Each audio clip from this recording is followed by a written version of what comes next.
Well,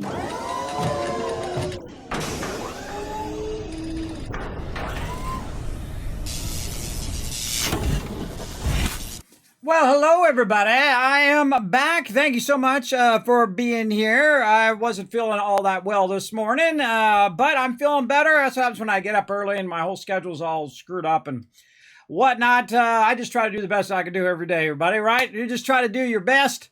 Yeah, try to get out there, get some stuff done. We're going to play some Satisfactory tonight. We're going to get back to it. This is one of my favorite games of all time. Incredibly, incredibly good.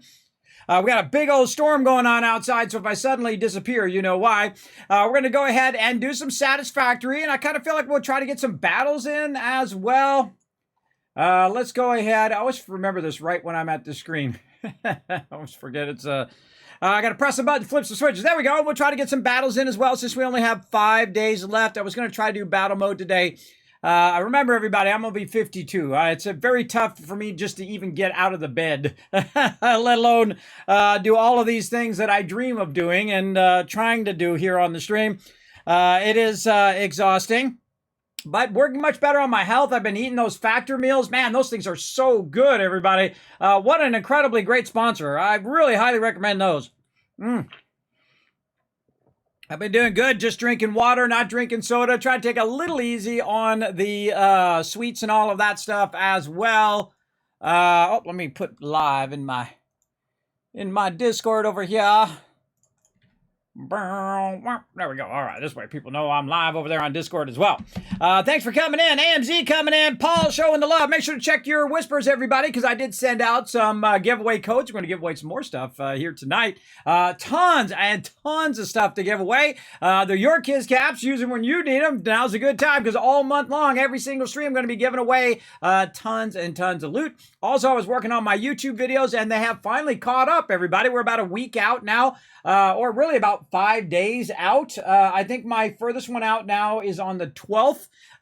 So basically, we're about 4 or 5 days out on those videos. So when you see them here, if you missed them, they'll roll out over there 24 hours or more later because I am under partner contract, so I can't just take it directly from right after the stream and put it up there. They say, no. So got to wait 24 hours, but after 24 hours, you will see it roll out up there. So if you do miss any part of the stream, it's there. Plus, I also record my VODs again, so you can see those here on the stream as well. So feel free to enjoy all of those. As we go along, work very, very hard on all of that. Been really focused on it. Working on a really humongous project that I've been trying to finish for the longest time. And of course, it interconnects with a bunch of other projects that I'm working on.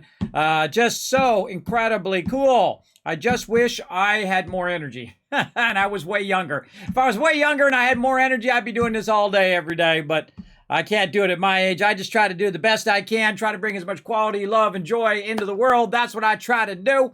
So we're going to get into it. Now we're going to start a brand new playthrough. Now, if you've never seen Satisfactory before, it is incredibly, incredibly great. It's the only game I've ever given 11 out of 10, and certainly the only game I've given 11 out of 10 still in early access. That's right, still in early access, still being worked on. They got a lot of cool changes coming down for Update 6. We're playing Update 5 right now. Eventually, they're going to drop that as well. I like all the changes they've done throughout all things. Just been getting better and better and better. It's kind of like, putting $1 in, putting an investment of $1, and then you have like $100 back, right? That's a good investment. That's a good return. And this game's that way, everybody. Incredibly, absolutely triple A game. If you like building and you like management, it's like the gold standard of building games. I think, especially when you're working with your foundations, you're building stuff or whatnot, and you're doing your zooping and all of that. Absolute gold standard. So we want to give it its own night. So we're going to be playing it on Wednesday nights. Instead of cutting my Fallout stream in half, we're going to be playing on Wednesday nights. So we just give it our full attention and really get in there and check out what's new.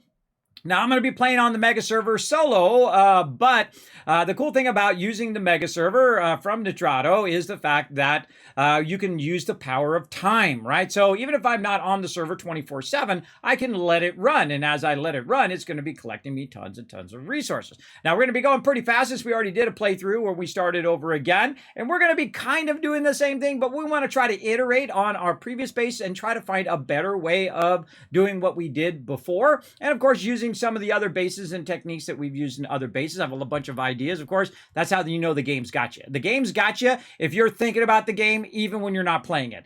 When you're building giant factories in your head, that's when they know that they got you. Big time. Hey, Rotisserie G, thanks for being here in the stream. Appreciate you showing the love. I say we get right to it. Let's go.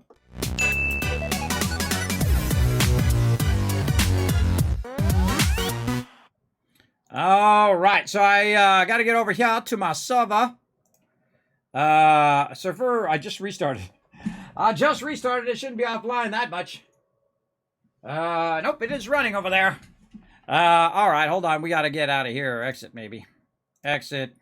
Sometimes this thing, because it is early access, sometimes that thing does not come up. Where's it at right here? Does not come up, and we'll be getting back to other games as well, but again, we only have so much time in the day, everybody. I only have so much time to not only manage all of the videos and do all that other stuff that I'm doing behind the scenes, but also to stream itself. So I don't have 20 hours a day to stream. I can't do it. It's really bad for your health to really stream that much anyway. Very, very bad. All right, let's go in here and see if we can get it going now.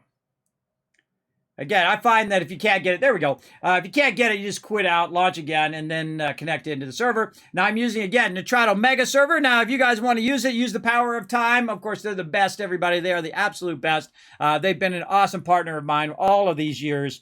Every time I need a server, they're like, we got it. Boom, there you go. You're good to go. Install, off you go, and boom. Like, we got a V Rising server going right now, which we'll check out tomorrow night and see how my crew is doing. Now, you're welcome to go ahead and join. If you are a sub, you can go ahead and jump onto my Discord. You can go ahead and find the information there, jump on the V Rising server, and play along with the rest of my crew. It is a PvE server, so enjoy that.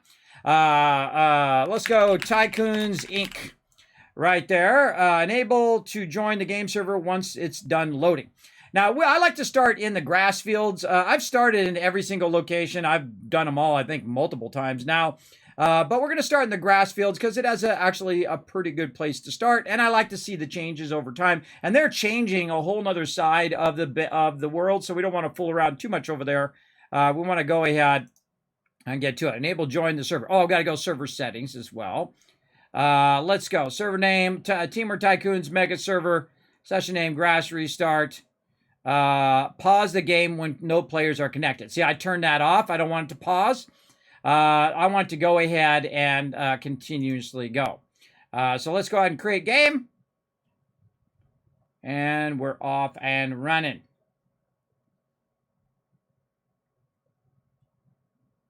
And again, I'm not going to give out the server password. I'm just going to go ahead and use the power of time. Because this way you guys can see it develop over time.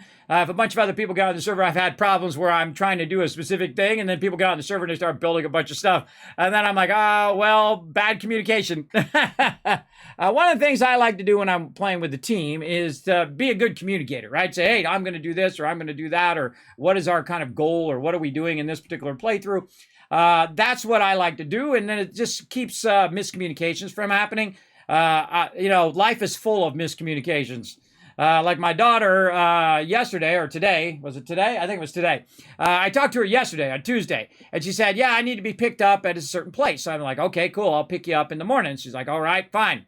And then lo and behold, I find out that my wife had told her that she was going to pick her up. And then so I go to the place in which I'm supposed to pick her up.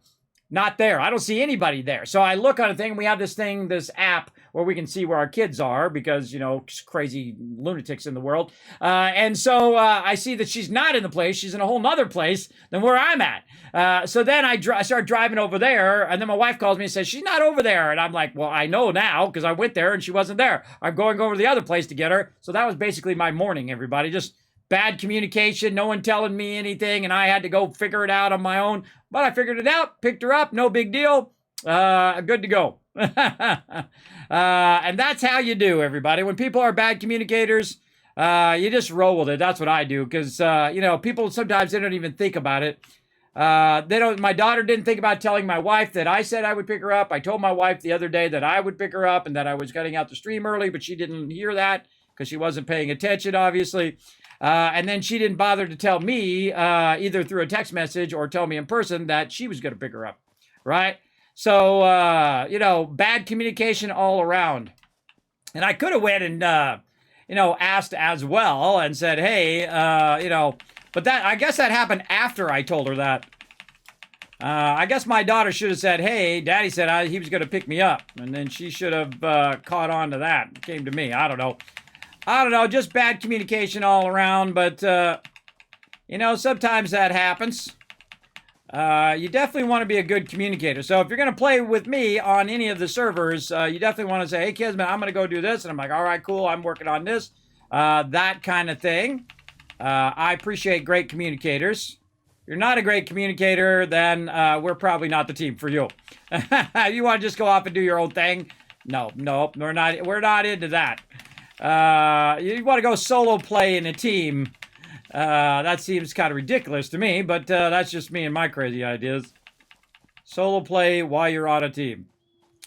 All right, so what I'm doing first, everybody, is I'm running around, just grabbing some leaves here. This is something you want to do at the very beginning of the game. Just go ahead and go to town on all of these leaves and stuff. This is something I do. Now, I'm right over here by the water, which is awesome, because this is the only, water that's close by. So we're going to need to tap all this water. Now, we learned a lot of stuff in our last playthrough, where we went... Watch out, Fred. I'm walking through here. Get out of my face. We learned a lot of stuff last time. Oh, and I got to put my thing in my hand before I get into trouble here. There we go.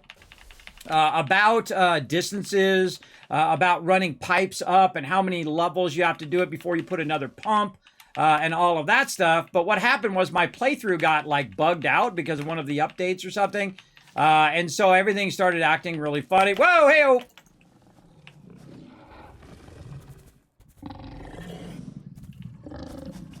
Speaking of acting funny. Gotcha! Watch out for those guys. So one of the first things, again, I do is I go around, and first, it actually drops you in different locations when you start in the grass. I've noticed that I've been here. Sometimes I'm over there. Sometimes I'm over that way. I start in different spots, even though it's in the same starting zone. So I think there's actual multiple spawn points is what I'm starting to get. Now, this is the type of game that I really love, so I don't play it 24/7. I know that may seem backwards to a lot of people, but when it's in early access, it's not finished. So if you play an early access game to the nth degree, what happens is you burn yourself out on it, and then you don't want to play it anymore, and I don't like that. I like to take my time, build it, and then learn stuff from the previous builds that I've done. And so on. And one of the things that I've learned is collect a lot of this in the beginning. And all this kind of random stuff as well. Uh-oh, another one. Come on, let's go. Yeah, Toro! Jumping is your friend on those ones. Use that vertical movement there. Now, I can't take out these trees yet, but I can take out as many bushes as I can find. And it also opens it up so I can see a bit better.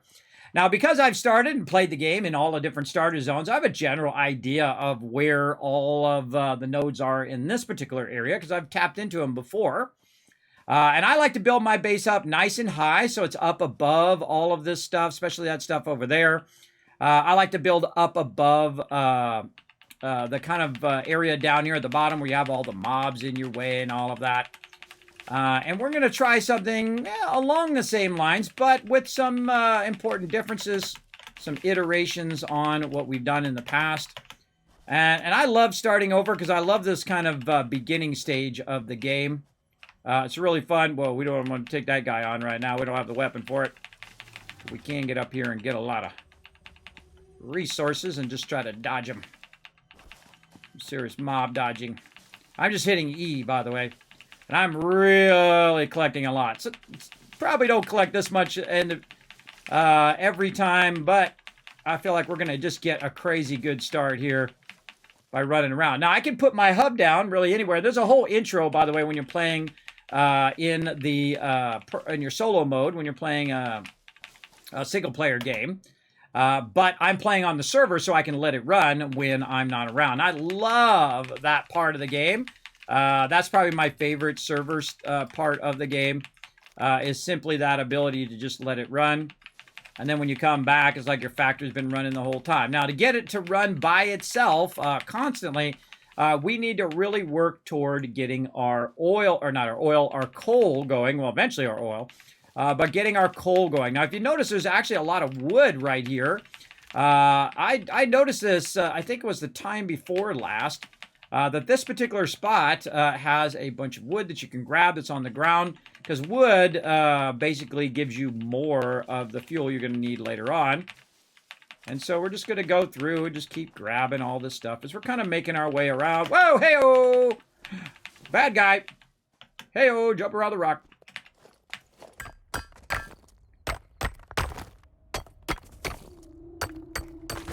That's Kateria more there. We definitely want to get that. And I could try to kill that guy, but I'm just going to dodge him.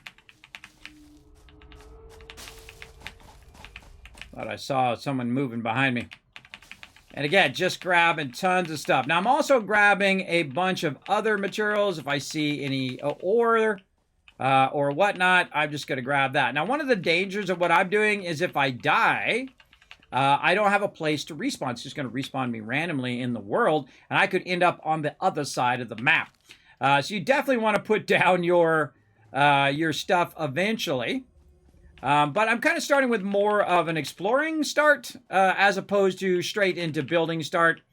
And there's, oh, look at that. There's a golden one over there. Very nice. Over there. Now, also what I'm looking for is various nodes, right? Various nodes that I'm going to need. I see some copper nodes down there. And I just happen to know there's a bunch of nodes around here. All of this stuff, by the way, that you're collecting, especially these flowers here. These flowers are all put in what's known as the MAM, which is basically gives you more patterns. And the whole gist of this game is you've been sent in here by the parent company, Fixit, a giant mega space corporation that have sent you this planet to basically squeeze it of every bit of natural resource that you possibly can. Screw nature. We're going to kill everything in here and take it all and drain it dry of every last resource. And that'll be fun for sure, because we're going to be building gigantic mega factories as we do. Whoa, look at you sneakies. Look at you sneaky guys.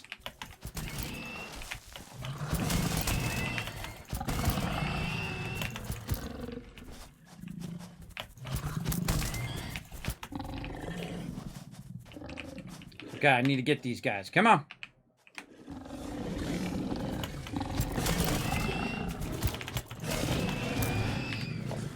Ragdoll that guy. All right. They sneaky. They sneak up behind you, so keep your eyes and ears open. I actually heard them before I saw them. They were running up from down here. And again, just so much of this biofuel we're going to have. Yes, let's just go to town. Let's really get an explorer start on this one.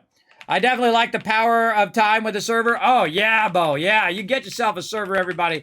Get it going on. Now, again, if you want to have an exceptionally great start to the game, go right for silver, right for Caterium, right for all of these different ones, because it's going to let you eventually track that particular item. And then you can go ahead and find it. Now, all these other ones you're going to be able to track usually by default. Let's go, bro. Now, I actually want to fight these guys because I want to get the thing that they drop, which is this these alien caprice here, or basically some dead animal. We want to go ahead and get that going. Is there any more down here? There's usually a couple of them based on how many nodes there are. Usually that's how many guys there are. Not always, but sometimes.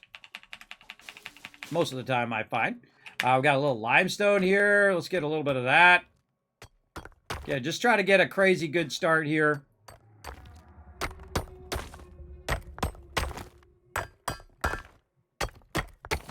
There we go. Now, that's just a cluster of limestone and actually not a node in which you can extract from. These over here, these are nodes. Those are actual copper nodes. So what we're looking for is we're looking for the basics, right? We're looking for iron, we're looking for copper, and we're looking for limestone. Plus, we're looking for just an absolute ton of this because in the beginning, we're going to use all these leaves and all this stuff to actually power our factory to get it going. So you're going to be collecting a bunch of this, and since you're out and about and you got a bit of inventory, your inventory is eventually going to get full. There we go. Totally full inventory now. We're going to try to walk toward this thing up here at the top. Kind of feel like I want to build my base way up there because that's cool. We're going to go ahead and grab some of this stuff. Now, if it can stack into where you are, you're good. And here's 2 nodes. Now, the actual first time I started playing the game, this is the first place I started. And so it's like a nostalgia thing that we're back after all this time. Literally hundreds and hundreds of hours. I don't think I'm at 1,000 hours with Satisfactory. Because I play it like once a week. I let it run, and then I'll come back to it. And again, that's what I like about the game, is that it doesn't require you to have to play it 24/7. Even if you're playing it by yourself, right? Even if you're playing it in the single-player mode, you can go ahead and just get it started and then walk away and just leave your machine on, and you're good. So I don't have enough space to pick that up. So what I'm going to do is I'm going to use several of these little things here. These are little drills. I love the animation for this, by the way. I think it's B is the light.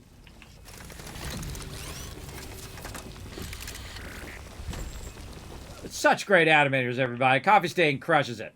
Now over here is the same thing. We've got an impure node there. This is an impure node. Now, the reason why this says pure node is just the top part of it is pure. We'll take that off of there when we go to put some actual stuff on there.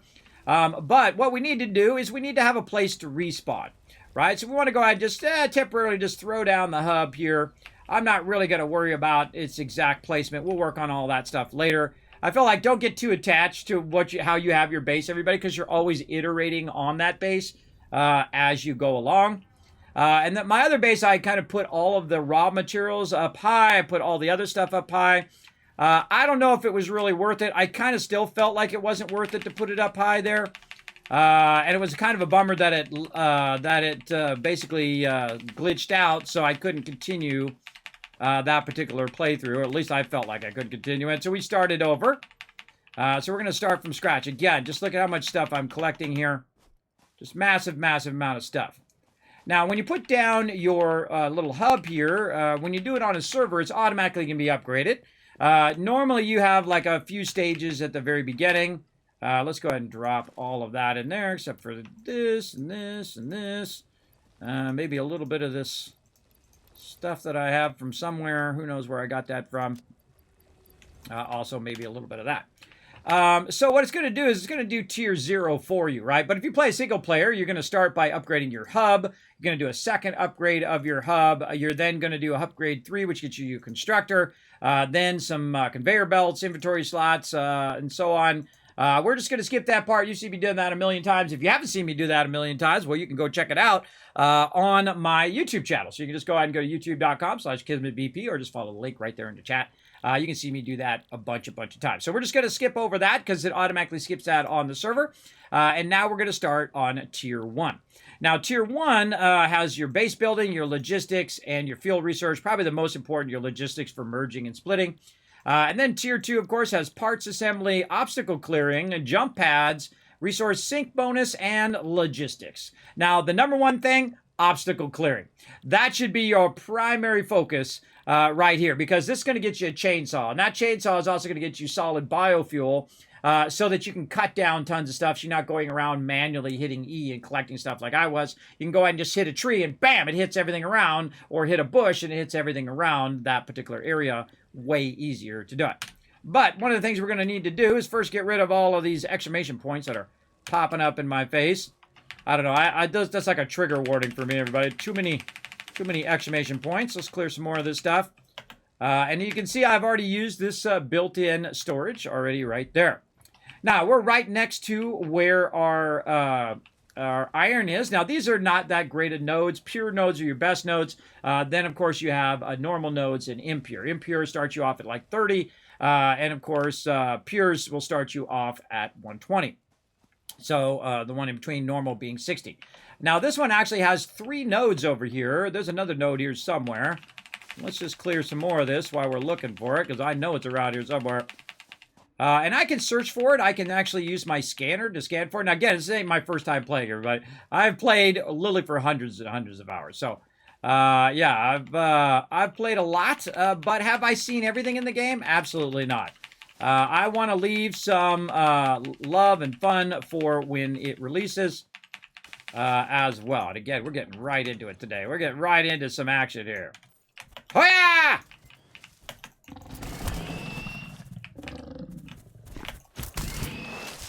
Ran right into the rock. Ha ha! Fell for the old trick in the book. All right. And again, do you want to also remove all this brush so that stuff's not sneaking up on you? That's another reason why I take it all out. Eventually, we can take out the trees. We can take out all this stuff, but I can tell you I'm going to use all this up. So 2 copper nodes down there. 2 iron. Man, I could have sworn there was another iron, or maybe I just imagined it. All right, now what we can do is we can hold down V like Victor, and we can search for iron nodes. Obviously, you're going to get those 2. Hold on, bunch of them over that way. Let's see, 77. We know that one's that one. 70. This one's 20. 70. 508. Oh, maybe this isn't it. Maybe it's on the other side. Yes, it's on this side. Look at this. See, now we can try to track this down and look down. Oh, hello. This is the one with the multiple nodes. This is all 3 nodes. This is actually where we started last time. We started with these 3 nodes, and then we started over there.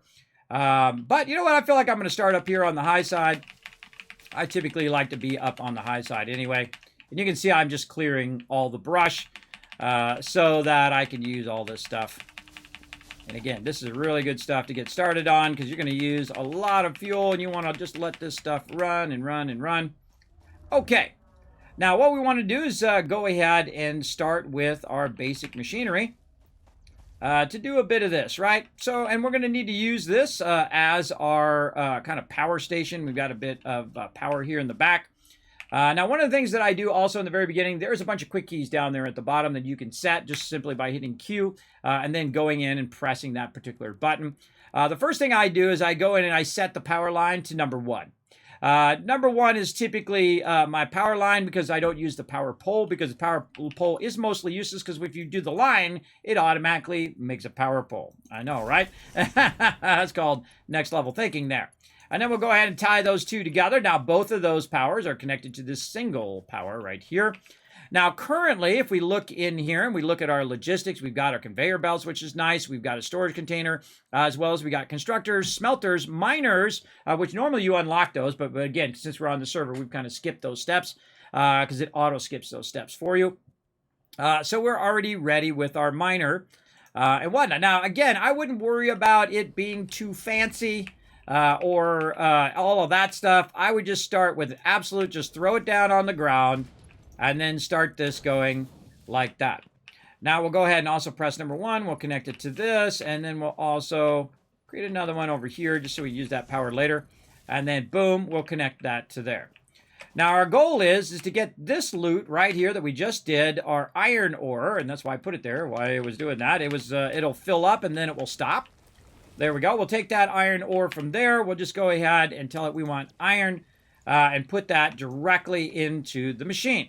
Now, the machine is currently off. And the reason why it's off is because it has no power. Now, the thing that you're going to hear a lot in this game is... And that's when your power keeps shutting off. By the way, we're going to start those battles here in just a bit, for those who are wondering. You're going to hear your power shutting off quite often if you are not properly managing your power. Now, one of the things I'm going to do is go right in here. I'm going to hold my hands up because guess what? It just runs on its own. You put the arrow right over the hammer. You press the space bar. It's going to go ahead and run that stuff for you automatically. Same thing there. I just clicked on it. It automatically started up because I've already got it on a lock. And it's going to go ahead and convert the leaves and the wood into our basic biomass material. Now, your biomass material is going to last longer. You don't have to feed it as much in there. But what we really need is we need to use the little bit of resources that it started us with because it already skipped that beginning part. We need to do those little bit of resource to replace the resources that we're using up, right? We want to replace those resources with more resources. So we want to go over here and start this up. Now, I'm just going to start the first one up. I'm going to put a nice stack of 200 in there just by holding down Shift and left click. That's going to start up. Notice that automatically starts up. I don't actually have to turn it on. It automatically turns it on. And there it goes. Now it's making iron ingots. Now it's going to take those iron ingots. It's going to feed it right here into here. I need to tell it what to make. I'm going to tell it to make some iron plates. And then we're going to go ahead and let that run. Now, another thing that I can do is I can automate the process. Now, the first thing I got to do is get this cap off the top of here, this iron pure node, like that. And then I can go ahead also take this out of here, grab all, and then pick up the miner. grab all and pick up the miner. There we go. Now what it is, now it's nice and flat, so you can go ahead and use your extractor, which is going to auto-extract the materials. I'm going to turn it around this way, so I can just have it extract those materials and then run it into there, and we've kind of created a nice little loop of production. Now, your ore never runs out, so you're good. That's why I put that one over there, by the way, so I could connect it there. It never runs out. We'll see it's going to start up. And that's going to start extracting that stuff. We'll start to see it come out here along the conveyor. Incredibly brilliant, brilliant game, everybody. They've really worked on it over the years, and they've done a really amazing job on it. And here it's going to come right out of here automatically. I don't have to manually feed it in here, though I am since I have some on me, and just keep feeding it in there. Now, one of the things that I find is I'll end up with a lot of extra resources as well, so you can refeed those back in there or whatever you want to do. Now, right now, it's feeding out at 30 per minute. Now, math matters in this game, everybody. 30 out of there, this needs to have 30 going in, because that's what it says right here. 30 per minute is how, at the speed that it's processing, so it's perfect. It's perfect for what I've got so far. And then it's going to go out at 30. Then over here to do plates, it needs to come in at 30 and go out at 20, which is fine right there. Now, it needs to have some place to go in there as well. So we're going to go ahead and give it a nice little storage container here. Again, it doesn't have to be pretty when you first start. I just literally just throw it as close as I can and create this kind of setup. Extractor, smelter, constructor, and then some place for it to be stored, right? And so it's going to come out of there. Now, it's actually going to come out of there at 60. And you're like, well, Kismet, it says it's coming out at 20. Well, the reason why it's coming out at 60 right now is because there's some extra inside the machine. And this belt over here runs at a maximum speed of 60. So that's why you don't see any gap right now. Now, once it catches up, then you'll start to see the gap in between. And that's a dead giveaway. If there's one thing that's a visual clue whether something is working or not, it is definitely has to do with how your belts look. So you want to kind of let it run up to speed first and then kind of watch it, and you want to see that it's going every other one because the belt speed is at 60, but the output is below 60. So it's usually every other one, sometimes every third one, depending on what you're doing. All right, you can see that this one is not right next to each other, right? These are spread out. You see the gap in between here. That means that that is working properly. If I only saw one every 5, well, then there's something definitely wrong there. Because I already know what the numbers are to make all that work. So there we go. So we've got our plates running, right? So that sounds good there. Now we got a bit of a problem here, though. We got this thing's in our way. And if you didn't know, you can actually just pick that thing right up. Now look what happened here. I hate these things, everybody. I hate these blocks, these little boxes of stuff. They end up all over the place. But I need to move that out of the way because it's blocking my other node. You can very easily pick up your hub and move it. Of course, it just stopped all of my production when I did do that, but that's okay. We'll just go ahead and just move it over here a little bit. Boom. There we go. Notice it automatically puts itself up on stilts, which I think is super cool. And again, we'll just go over here and store all that stuff. Worry about it. Get rid of all these exclamation points. Oh, I got to go in the other way now. That's okay. We could always feed it back the other way. Like this. Whatever works out for me. Then we want to take off this node here. There we go. And we can rerun this power. So we'll go ahead again, disconnect this one. Oh, I'm out of wire. Oh, I put my wire away. That's why. All right, let's get our stuff back here. So I'm just going to hold down Control and click all these resources that I have. There we go. And we're going to go ahead and use our wire and our built-in resources. There we go. What I'm going to do is just cross-connect this one right into there. And notice that all of that stuff will start back up again when I get this going. And I'm actually going to, yeah, I'll leave that one. That one's going to feed back that way. And so what I need to do is put more fuel in here to get this going again. So we'll get our fuel out of here. Not going to like that for sure. Got to jump up there. I could make a ramp there if I wanted to eventually, but the jumping up part sucks. Let's get all of our biofuel out of there. And let's just put it in this one. All right, our biomass in this case, actually. Okay, so that stuff's now going to start back up again. It's its own autonomous thing over there. It's going to go ahead and get that running. So this time we're going to start from the very beginning. We're going to start with our miner. So we're going to go ahead and get our miner. Oop, I did that. We'll get back to that later. So I want to go ahead and put this in here, but I don't have a little portable miner that I need to make that because I put the portable miners away. So I need to go in here and also get these little portable miners. There we go. Normally you have to make those in the beginning, but again, we're kind of skipping ahead of that little starter step. And so same thing here. We're going to go ahead and run this out. Then we're going to run it to a smelter because we got to smelt down that raw ore. Then we're going to put down a constructor like this. We're just going to circle this back around to where both of these are kind of in the same place. Now again, you can come back later and fancy this all up. Don't worry about it in the very beginning, everybody. I'm just kind of running it in a direction in which it kind of ends up roughly the same spot. Let me move that up just a little bit. In the same spot. Now, know the green is an output and orange is an input. If you see the arrow like this means output. And when you see the 3 lines like this means input. All right, very easy. Now we just need to run some power lines and we're off and running. So weirdly, my cursor not going forward. There we go. And in the beginning, you can only do so many connections with your power lines. But you can go ahead and just put one out like that. And notice how much more effective that is. I ran one, then I ran into all 3 things. It's off and running. Now, when you're running your power, of course, your power is going to shut off if you're doing too many things at one time. So what we can do is go ahead and take a look at our current power usage. Our max cons is 26. Our current power is only 20. And right now we're doing 18.2. Now, why did it not double? Why did it not double? That's because I haven't added the connections yet to all the other units. Because before I do that, I'm going to need to put all of this stuff in here to get this second one going because I'm going to need a lot more fuel. So we'll get that one going. We'll connect all of these together so these will start doing their thing here. And there we go. All right, so now that's going to take that out of there. We're going to tell it what we want to do. Iron ingot. Now on this one, we're actually going to tell it to do rods because we need plates and we need rods. So we're going to have it do it for us. So we don't have to sit here and do it manually. Though at this stage of the game, it's actually faster for you to do it manually than it is for you to wait for that to go, just so you know.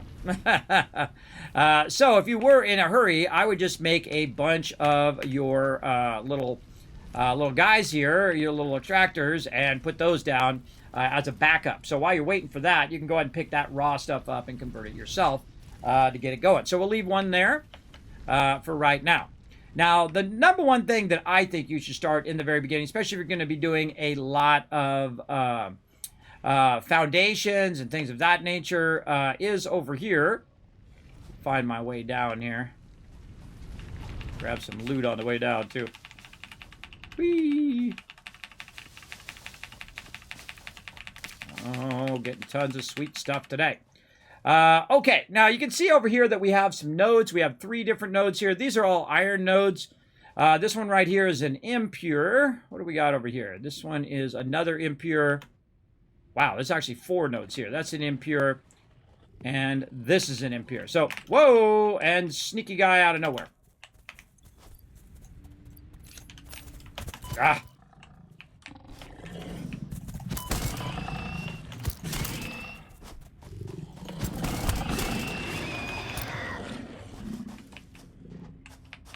Oh, sometimes I forget. I get talking and I forget that every time you go in one of these areas, always assume there's mobs there. All right, come on, I'm going to get you too. Let's go.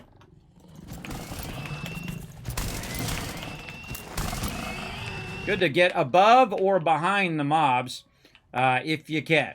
All right, so we got rid of those. We cleared those out. Now, I'm not going to really worry about these nodes right here, though we'll tap into all of these nodes for other stuff later on. But for right now, our primary nodes that we want to get is going to be limestone. Now, I find that you want to let your limestone run 24/7, never stop it running. You actually use it for other things as well. This is a normal node, not that great of a node. It's okay. It's better than an impure, but not as great as a pure. So we want to get that going as well. But do we want to... Whoa, holy mackerel, almost fell off the side there. Do we want to run over here every single time that we want it? No, we absolutely don't. So what we want to do is we want to get this started through production. There we go. Oh, nope, wrong thing. Through the miner, and we're going to go ahead and just kind of send it in this direction. We're going to go ahead and use our plates that we have now, and we're just going to run it to us.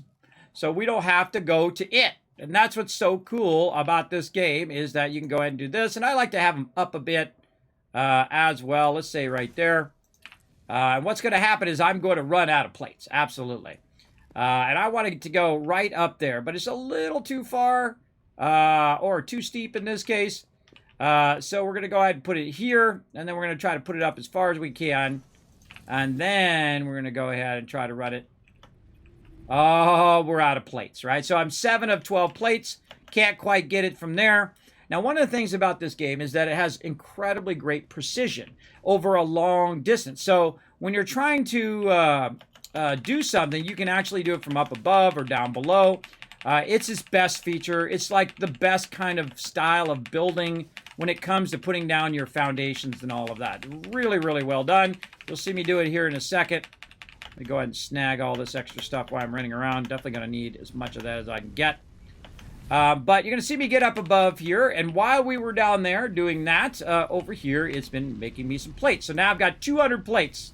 It just made me 200 plates while we were busy doing that, which is awesome. Let's not forget all of our loot in here as well. Let's get that. And then let's go ahead and go down here. And now we can go ahead and grab this and run it up here, right? Why go way the heck over there to pick that up every single time when we could just run it to us? Right, now this one doesn't use the smelter, by the way. It just uses a constructor. Now, constructor is pretty easy. You just put it down. Remember that your power is very limited at the very beginning of the game. Keep that in mind. You only want to have so many things running simultaneously. But we want this definitely to make concrete, and then we want it to run into a concrete box, right? Now, again, remember, I played hundreds and hundreds of hours here in Satisfactory, one of my favorite games of all time. Incredibly, incredibly great. Now we need to tie in our power system here, and you can see that I've got 4 of them already connected, right? Now what I can do is go ahead and disconnect that one. Hear that noise? Yeah, that's the power going off because it doesn't have enough power to run. So what I'm going to do is create a little kind of bump here in the power, and I'm going to run this one to this one. And what we're going to do is we're going to say, okay, let's turn everything back on again, right? Because everything's turned off. You can see no power. We just go here, or you can go back to your original thing. You're going to see this little flip switch. Back up and run. And as long as you see this gray line, the capacity line is above the blue line, which is your max capacity if you have everything running, you know you're good, and you can be able to expand some more stuff to your factory. Now, we're going to go ahead and do this, and then we're going to go ahead and take this pole, and these poles go really, really far, everybody. They go way further than your actual conveyor belts do. Take a little hit on that one, oh well. All right, we're going to run these power lines way across here, as far as it'll go until it says the wire is too long. I think that's a pretty sweet distance. Look at that, way over there to way over here. Now what it's going to do is start up that limestone. It's going to take the raw limestone. It's going to run it up to that converter. And that converter is going to make me some stuff. Now here's another thing. In the old school days of playing Satisfactory, what you would do is there was no like ladders or things of that nature. There was no hyper tubes. So what we would do is we would use the conveyor belts as a transport system. And you can still do it, especially right here at the very beginning of the game where I can use it to get up to the top here where my thing is. Now, if you can use it, remember that mobs can use it as well. So keep an eye out that they don't sneak up on you back there. Now, this is just going to go ahead and run. Let's look at the balance of our power. Oh, see that big jump? Boom. Now it's way up there. Right now, it's capacity of 40 megawatts is what it's putting out. And it can go up to, I mean, the maximum capacity is 40, and it's using 35. So we're looking good on those. Now, there's only one more type that we need. And it happens to be right over the edge over here. So again, we're just going to go over here and utilize this one that was around here. Around here. That one. What are these? One of these that has an open link. None of these. All right. So here's what I'm going to do. I'm going to cut this. I'm going to create another one here. Run that up to there. Keep that going. And then we're going to run it off this way.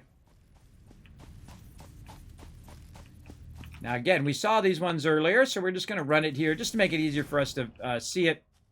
Oh, and we're out of wire. Okay, well, that's good because we want to get our extractor. I don't see we have any. We need to go over here and make ourselves some of our basics.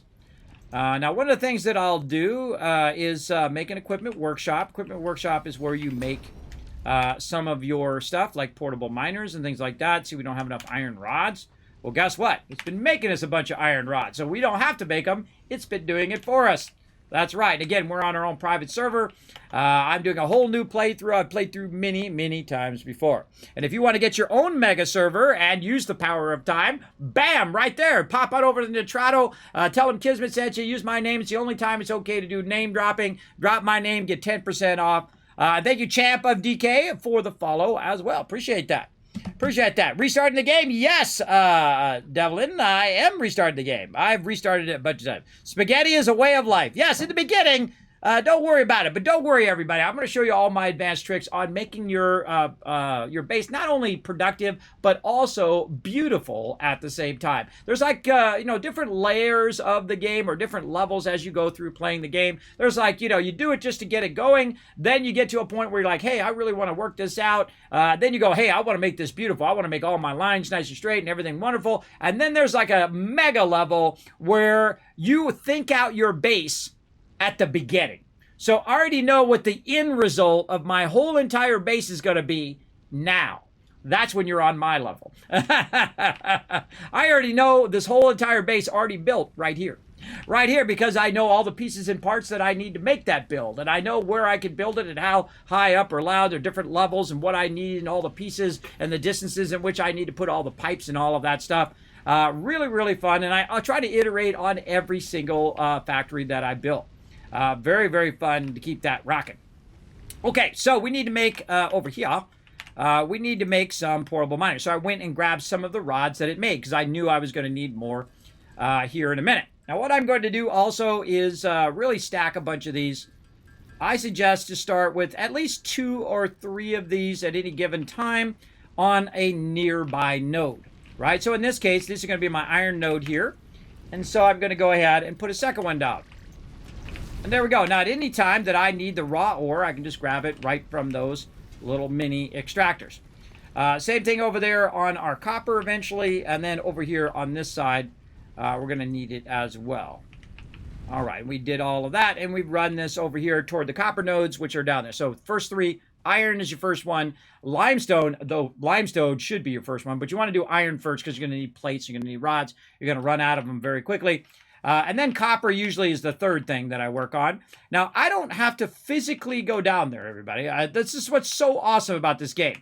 Because you got this awesome little tool right there. So you flip it around.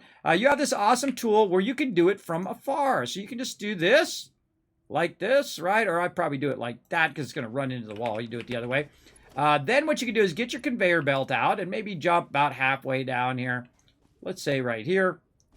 And then go ahead and try to connect it in the front, bring it up to here, and then bring it up to the top part up there. If I had enough resources, which I think I do.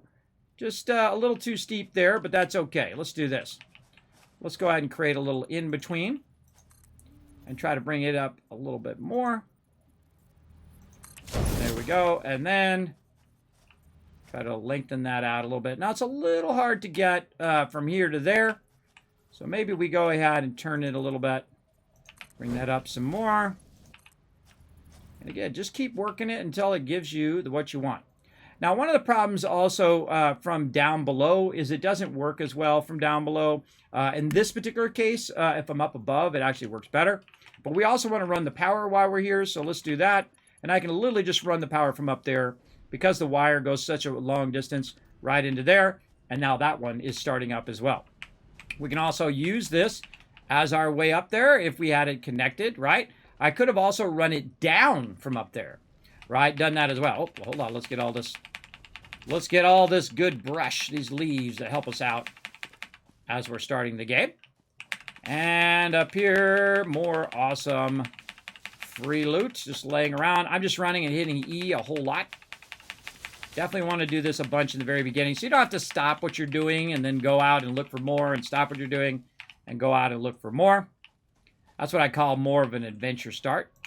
And then see if you're up here, you can go ahead and fine tune it, and now it does work. Now also, that just created like a ladder, or in this case, conveyor belt, in which I can jump on and then work my way back down if I need to do anything with this. Maybe add another second node, and then I can go ahead and just walk right up this, get back up to here. And again, bring it to you so you don't have to go to it. I highly suggest that because you're going to be modifying this a bunch. So I bring it here to wherever my hub is to get started. Now, same thing here, right? We're going to need a smelter, but we're out of our smelter stuff, right? We're out of our wire. We need to get that going. So let's go ahead and head back down. And again, we'll go ahead and go down here like this. So we're going to put it right here on this side. We're going to listen for mobs too. Always a good idea. And we're going to put one there. And you can do, I never do more than like 3 of these. But just a couple of them are good. This way, at any time, if you do need the raw ore, it's always there and ready for you. A couple hundred of it as well. Now, there's also a whole bunch that's on the thing here. They're actually on it. Now, look at this. See how it's not showing me there? That's a redraw error, but that actually is actually there. But and look at this, up so high. Let's fix this. This is not good. All right, hold on. We got to fix this. We had to take out the pure thing in the center because it's up really high. We can't jump up on it. So unless we had our skates. If we had our skates, we could jump up on it. There we go. All right, let's remove that out. Take this. Put that back there. Connect that up into our other one there. Oh, a little too steep now. Oh, and we're out of concrete. Really? Yep, we're out of concrete. What a bummer. All right, well, no worries. We got this. Collect some more of this stuff on the way back. Again, I try to sweep the whole area, just try to clear as much as I can, because visually it makes it easier for you as well. So mobs are not doing too much sneaking up on you. Again, if I see it, I'm just going to grab it. I'm going by, might as well. Grab all that loot. Okay, now we need more concrete, but luckily we've been over here doing concrete. Now I'm going to run way over here to where the concrete is, and I'll show you a great thing that you can do with all of this. That you can go ahead and build stuff out here. You don't have to go back to your base every single time. So you can go out here, and if you have enough resources on you, I always suggest to keep a good amount of plates and rods on you here. And I'm just going to set this off to the side. And there we go.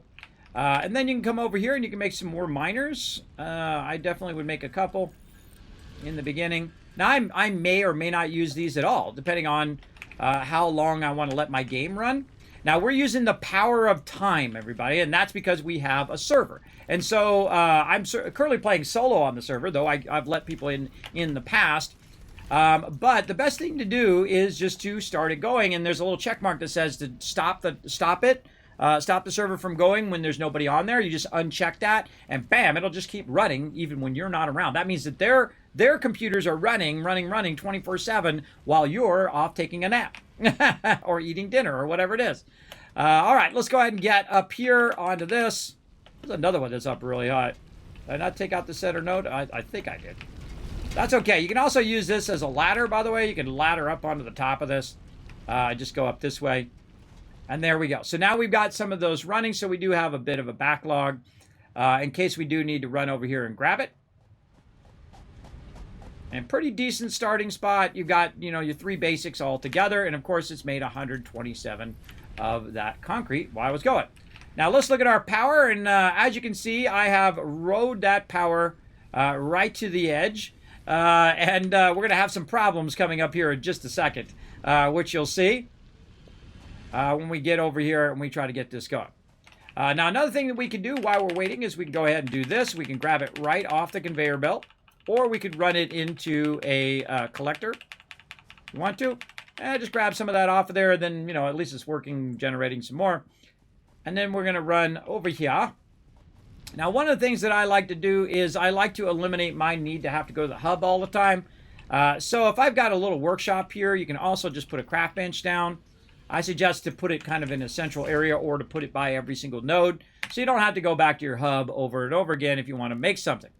Now I'm going to go ahead and make some copper ingots. Again, going to put the arrow right on the hammer. I'm going to go ahead and press the space bar and I can take my hands off and it will auto run. It is incredibly great at the very beginning of the game. I could literally just get up and walk away, come back, boom, it's done. I've got tons of resources. I love all of these changes that they've done to the game over the years. I actually played it before it even had trains, before it had a lot of the stuff it has today. And it was already a 10 out of 10 with trains, and then they added fluids, and then they added more and more and more awesome stuff, and more pieces and more parts and more base building, and even you can even put your trains into train stations and also have them doing switch tracks and all sorts of just incredibly amazing stuff, everybody. They've worked on this game for years and years and years, done an incredibly great job. Each and every update is a real well thought out update that they put a lot of time and effort into, I think. A lot. Okay, so there we go. So we got that done. We're going to go ahead and make some wire right over here so we can utilize this wire. And again, usually in the beginning, it's just faster for you to make it. And if you're making a bunch of it, just AFK and come back to it later. Okay, so here we go again. So we want to go ahead and grab this. This particular resource needs to be smelted. So we're going to go ahead and run it into there. We're going to go ahead and see where our power is here. I'm just going to go ahead and tap this one here and put another one here. And then we're going to take our raw ore, convert it into ingots, and then, oh, we need some wire. Let's go ahead, oh, wrong thing over here. And make some cable, actually is what it's called. I always get the cable and the wire name mixed up. That's just me. It happens. All right, there we go. Got our constructor. Running that over to there. Now what we want to do is make wire. The thing that we're missing. I always find it hilarious that I have to make the thing that makes the thing, right? I always find that pretty funny. All right, so we got that there, and then we got this here. There we go. I want to make sure that this is feeding into here, that we tell it we want it to go copper ignite. Now it's going to do copper ignite. It's going to run that copper ignite right into here. It's going to go ahead and make us some wire. And then we'll tell it to go ahead. You're going to hear that noise a lot, everybody. Especially when you first start playing the game. And I'm doing it on purpose right now, just so you guys know. So we lost power. Why do we lose power? That's because we added a bunch of stuff to our overall power grid that, boom, used more power than what we're using, right? We were okay when we were using that extractor. But the second we added a smelter and another constructor, boom, that's it. GG, no more power. And it cuts everything off because everything's interconnected. Now, you can make individual separate powers that's not connected to the other stuff. I usually do a central power system where I've connected all the power to the central area in which I'm running all of my stuff. Now, remember, this is all just temporary, everybody, because I haven't unlocked anything yet other than the stuff that auto unlocks here on the server. But as you unlock stuff, you'll be able to make your base more fancy and build it out and make it all beautiful and clean lines and all of that with 90-degree angles and store all of your stuff. It'll be pretty great. We'll get into that. But we're just doing the basics, right? You collect a bunch of random resources, basic resources like leaves. And then we're using our two biofuel creators here, right, generators, that are built into the back of the hub. Now, one of the things that we're going to need is we're going to need more power, right? So we want to add another biomass burner. But again, problem is the thing that we're trying to make is the thing that we need, right? We need some wire. But no worries. We can go ahead, instead of walking all the way over there, let's just put another craft bench over here. We got plenty of resources for that. More wire. And we just put the cursor on it, hit the space bar, and off it runs. Easy peasy. And you're going to do a lot of this kind of stopping and starting stuff in the very beginning of the game. If you want to make it super easy on yourself, just collect a lot of raw materials, hit a space bar, go make yourself a sandwich, come back, eat your sandwich, have a little snack or whatever while this is running, and just use your cursor to switch to different things, right? If you click on something else, it'll just keep it going because we've already established it, locked. It's already locked on. And so I can go ahead and have it make different items. Now, again, I don't want to run out of the other item, the wire that I just made, because cable comes from wire, so watch out for that. We want to make ourselves a bit of screws, but not so many screws that we don't have any more rods left. And there we go. That stuff's going to help us here in a moment. So we're going to go ahead and start our own little power station here with another biomass burner. Now, oh, I need literally two more wires here. Right here. Okay, so I'm out of copper. I'll show you a great trick if you're out of copper. You just go back here to your smelter, and you just grab the copper right out of the smelter itself, or you can just go ahead and grab it from back here. Now, keep in mind that if it cuts off the power to the extractor, it's going to stop. It's going to end up inside here, maybe convert some of those over to here, and then it might have even done some wire before it went bad. Nope, it didn't before it did, before the power shut off. So definitely want to grab some of that from there as well instead of running all the way back, right? We can just grab it from the actual smelter. And then we need a couple more wire. Oh, not enough. Not enough there. We got to make some more copper ingots. We could have grabbed those copper ingots as well. There we go. That's good enough. We need about 25. Okay, now we are ready to go on the biomass burner. Always want to leave yourself connections here, by the way, to add more and more power. Always a good idea. And so we'll go ahead and sort this stuff up nicely. Put that, sort that up. There we go. Combine that. Shift click it. There we go. Now the biomass burner is good. We need to tie it into the power system. And this one right here. Now, the interesting thing about these biomass burners, they produce 30 megawatts, where these only produce 20. So you're actually better off just using these after a while and just ignore those on the back. I feel like it's completely a waste of time. But there we go. So now we have our power back again. So let's go over here, click this, flip the switch, see what happens. All right, we're back up and running. Now, the problem with what I'm doing right now, the biomass creation, is the fact that I have to manually collect all of the leaves in the trees and convert them. And I can create a bunch of, basically a bunch of machines to convert the leaves and whatnot into biomass. But the problem is it basically takes longer. There's a lot more work doing that, but you totally can if you want. At this stage, it's really not worth it. I could just make it in the thing way faster than the machines can make it. But what we've done is we've now at 70 power. So now all of our stuff is working. We got it all working. Let's go take a look up here. Climb up here on the top of our hub. We can see that the resources are coming from there, going in here, turning into concrete. We can see that our resources are extracting from the 2 iron nodes here, and we're producing plates on that side and rods over here. Now, the only thing that we don't know is our copper working over here, and so we'll run over here and we'll see. I don't really see anything coming out of there. And I can tell you it's not working. You know how I know? Because I can just see the lights right here. These lights have different colors. Red would mean it doesn't have any power. Right here, yellow means that it doesn't have any resources, but it has power.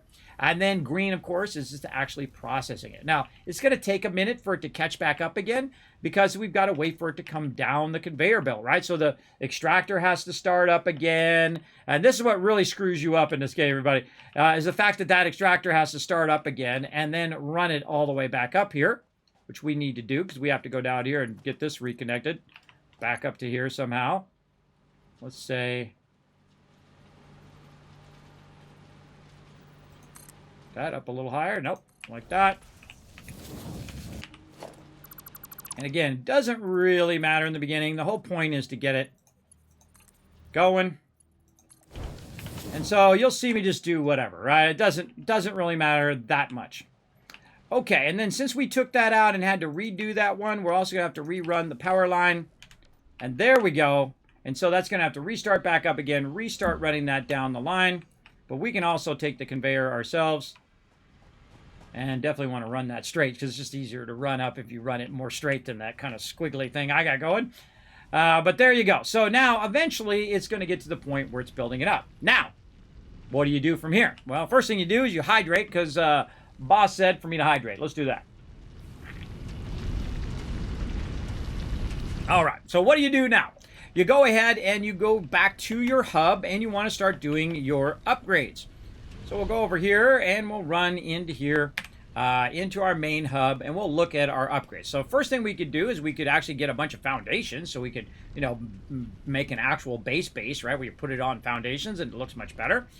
We can also do some logistics where we have mergers and splitters and conveyor belts that are allowed just to go straight up, and then we can go across that way. Really great. I love those lifters. And then, of course, a whole bunch of field research, including the MAM, more inventory slots and personal storage and all that fun stuff. We also have stuff here in Tier 2, which is parts assembly. We have obstacle clearing. We have jump pads, research sync, sync bonus program, and then, of course, some logistics, which gives us our level 2 belt, pole stackers, which are really, these are really great, the pole stackers. I use a good amount of those in the beginning as well. So what is the number one thing that I need to do? Well, the number one thing, I suggest obstacle clearing as quickly as possible, because your fuel is going to run out. It's going to run out in just a minute, right? Not like 20 minutes from now. I mean, like in a few minutes from now. So we want to maximize the use of this. Now, if you notice that 2 of these things are things that I'm not producing right now. I'm not producing screws, and I'm not producing cables. Now, the cool thing about screws and cables is they come from stuff that we're already making. So we can go ahead and actually just take the output of one thing and convert it into something else, right? So in this case, we have the output of rods. We're going to go ahead and take these back down. You get all the resources back, by the way, when you move that stuff. And so we're going to take the output of this, and we're just going to tag a constructor onto the end. Oh, wait a minute. We don't have enough of our reinforced iron plates. So we're going to need to get that going on. So we're going to go ahead and move our crafting bench right over here.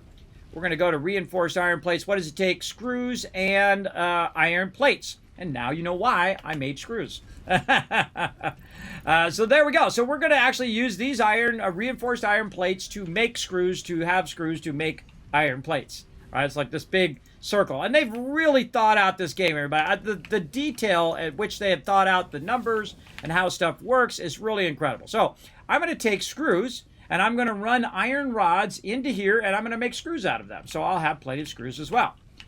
So let's go ahead and make a bunch of those. And we'll run that one also into a container. Like that. And then we'll go ahead and say good here. We want to run some power. Uh-oh, we're out of power things here. Let's just run an extra one over here somewhere. Oh, we're out of wire now. Now, this is how it constantly goes. You're out of this, you're out of that.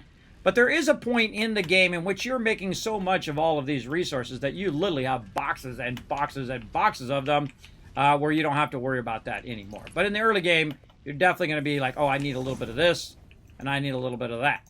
Okay, let's go ahead and make some screws. And so we're already making the rods, and the rods then become screws. And you'll see them come out of here. There we go. And now it's making me some screws. Now, same thing over here. We're making a line, and that line is making wire, right? And we'll grab that wire out of there for right now, so we'll have a little bit. And so, same thing over here. We want to go ahead and tag another constructor to the end. Like this. This is why I made 4 reinforced iron plates, by the way. If you missed that. Oh, speaking of, I'm out of plates, and I want to kind of angle this a little bit better here. So I've got to get this to go back around the trees here. Let's go like this. Let's do this. There we go. All right, so now I don't have enough to run the conveyor belt. If you look down here at the bottom, it says I have 3 of 6, meaning I need 3 more iron plates. Now, luckily, while we've been doing all this other stuff, over here, it has been creating some plates. So, man, tons of plates over there. You know, about 440 plates. So good there. You want to definitely make a lot of plates in the beginning because you're going to be using them for your conveyors like that. So now I'm going to have it take that wire, because that's like your first tier or tier 1 item, and then I'm going to take that wire and I'm going to use the wire to convert it into cable. And this is basically the gist of the entire game. You're taking your raw resources, you're converting them or smelting them, and then you're making a tier 1 item, which would be, in this case, wire. And then that wire is going to, of course, convert into cables. And then that stuff as well combines into tier 3 items and tier 4 and so on, and other stuff that we're going to be producing. But we're just literally just getting all of our basics together so it can do it all for us. Now, one thing here, we can see it has no power. So we'll go ahead and, uh-oh, we don't have enough room there. Or, you know what the heck, screw it. Let's just run it from way over there, run it in there. Let's hope we have enough power. Let's take a look. Getting up there, right? Getting up there, but you can do this all with the 2 basics and just 1 extra generator. You can literally make every single resource that you need in the very beginning, right? So I'm making all of the resources that I need other than biomass, which is something I also need to power all of this stuff, but I just make that myself in the beginning. Speaking of, let's go ahead and check in and see how our biomass burners are doing over here. Oh, it's got a good amount, 64 left there. Over here, 53. And then this one we put at about 100, so that's about even. I like to keep all of my power things even because if any one of them shuts off at this point, it's going to cause the other two to shut off. So good idea to have those nice and balanced. Let's go ahead and store all of that stuff in there. And just if you hold down Control, one of the great things of this game, and they also, I put that suggestion in Planet Crafter, and they actually added it in Planet Crafter, so cool.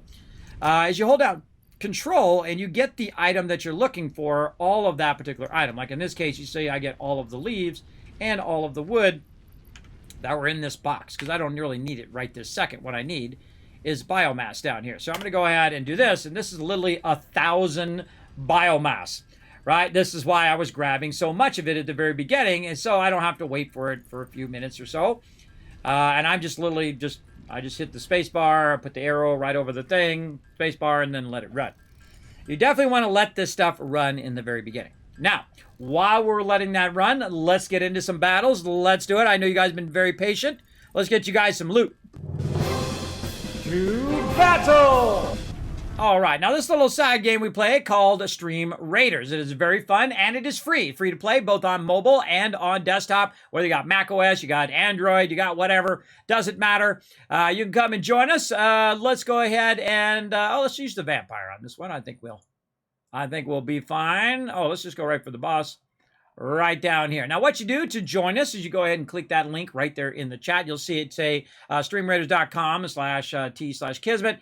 You go ahead and click that. It'll take you up onto their website. You can go ahead and sign in if you already did it, or if you haven't done so, you go ahead and sign up for it. And then you can go ahead and get the app on your phone, or you can go ahead and get it on your desktop PC. And you can actually do it like on your phone while you're watching the stream at the same time, which is pretty cool. I know one of the peeps that I play 76 with, Tardis, he's actually playing Fallout 76 at the same time that he's doing the battles along with us as well. And he puts all 6 units down, so you guys have no excuse. Put down as many units as you can. The more units you put down, the more loot that everybody gets as well. We'll come back to that in about 30 minutes and we'll run a battle.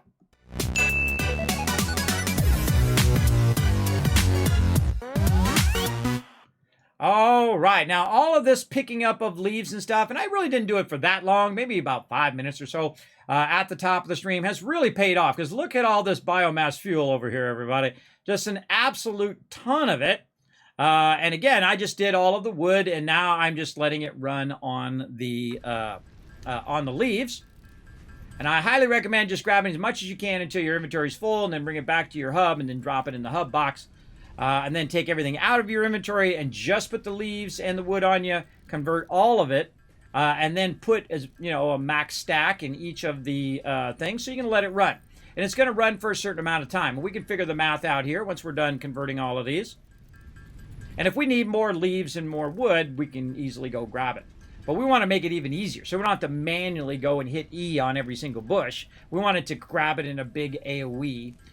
Here at the very beginning, because this biomass is going to be incredibly useful, because we want it to just keep running as long as we possibly can while we're busy exploring, while we're busy looking around, we're trying to find other nodes, maybe we're doing research, whatever it is, maybe unlocking different tiers as well as we go through the game. So definitely just take a moment and let this stuff run.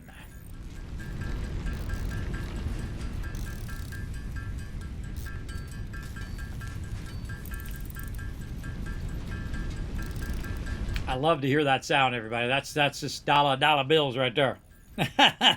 Making it easy. Making it easy. Hello, Ems. How you doing today? Thanks for coming in and hanging out.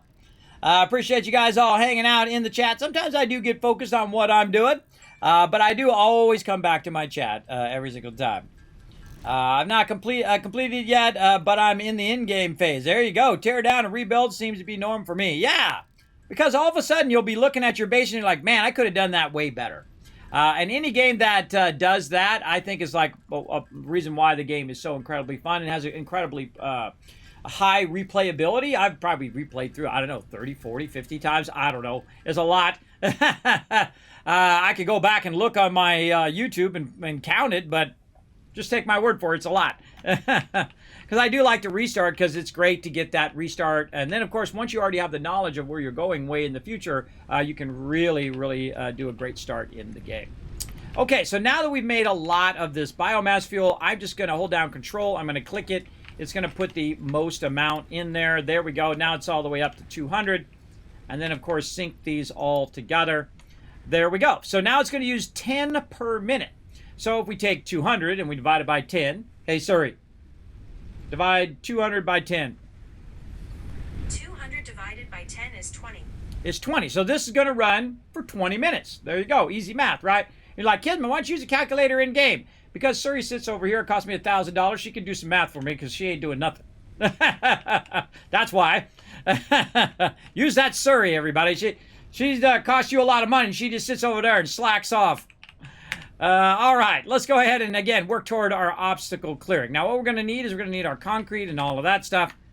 So, again, let's just grab out what we need here. Let's maybe sort this out a little bit here. Grab all of our basic resources that we already have. Notice we have a bunch of other resources we're going to use later as well. And then we're going to put all of that, if we can, fit it in there as much as we can off of our character back in there. Now, let's go ahead and check out the obstacle clearing. Now, I'm going to select that milestone. It's going to pop up in the upper right-hand corner. I can now feed resources in there. So I'm going to go ahead and start with our concrete.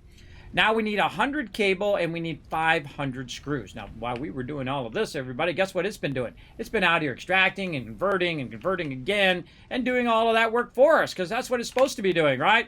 And there we go. It's at 350 already, pretty close to 500.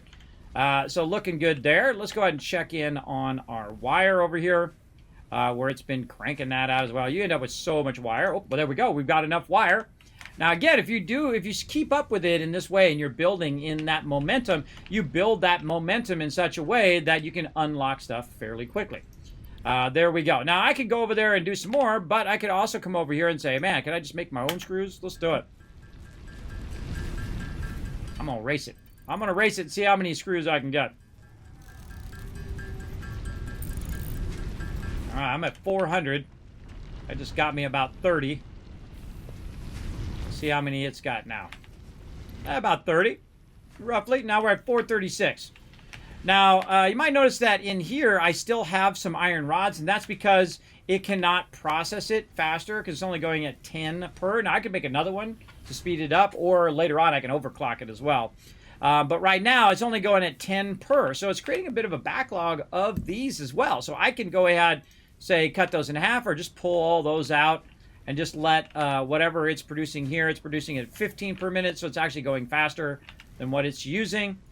I can go ahead and just grab those out. It creates a bit of a backlog, which is great, because if you need rods, you can grab those. If you need screws, you can grab those. So great kind of production line thing there. And then we go over here. Again, we can make some more of our own. Now, in the long run, it's actually faster for you to make it. You're going to make it way faster than that thing's going to make it over there. Same thing with most of your starter material, especially rods. Rods are really, really fast in the actual thing. There we go, 500, we're good. We put the 500 in there, and then we press the big red button.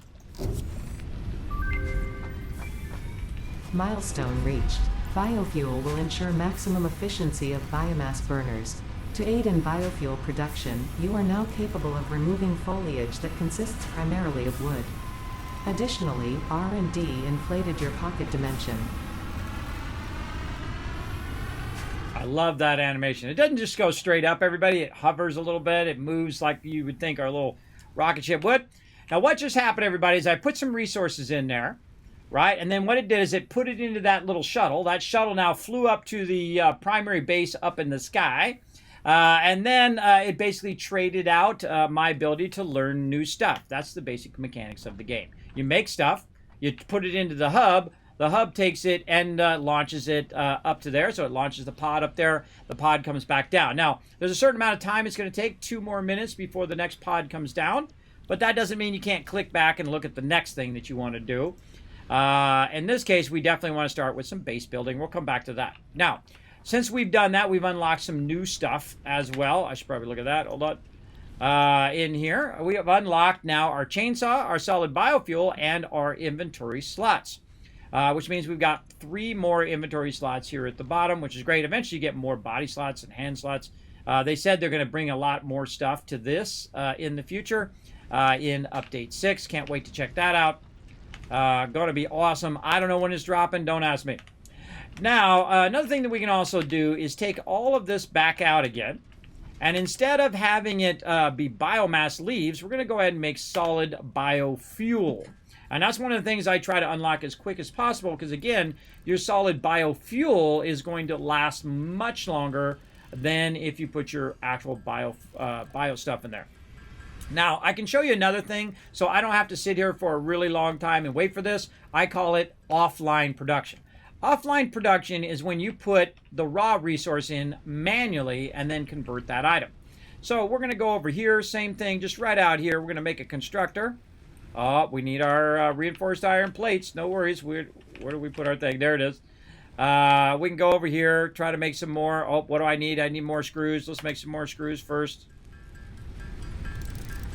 And you only need 2 of them. There we go. And I'll eventually show you my Kismet rule of 8, how to rule this game.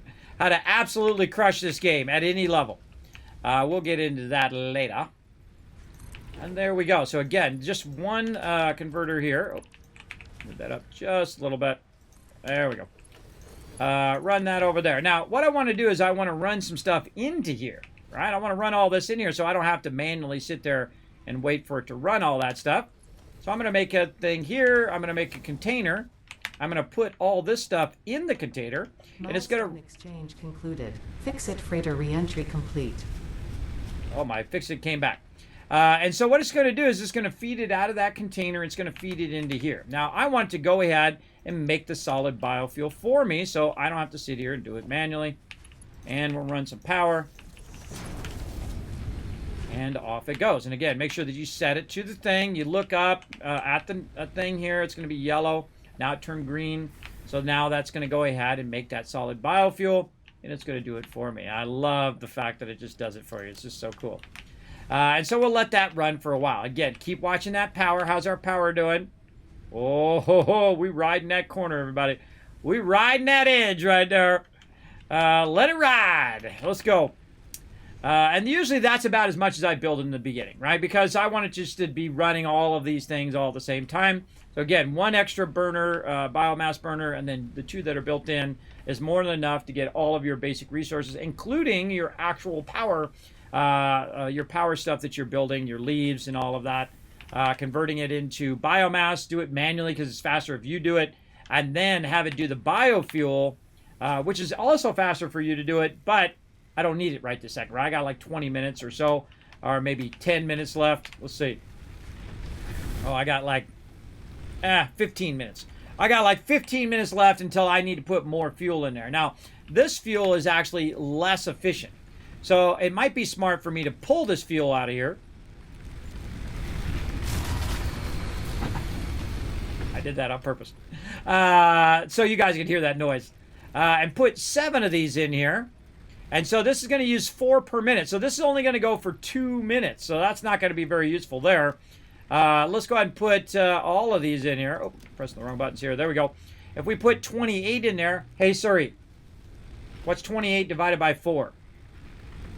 28 divided by 4 is 7. So that's only going to last for 7 minutes. And you're like, well, Kismet, I thought it lasted longer. It does when you put a full stack in there. But since we don't do a full stack, we'll go ahead and let that run for 7 minutes. Now also, while we've been doing that, of course, it's been slowly making more of them over here. So I can now grab the more efficient kind of like fire logs, take those out, put these in here, and keep that going. And you can slide them in and out if you're fast enough. I would wait till this kind of bar over here is way up at the end, then swap it out, and then it will just keep on running. So it's not burning up that other fuel. And then we can make some ourselves now. Remember, it's making them 4 at a time, too. And so now we're really doing it. It's making it. We're making it. Some of our things are already stacked with that biofuel. The biofuel burns more efficiently than the biomass does.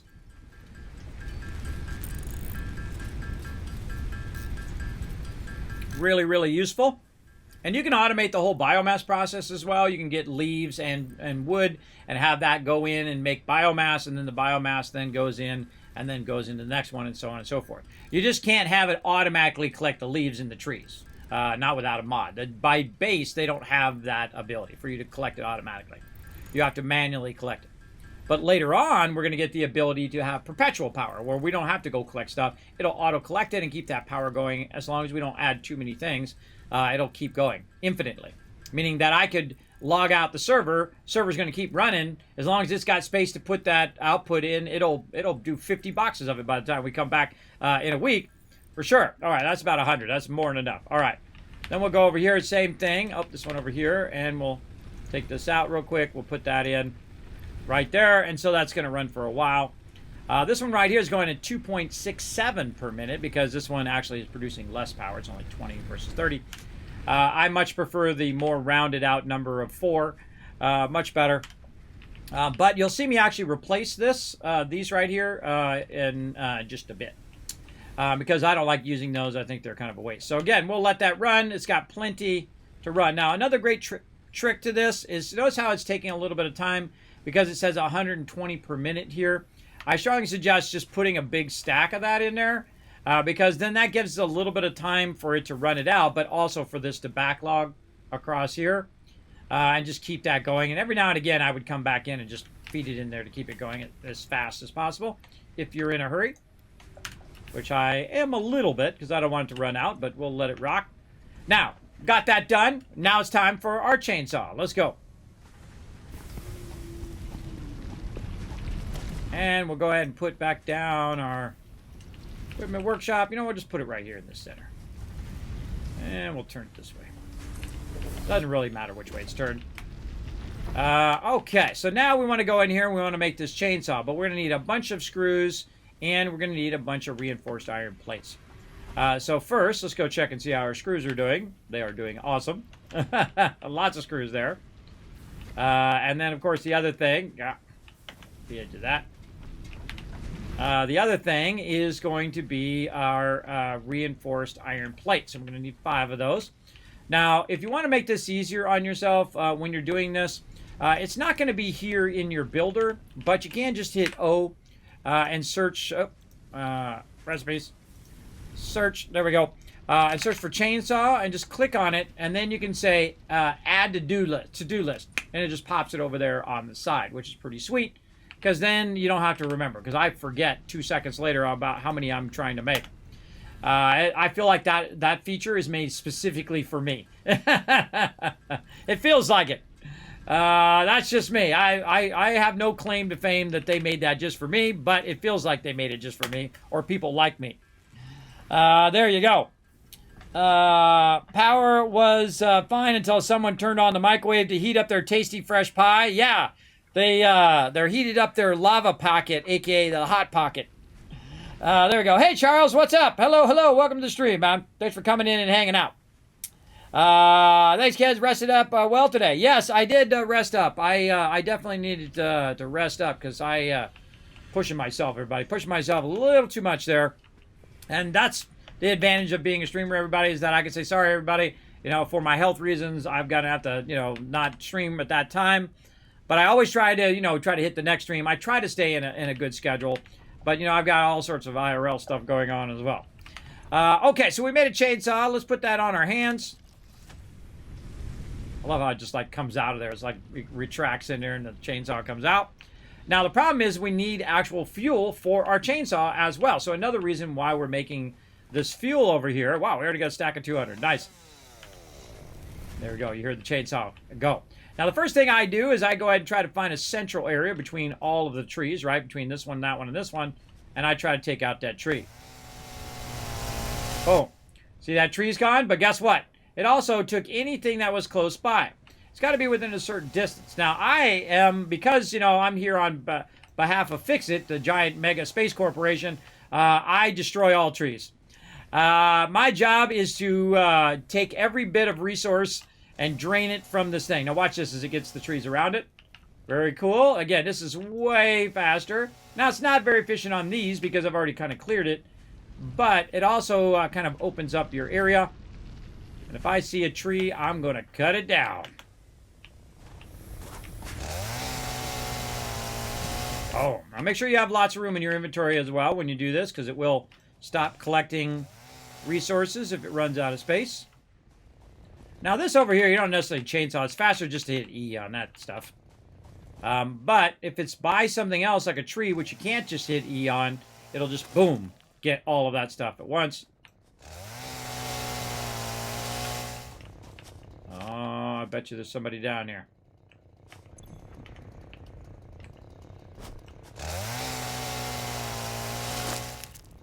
That's weird. It's just floating there. That's weird. All right. I don't know if that one's supposed to be there. That seems like a odd place to put that. All right. So we're just gonna go pick up some more resources the easy way. And this also gives time for our stuff to run here. Now you gotta see it highlight. If it doesn't highlight, then you're not hitting anything. Keep that in mind. Again, I just clear every bit of everything. You want to leave this here, too, by the way, because that's going to respawn eventually. Now, down here, this darn tree is in my face. I want that tree gone. Bye-bye, tree. Boom. Tree out. Now, sometimes this stuff respawns, by the way. Keep that in mind when you're building stuff. Now, I got wood, flower petals, and leaves from that, by the way. And really, the big thing here is the wood. The wood gives you a lot more resources, for sure. Try to hit this bush, and that bush is also going to get the trees, eh? Nice. And then let's go down here and hack down some more trees. See, not only is it good for clearing trees, but if you notice the little rocks that are close by, if you are close enough to a rock... If I can get one in view here. If you're close enough to a rock, it'll also take those out as well. If it's nearby. Check this out. Some of these, by the way, you can actually climb. Just a heads up.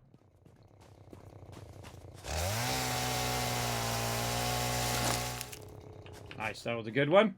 Again, just try to get in the middle of the brush. Now watch out, there can be mobs in there. But I try to get in the middle of the brush. I try to hit anything that's going to get most of the stuff. And then any of this little stuff, get an E and get that out. One of these days, I'm going to cut down the entire world. Every tree everywhere. One of these days, or never. That's pretty much how it goes in this stream, everybody. It's either one of these days, or it's never going to happen. I don't have that much time. All right, so there we go. We got a good amount of that stuff. We'll sneak up here and get this one. Probably going to get shot at.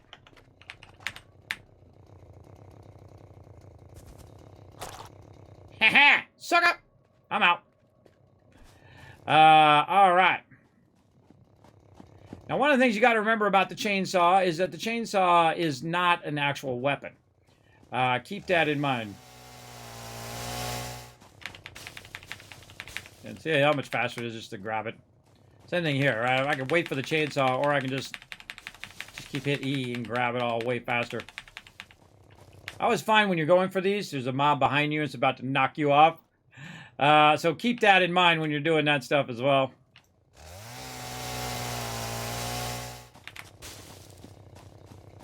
Oh, this is a good one right here. This cluster of all of these together. Got all of that. Very nice. Ran out of power. Did you hear that? Gotta go back and feed some power in there. Let's see how much it got done. Now, see, if I do this one, I'm gonna get both these trees, and I don't have to like hit the actual tree itself. I can just hit the bush. Now we're clearing this out. Look at that. It's getting rid of all that evil nature. Bunch of nature everywhere. Got to get rid of that nature, everybody. Darn nature. Encroaching on my base. There we go.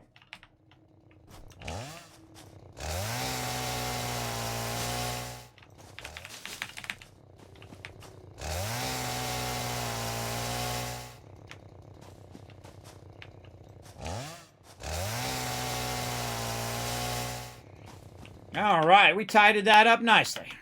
I'm going to get my big butt up off the ground here. There we go. Tidied that up. Now, I don't know if it grows back. I don't think I've ever watched it long enough to see if it grows back, because in a minute here, my base is going to be up off the ground. So, it's not really going to be an issue. All right, so we've run out of power. Now, let's go over here and hope that we have enough of these over here that we can go ahead and utilize that for putting this into our particular power here. Now, since this is run out, I might as well just go ahead and basically take this off the chain now. So I don't need to use it. Now, right now, I'm producing 60 power. And my max, I'm producing 70 power, and my max cons is 60, meaning that if I have everything running at the same time, it's going to be 60. Right now, I'm producing 70, right? Now, I don't really need that extra 10. I don't really need it because I just want to run at that particular size. So what I can do is just go ahead and make a second one of these. And again, we're going to get just throwing it around together. There we go. Make a second one of these, our biomass burners. And then I only have to feed 2 of these, right? So I can feed 200 in that one. And then I can feed 200 in this one. And then have the same end result. There we go. But the cool thing is it's actually producing more power right this second. But you're going to see it all of a sudden nosedive. And the reason why that power is going to nosedive is because it's going to run out of power in those extra ones that I have connected into the system right now. In just a moment. Unless I didn't take the stuff out. I thought I did. Let's go double check. Oh yeah, it's still burning down those. Yeah. So you're going to see one of them drop. There we go. There's the first one drop off, and then the second one dropped off. But it didn't stop, did it? That's because it's never going to go higher than 60, and I'm producing exactly 60. So now I am perfectly effectively using my power, right? So my power is at point, right? So I don't need to make any more power, and I don't really need to do anything else. Now, I literally could just let this run and then AFK and come back later. I highly recommend that if you have something else to do. So if we take this and we divide this out now, hey, Siri, what's 200 divided by 4? 200 divided by 4 is 50.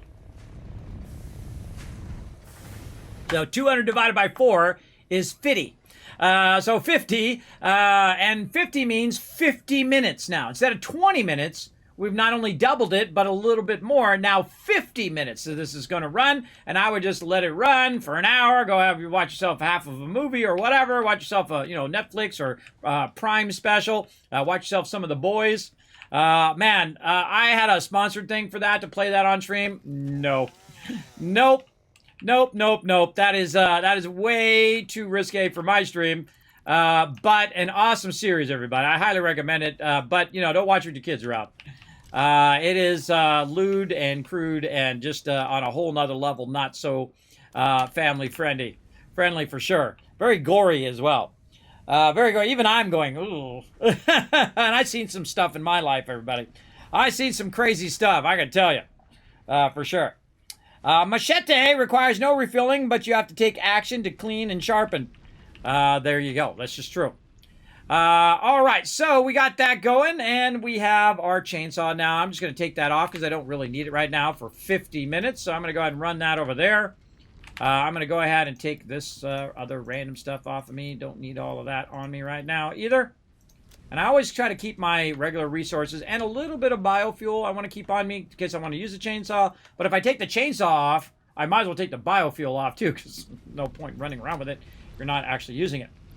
All right. So now we want to build up a bunch of our basic resources here. And the reason why we want to do that is because we want to upgrade our different stages of upgrade. Now, obviously, your Tier 1 is going to be way easier to upgrade than Tier 2, but I suggest going directly for obstacle clearing. Get that one going as quick as possible so you're not worried about it. All right. Now, back to here. What I want to do is actually start working more on my base. So I need a lot of iron rods and a good amount of concrete. So let's run over here. Check in on our concrete. Bow! Lots of concrete. Take it all. And then let's check in on these extra bit of rods that it's making. Over here somewhere. let's see, going out here, going across here, hitting this one, and going into here. There we go. And you can see I've got a bunch of extra rods because I'm purposely letting it run a bit slower on the screws so that it backlogs a bunch of the rods over there. And I actually have 200 in here too that I can just take out because it's already backlogged in there. So you actually have some in the box and then also some in the machine.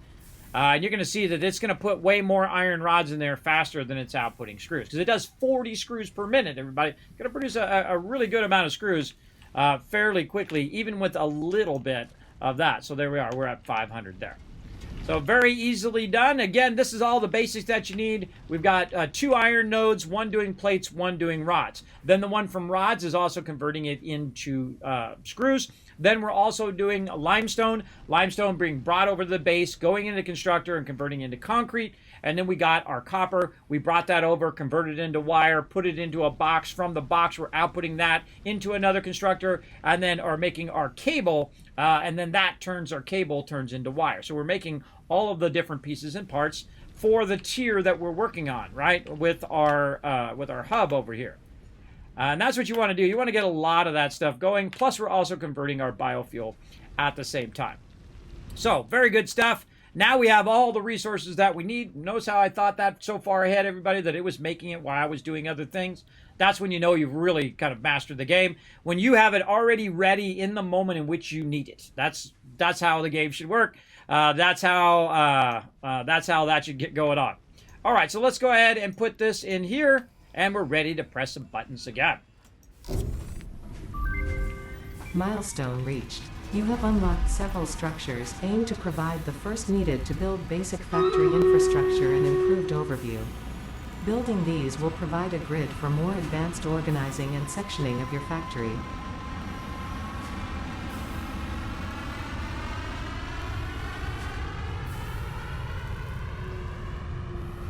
All right. And now that we've built out our entire base, it's time to tear it all down. Yeah, it's that time again. You're like, what?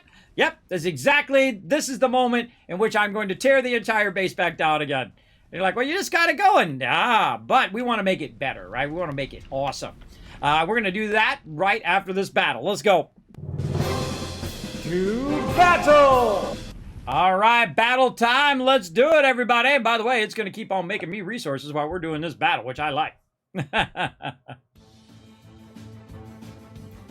All right, let's annihilate. Whoa. We did annihilate. We annihilated that person. Oh, those rogues are going for him. Get him, rogues. Oh, forget about it. These guys are absolutely toast.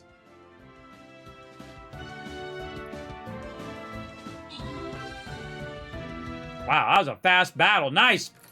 All right, let's give you guys some love. Am's getting some gold. Boss getting some healer scrolls. And Anisha, I'm going to guess, came in with just 1 unit, but is our MVP because of the 6 assists there. Nice job. Foxy, whoa, look at that. 6 units. Nice job. M, 6 units. Boss Executor, 6 units. Look at that. All 3 of you had 6 units. I'm going to give you 1,000 kiss caps just for all of you guys working so well together. There you go. Let's also check those retweets. We're only at 2. We need 5. Go ahead and click that second link right there in the chat. Everybody click that last link. Go up there, hit that like button, hit that retweet button. Does help out the stream tremendously and also earns you guys kiss caps so you can potentially win the giveaway that's going on right now.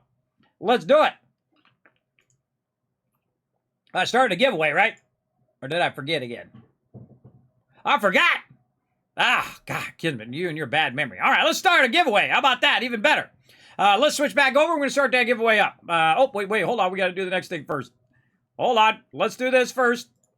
Let's get it going toward these resources. And this is a 4 skull, so I'm going to call it in the big guns. Let's go. Oh, same one again. Okay, but a little bit tougher. Oh, I pushed him back a little bit. Oh, well. We'll come back to it in about 30 minutes.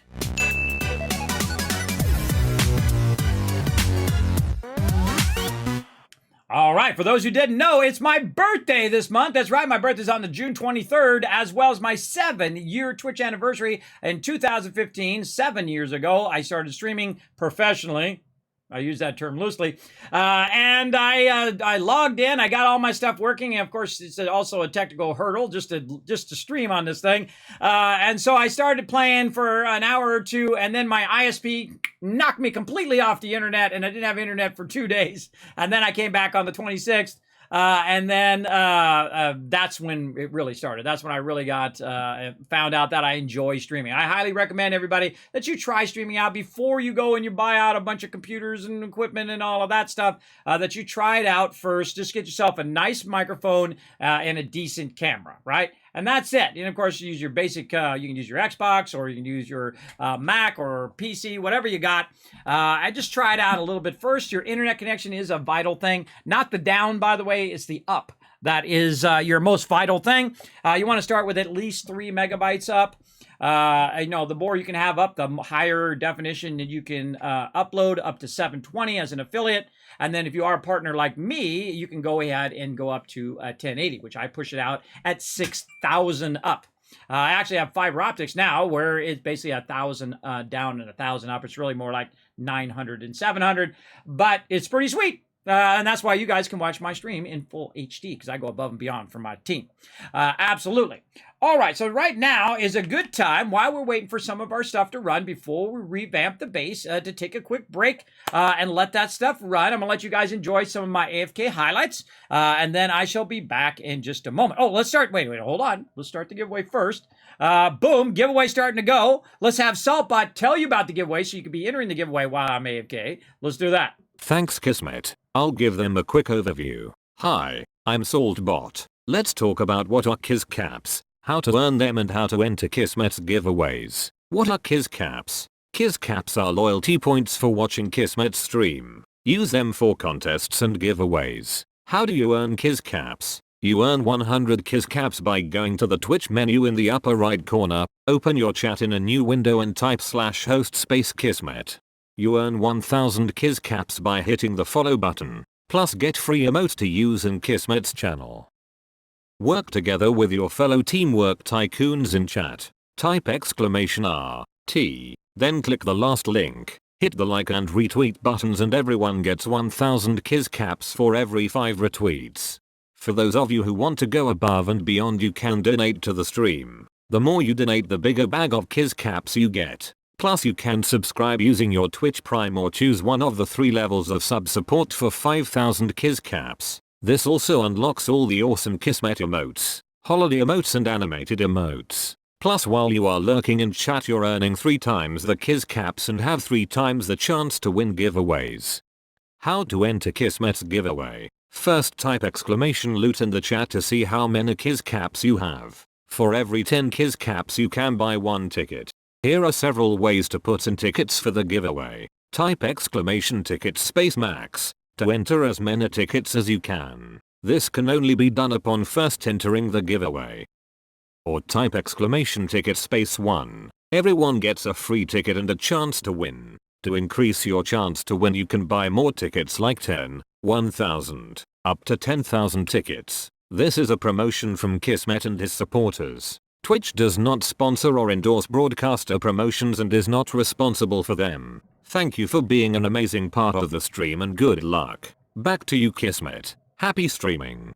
Well, thank you, Saltbot. That's my buddy Saltbot. When he's not being salty in the chat, he also runs the chat. Appreciate him as well. Oh, and we hit 1,000 Kiz Caps for everybody in the chat for hitting 5 retweets, everybody. Now you can be part of the giveaway right here. Now, just so you guys know, there are some really nice games in here. I highly suggest using your Kiz Caps, all right? There is a lot of really nice games, $60, $80 games. Sometimes, some people have been winning double wins, right? Where you win a game and then you win all the DLC with it. I mean, that's worth like $100, everybody. I've been giving this stuff out all month long so far, so for the past 8 days, and I'm going to do it every single stream. So use your Kiz Caps, otherwise you're going to miss out. Remember, I'm going to be doing it all month long. We're going to really give away tons of epic stuff. I'm going to give you stuff for my birthday. I know, cool, right? Very cool. I do it every single year because I love to do that little turnaround kind of thing. Now, I highly suggest when you get to this point of the game, everybody, that you do take a break, right? So you've been playing for about an hour or 2 hours like me, and you've got everything going. You've got all your plates going. You got your rods going. You've got your concrete and your wire going, or your cable going. And then, of course, you have your second tier, which is your screws and your wire. And you've got all of that going. Plus, you have it also converting yourself some of your biomass into the better bio logs, right? And so you've got all that going, and the best thing to do is take a break for 10, 15 minutes or so. I'm going to take a few minute break, but I would definitely let it run so you backlog a bunch of resources while you're having a sandwich or getting something to eat or whatever. And then you come back, and guess what? Now you got a bunch of resources that you can use. Now, if you do have a mega server like me, and you can get one for 10% off for just a few dollars a month, popping over there, seeing my buddies over there at Nitrado. They've been a great partner here in my stream. They've had my back. I actually met the president of them randomly walking through TwitchCon, and I saw he said Nitrado on his back. I said, "Hey, I love Nitrado. They're awesome. I partnered with them." And he turns around, and I realize it's the president of the company. He's like, "Oh, you're one of our partners?" I said, "Yeah." And I said, "You know what? I'm having an after party. Come and join us at the after party." And he's like, "Okay, boom." And he came and joined us. We had like 50 people there at a big old after party after the thing. It was so much fun, everybody. We had a great time. 50% of the time, my breaks include taking the dog outside for a short walk. Well, there you go, LLC. Stay healthy. Now, you want to stay healthy as well, everybody? Support the stream. And also support your health by going over and following that link right there in the chat. My buddies over at Factor is giving you $120 off. I'm telling you, it's going to run out in the next couple weeks. I suggest you at least go check it out. Click the link. I just had another one today. Oh, man, what did I have today? I had, oh, God, I got to remember. I just had it too. It literally, I don't even need to know what I'm having for dinner anymore. I don't have to say, I don't know, what do you want? What do I want? I don't know. I just go in the fridge and I grab one out randomly, and then I just heat it up. Takes 2 minutes to heat it up. It almost looks like a TV dinner, except for it's actually made by a chef. It's made for you, and it's all shipped to you. You can get, 4 of them, 8 of them, or I forget who got 16 of them. That's brilliant right there, because then you never have to think about any meal. You just go in there, you grab one randomly out of the fridge, you pop it in there, 2 minutes, ding, you're done. Take it. You can put it on a plate if you want, or you can eat it right out of the thing, and you're off and running. If you're wondering what I'm talking about, hold on. Let me, I think I have it right here. Chicken terrazzotti, everybody. Oh, it is so good. It's funny. I was eating one, it was yesterday or the day before, and my daughter and my wife come over and go, "Let me try it," right? And I barely got any of it. They tried it out. It was gone, man. They loved it. They thought, "Oh, man, that's really good." That's because it's actually being made by a chef. So you don't have to spend hours making food, or you don't have to order it and wait for 45 minutes for the, your pizza guy to show up or whatnot. You got good, healthy food. They got keto, they got vegetarian, they got vegan, they got all of that stuff in there, including just low calorie. I just eat the low calorie ones. And I've kind of bought a little bit of each. I had a keto one yesterday. I can't remember what it was. What was it? Or actually I had it this morning. That's right. Today is, well, it's not yesterday yet because it's 11:54, so it's still today. That's why it's messing me up. But yeah, I had, oh man, what was that? It was chicken, and it was shredded chicken. There we go, shredded chicken. I'm visualizing it in my head. It's shredded chicken with, mac and cheese. With shredded chicken with mac and cheese, and then it had like chopped up vegetables on the side. Oh, it was so good, everybody. I was so hungry. I got up, I cooked that thing in 2 minutes. It didn't even last 2 minutes before it was gone. I ate it faster than it actually took to make it. So there you go. So yeah, they're easy. They're healthy. Again, incredibly great sponsor. A great way to support the stream as well. Again, go to the chat there, click that link, and go ahead and use code Factor SE1310. $120 off. Hey, just order a couple of them. Try it out, right? Try it out. Just order a couple. You'll get your cash off for the code before it runs out. And then, hey, you're off and running. If you like it, awesome. If you don't, hey, that's up to you, all right? Again, I'm not here to sell you stuff. I just think when I see a great product, I'll bring it to the stream for sure. Because, how else are you going to find out about it, right? I find that I don't mind showing off games. I don't mind showing off great products. If it's not a great product, you'll never see it here for any amount of money. Any amount of money, they come to me and say, "Kismet, we're going to give you $1 million." Like, nah, I'm good. I'm fine. Not that I'm so rich, everybody. I got $10 in the bank like everybody else. But the second you start to do that, I know where that road leads. When you like say, oh, League of Legends is my favorite game in the world. Everybody knows you're BSing. I like to tell it to you straight. I'm 50 years old. I don't answer to no one. I don't care what anybody thinks because I'm at that age, and it's wonderful. It's absolutely wonderful because you don't have all this pressure and all this problem anymore. You can just be who you are and not have to worry about anybody else. Not worry about anybody else telling you who you should be. Ain't nobody telling me who I should be. It took me this long to like who I am, and I'm going to continue to do that. I'm going to continue to like me. That's the hard part. And I'm getting healthy along with you all, so come and join me for that as well. Again, big love to them sponsoring the channel. Okay, now, I'm going to go AFK, walk around, work on my health. Always good to stand every few hours or so, walk around, keep your health up. Then we're going to come back, and I'm going to show you how to revamp this entire base and make it look awesome. Be right back. All right, everybody, that's enough of that. Let's get to it.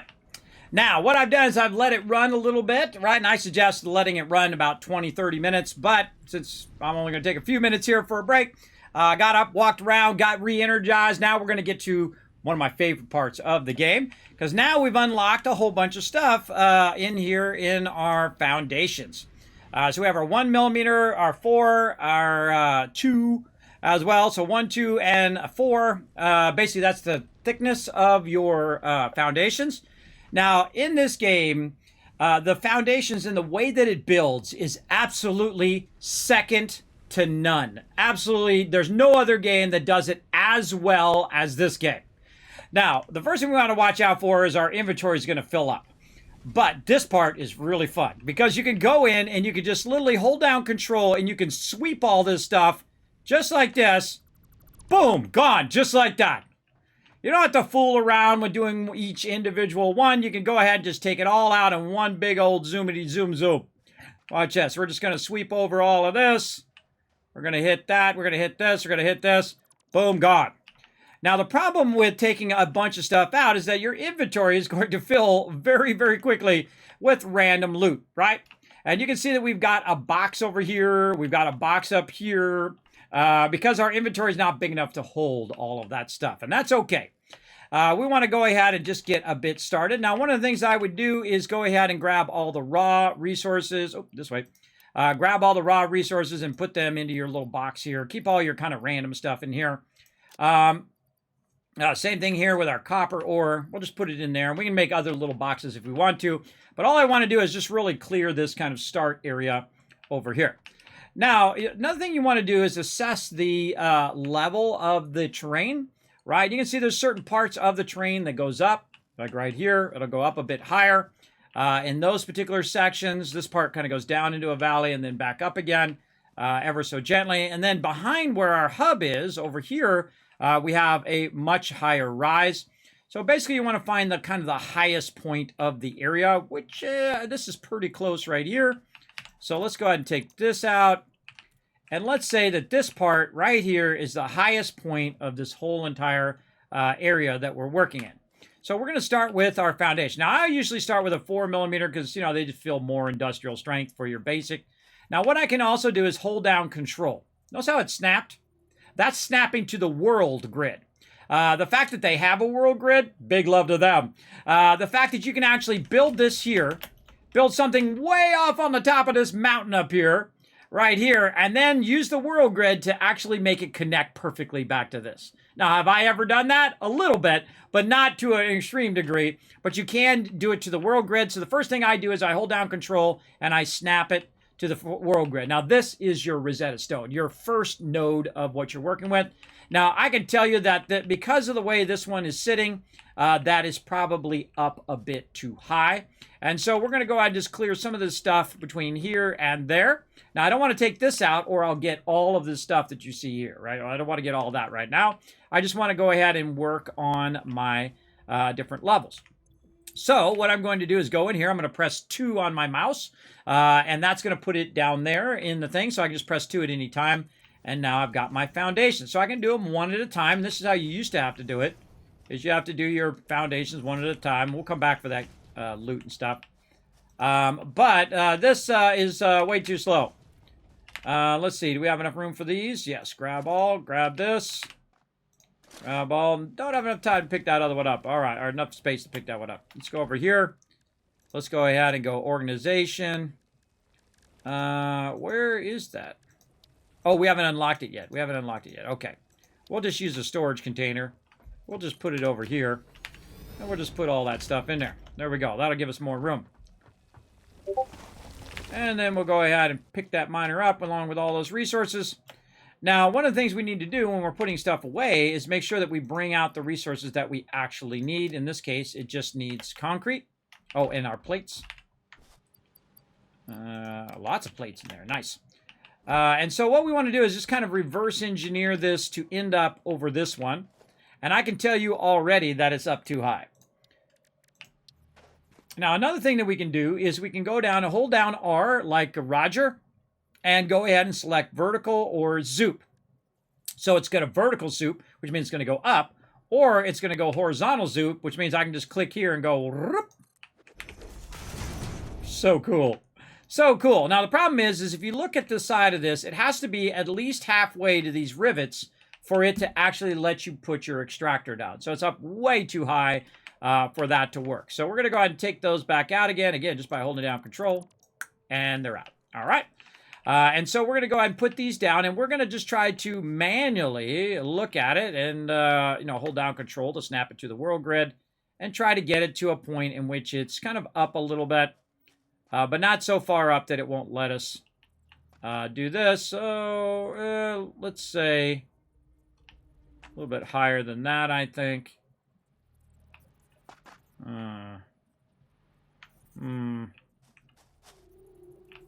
Yeah, this one's too high up here. Let's just go ahead and do that for right now.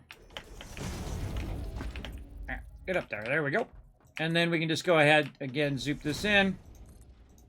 And then we'll check the side. Now, the side of it, again, at some point, it goes really low, but we're still in the middle of the thing here. And so what we want to do...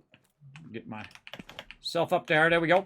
What we want to do is take our extractor right here, our miner, and put it down on top of this so it snaps in there. Now, if we do that, it works. But if you have this up too high, it will not snap there. Also, if it's leaning off the side. But basically, it says you need to place this on a resource node. So this is still too high, right? But again, no worries. Just hold down control. Take that out. Easy peasy. Back out it goes, and then retry it again. And again, I'm doing this on purpose, everybody. I've done this a million times, just so you know. And so you're trying to find that lower area. I usually find if you aim toward the center, like right there, you're going to get a good start like that. Now, also our goal is to not only get a start over there, but also a good start on this next one. And that's kind of impeding there, but that's okay. That's what's known as soft clearance there, by the way. When it shows yellow like that, it's called soft clearance, that it's just sliding closer to an existing item. And then we'll put one more row here across there. And then we'll go to production. And now when we go, you'll see that the miner actually snaps to it. So now we go and put it down. Now, it's not always like perfectly centered because the nodes are offset in such a way that it's not going to perfectly line up. But we can actually adjust it so it starts to perfectly line up after the extractor. But we're just going to go ahead and put that extractor there. Then we're going to go ahead and put an extractor over here. And I'm actually going to send it that way, like that. So there we go. So we're going to have this run out and go out this way. And then we're going to have this one run out and go out this way. And so there we go. So we've got that going. Now these over here, we want to go ahead and take these back out, because we do want to take out all of this loot that's laying around. We definitely want to utilize all that. Now, of course, our production is not doing anything right now because we don't have our production running, but no biggies. Come back to that later. And I'm going to show you how to fix your elevations here. You're going to see this is going to start to run into the ground.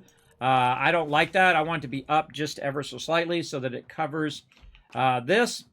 And so what we can do is we can use our foundations here to elevate it a little bit, right? So we want to go a little bit there. That's going to be a 1 millimeter ramp. This is a 2 millimeter ramp. That one kind of feels a bit better. And then we can go ahead. Let's take these out now.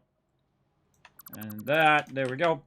And then we can go ahead and just run these from the top area like that, and then it nicely lines up to the top part here. Now, I try to get it to a point where maybe a little bit of the grass is coming through, but it's elevated up, and it's kind of not running into the ground itself. And really, you don't need much going on down here because most of my factory is actually going to be built up above the thing itself. So I'm going to go ahead and do the same thing here.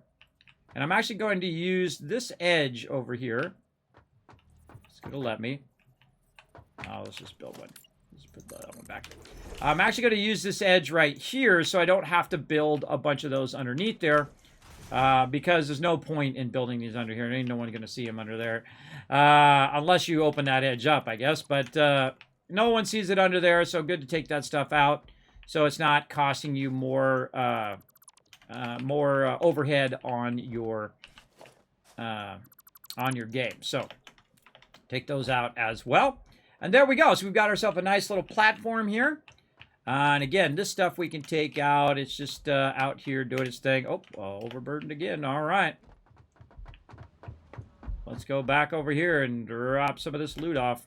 Or actually, even better, let's do this.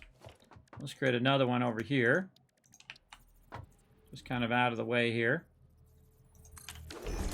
Like that for right now. And store all of that. And then we can actually just pick that up, and all of that's going to drop into our inventory. And then we can also store all of that. And then it will stack properly with whatever you've got.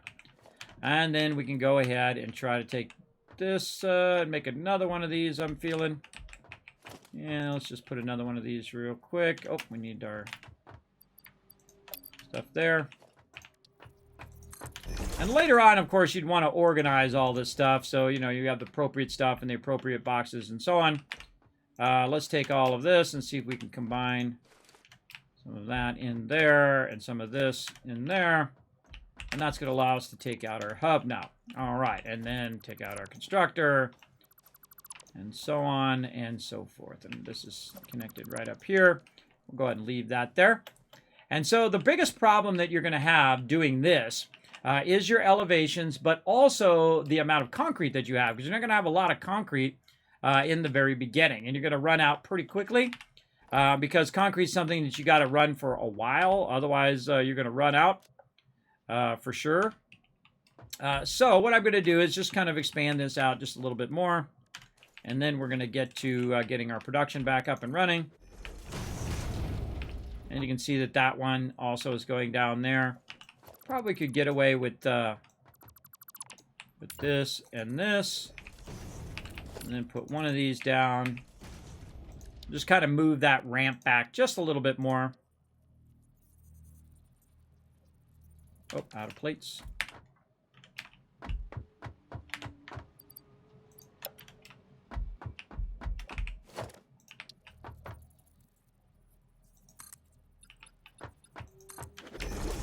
And then again, go under here, take this one out because it's just wasting your redraw. No one's going to see it. And there we go. So now we have it going up to an upper level here, which we'll utilize for some other stuff later on. For right now, we're just going to do that. Okay, very nice. And then over here, same thing. Do this. Now, if you notice, everybody, I can just hit F and then middle mouse button. If you only learned one thing in my stream today, that is the thing to learn. What it just did is it picked up that piece, so I don't have to put it in my bar down there, and I don't have to keep going in and hitting Q every time and then clicking it here. Once you put one of them down, you can just literally just copy that item. Again, another reason why this game is so amazingly good. And then also what we're going to do is we're going to try to bring our resources and have them end up right down here in this lower part, so I can go ahead and just access them. And you can probably guess what I'm going to put here in this upper part. Let's go ahead and take out this power pole too, so it's not blocking. Since there's really no nodes over here or anything I need to really worry about other than the nodes coming from the other side, we're going to go ahead and try to put our hub up here. Now, I'm going to put the hub in such a way that the power, the things that are in the back here, is turned away from me because I don't need those anymore. And I'm going to back it up to the edge as much as possible, just so it's kind of centered in the middle here. So when I run down, I can grab the resources I need, run up here, and utilize. So I just literally just turned the whole thing around the other way, because I'm not going to use these back here. But I can try to click up. Ah, God. I took damage. And that'll happen if you fall down too far, you'll take damage. I never really worry about it. You'll see that most of the time my health is really low. And I'll just go back to the base or just stand around for a little while. It'll heal itself back up again. Clearing all these bushes I'm running by again. Need all that biofuel for later. Okay, now I could have just built a ramp, by the way, just to get myself back up again there, and I will later on. But want to maximize the use of my stuff. I just don't like seeing those exclamation points, so I like to get rid of them. Okay, so now what we want to do is we want to create a bit of a junction for all of our particular loot here. Oh, we need some more of our rods here. Let's go get those. Plenty. Let's put this in and take the rods out. There we go. And so we want to kind of create a little area here that's going to just hold my resources while I'm here in the early game stage. So I'm going to go ahead and first go this way, and I'm going to put this one right here and step it back just one step here, like that, and then another one here, and so on. And do you guys know how many resources we're producing right now? See, that would have been a clue as to how many of these I needed to put down. I'm going to leave a gap in between that one just so I can get around it. Like that. Okay, there we go. So we have all of our basics. I highly suggest also to just do a little conveyor belt in the beginning. Later on, you can get signs now that you can sign all of these, but I just do this so I can visually look and say, okay, that's this and that's that. So I don't have to worry about it. All right, there we go. So we've got a bit of our storage that we can just run down. And also, if I need to go past my storage, I left myself a little area to get through. And then we're going to go ahead and get all of this running again, including having a little power station where we can just feed in one spot all of our power so we can manage it from there. But first, let's do a battle, and then we'll come back. To battle! How about that for timing, everybody? Right on the dot. All right, let's do it, everybody. Get you guys some more loot. We'll come back to it, get it going on. Any plans to play any more Valheim? Oh, yeah, absolutely. I'm kind of waiting for it to update, doing a bunch of updates. We'll probably do it while we're waiting for Alpha 21 for 7 Days to Die. Right now, we're kind of max playing 7 Days to Die, meaning we're trying to do everything in the game. We're trying to get everybody leveled up. We also added Twitch integration last time, which was crazy and fun at the same time. And so on. So we will definitely play Valheim again. We're just kind of letting them build it up, do a whole bunch of stuff so we can check out all the stuff at the same time. I love Valheim. Incredibly great game. My whole team loved playing it too. So we'll definitely circle back. All right, another win. Nice gold chest there for everybody. Rotisserie G, Boss X Coder, and M's walking away with some loot there. And LOC showing how it's done is our MVP with 11 assists and all 6 units. That's 1,000 Kiz Caps toward those giveaways. Remember, everybody, I'm giving away some great stuff. You never know. That might be a $60, $70 game with a whole bunch of DLCs. It might be $100 that I'm giving away right this moment. So make sure to use your Kiz Caps. Go exclamation loot to see how much Kiz Caps you have. It's 10 Kiz Caps per 1 ticket for the giveaway. Everybody gets a free ticket. So if you just wandered in my stream, guess what? You get a free ticket as well. You just go exclamation ticket space 1, boom, you're off and running. You can also buy 100, 1,000, up to 10,000. The easiest way to figure out how many maximum tickets you can do is just to look at how many Kiz Caps you have and drop off the last number. So if you have 1,700 Kiz Caps, you drop off the last 0, and guess what? You can do 170 tickets. Easy as that, all right? It's up to you. So again, make sure I got lots of great stuff. Don't miss out. Don't miss out on those giveaways, everybody. That is for sure. Okay, so let's get back to working here. Now, what we're going to try to do is condense our little working area a little bit more here and try to get it real close to our actual extraction. Notice I'm going to get into that. Hold on. Let's go back to the map first. And let's go ahead and get another battle going. See, I'm right on to the next thing. Hold on. I'm not really doing anything. I was just talking about it. All right, let's go ahead and get it going. Got to put my unit down here before I forget. I forgot, I think, at some point today or yesterday. All right, there we go. Got it going. We'll come back to that in about 30 minutes.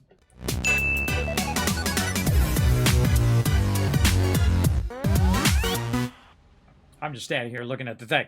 Okay, so what we need to do is we need to condense our stuff down so that it's taking up less room to kind of maximize our use. So what we're going to do, of course, is you put our smelter back in again that we use. I'm going to hold down Control to snap it. and try to get it fairly close. I like to leave a little bit of room so I can see it working. You can actually get it closer than what I just did.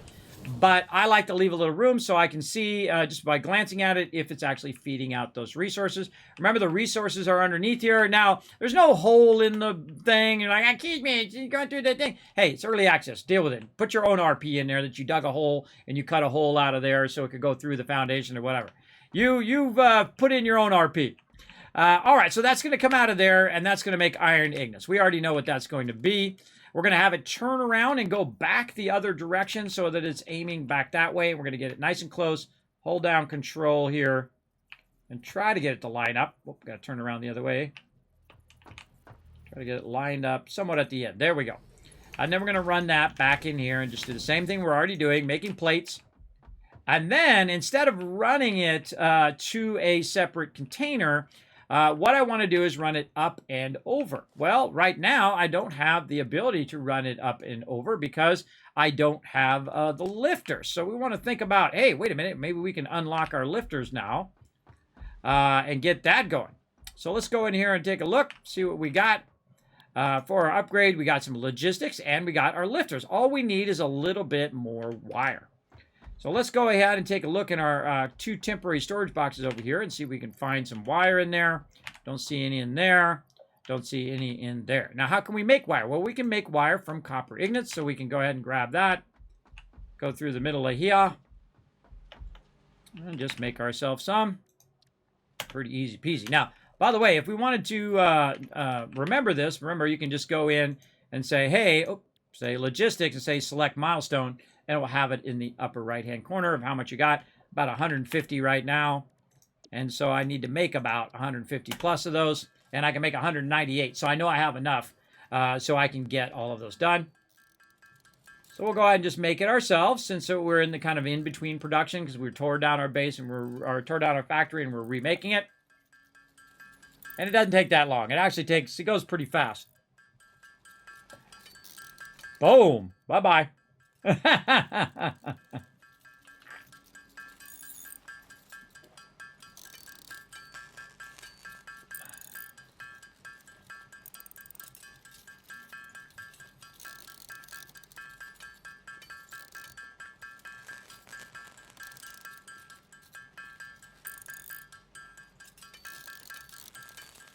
We make enough? Oh, made more than enough. Look at some buttons flipping some switches. There we go.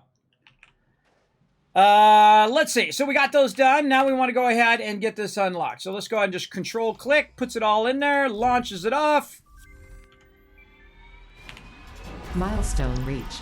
Conveyor belts can now merge, split, and lift to increase the complexity and efficiency of your factory. We encourage you to consider more verticality when it comes to factory logistics to streamline short-range transportation. The productivity display will help you measure and improve the productivity of individual buildings to aid with optimization.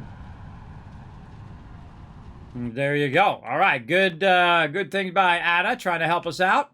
Now again, it talked about verticality, and we're going to start using a bit of that verticality right now to maximize the usage here. So what we're going to do now is use our conveyor lift to lift this up over the top like this. So when it comes out, it's going to lift up and over. We've already got this set up. The thing we need to do, though, is set up our power grid. So I'm going to set up power grid at the end. I'm just going to go ahead and set where this stuff is going. Now, I typically do it in need order or construction order. In this case, I want this to be my concrete, right? So what I can do is just put some concrete in there and establish that as concrete. Same thing here. I can go ahead and establish these as plates and this over here as rods. And then this is your limestone. This is your iron stuff that you're creating. Another one that we're going to create is screws. I don't have any screws on me right now. And then, of course, we're going to do some wire and some cable. And these are the basic ones you need in the very beginning. By the way, if you don't know, there's 6 basic resources in the very beginning that you're going to need to really get your stuff rocking. So let's go ahead and transfer some of this stuff back out of here. And we'll drop some of this random loot over here that we're going to utilize later on. We'll drop this and all of this stuff. Now, you can actually delete some of this stuff as well if you don't want to deal with it. But I just put it back over here so I can use it later. There we go. Oh, I do have some screws in that one. I can put some screws in there. There we go. Very nice. Those are all established now. Now I can just take this out, and anything that's in it's going to drop in my inventory. Same thing over here. Perfect. Looking good. Now, what I can do is go through and look at any of the excess resources that I have and actually sort them manually. Later on, you can sort them automatically, which is pretty cool. But anything that I have left over here that I want to sort out, I can do so. Like I see I have some screws there. There's some more plates I can put in there. And really all the rest of that stuff is good. We got some wire we can do. And all the rest of this is other materials that I'm really not going to use. Now, what I'll do with those other materials is I will make a separate box right over here. Oh, I need my stuff back here. So I'm going to take a full stack of our stuff there and a full stack there.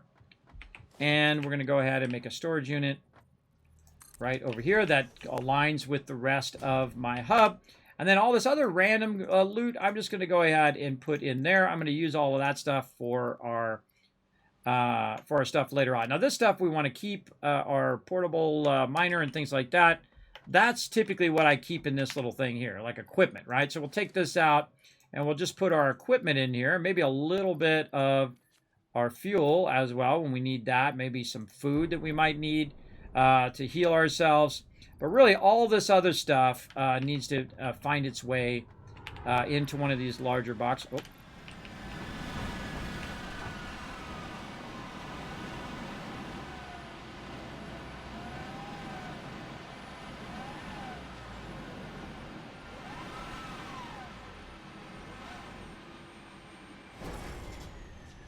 It's almost like someone's manually piloting that up in the space station up above. So cool. All right. Now, one of the things that we don't need right now is raw resources. So I'm going to actually pull the raw resources out and put all this other stuff that I do want to keep. Biomass there. All this biomass could get converted as well. Let's convert some of this biomass just to clear out some inventory. Or actually, let's just make another one. We'll just make another one. So I hit F to like I'm going to take it out. Middle mouse button to grab the same thing. So I don't have to, you know, go into the thing and find it all. Let's just put all this overflow stuff over here. That's what we'll do. There we go. And if we need any of that, we know where it's at. So this is just our overflow here. These are our primary sorted resources, and we're good. Now, we've got to get the appropriate resource into the appropriate box. Right, now what I can do is I can just go over here on the side. There's a ladder right here. I go up the ladder to get up above. And I want this one to run into this second box, which is my box that I need. Now, one of the things that's going to happen is you're going to do this. It's clipping through the middle of there. I don't like it to clip for any reason. I dislike it, but the fact that they added it to the game is cool now. But I don't like it to clip. Now, another thing that I'm going to replace here is in the logistics here, this little conveyor pull. Once I get the ability to use my stackers, we'll do that. But we're just going to go ahead and do something like this. We take this. We try to run it. Let's do it this way. We'll run this out. Oh, I don't have any concrete. Let's take all of that. Let's run this out. Oh, from here. Run that out, and then just run it up if we can. Again, across here. Up. Just to get it up above, and then we can run it that way. Now, if you notice that I ran it in the opposite direction that it's going to run, it automatically knows to switch the direction and to run it this way. Now, if you look underneath here, it looks like it's going that way. But if you get up on top of it, you can see that it's actually going down like it should. Oh, there's a thing in the way. It's going down, it should, and going that way. So we've got a little problem there. It's running into that. I don't like it. Definitely got to be fixed. So we'll take that out. And I'll show you a great little trick on that. We'll go ahead and readjust how this is going. So let's go ahead and add this as number 4 on my bar. So we'll go up a little bit higher. Like that. I think that's higher. And then try to connect it over there. Nope, still hitting it. All right, another thing we could do. Let's do this. Turn it this way. Up a little bit higher. And then it's going to double back. And look how I can get it from over here. I think that's just so awesome, how you can be so precise with that, where I can go through and adjust it from over here on this side and avoid that clipping. Now, it doesn't really matter. It doesn't actually affect your stuff. You can still clip through the middle of stuff, no problem. But I like to go ahead and run that over and have it end up in the box I want it to be in. Just like that. Now, we can go ahead and start with our power grid. Again, we took everything down. We had already got all the stuff going before. We know we need at least 2 of these. And we're going to need some wire. So again, because we have a nice central spot to grab our wire, we know right where to go. And then we can go ahead and just start with our power. Now, I like to put the power kind of next to each other. So I'll kind of line this up. Somewhat like that. Sounds good. And then I'll just rotate it so it's kind of like going in the opposite direction. I don't know. That's just my jam. We need more wire. So we're going to need to find some of this raw material, which we probably put over here. Yep, we got a little bit. Get that out of there. Any more in there? Nope. Okay, so some more wire.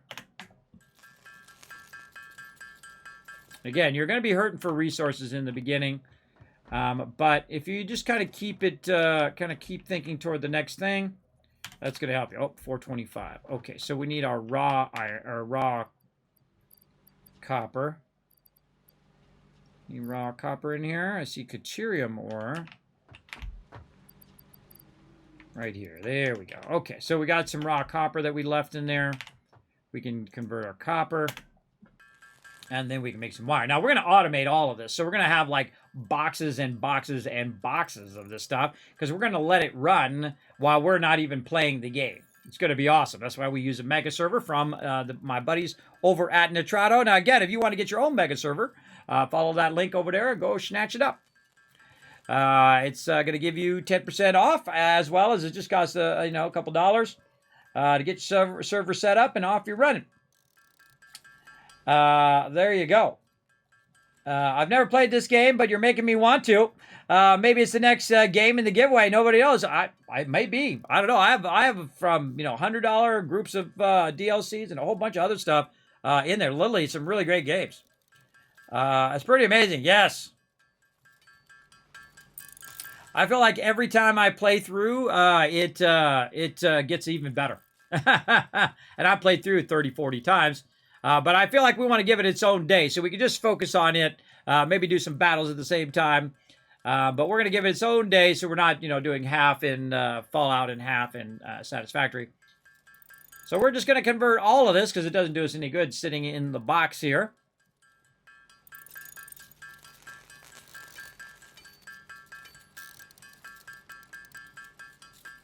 There we go, and then let's do some wire.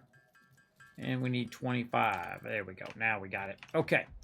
And we're going to go ahead and put in our second power. And remember, we had this perfectly balanced with just 2 of these, so we don't have to worry about it too much.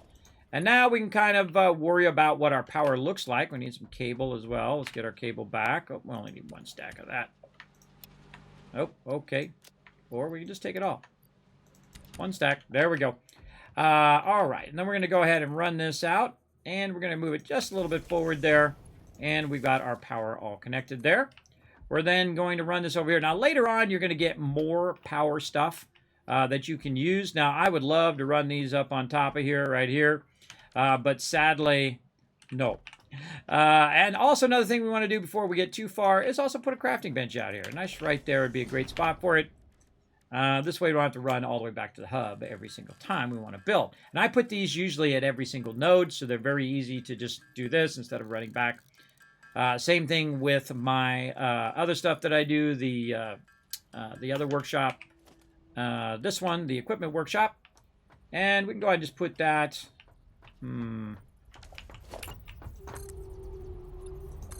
Let's just put it back here. There we go. Okay, so now what we want to do is we want to get that power from over there, and we want to run it over here. Now I'm just going to kind of line it up visually here, like that. And I want this one connector here that's going this way to control all of this. And the reason why I wanted to do that is so that I can just disconnect that line if I want to. And it should all be fine. This actually probably be better on this side. Let's go ahead and move this over again. How are we doing on this one here? Is there anything in here? No, we can just take that out. There we go. And I love how you get the resources back too. So it doesn't penalize you if you build something and you're like, oh, you know what? I want to change that kind of thing. So I'm going to go ahead and run this right up next to this, a little bit back, because it doesn't clip through anything. I've got this running back over there. Everything's good. This one over here is not going to be instructed, so I'm going to run it this way. I'm going to run it back, and then I'm going to run it around on that other side.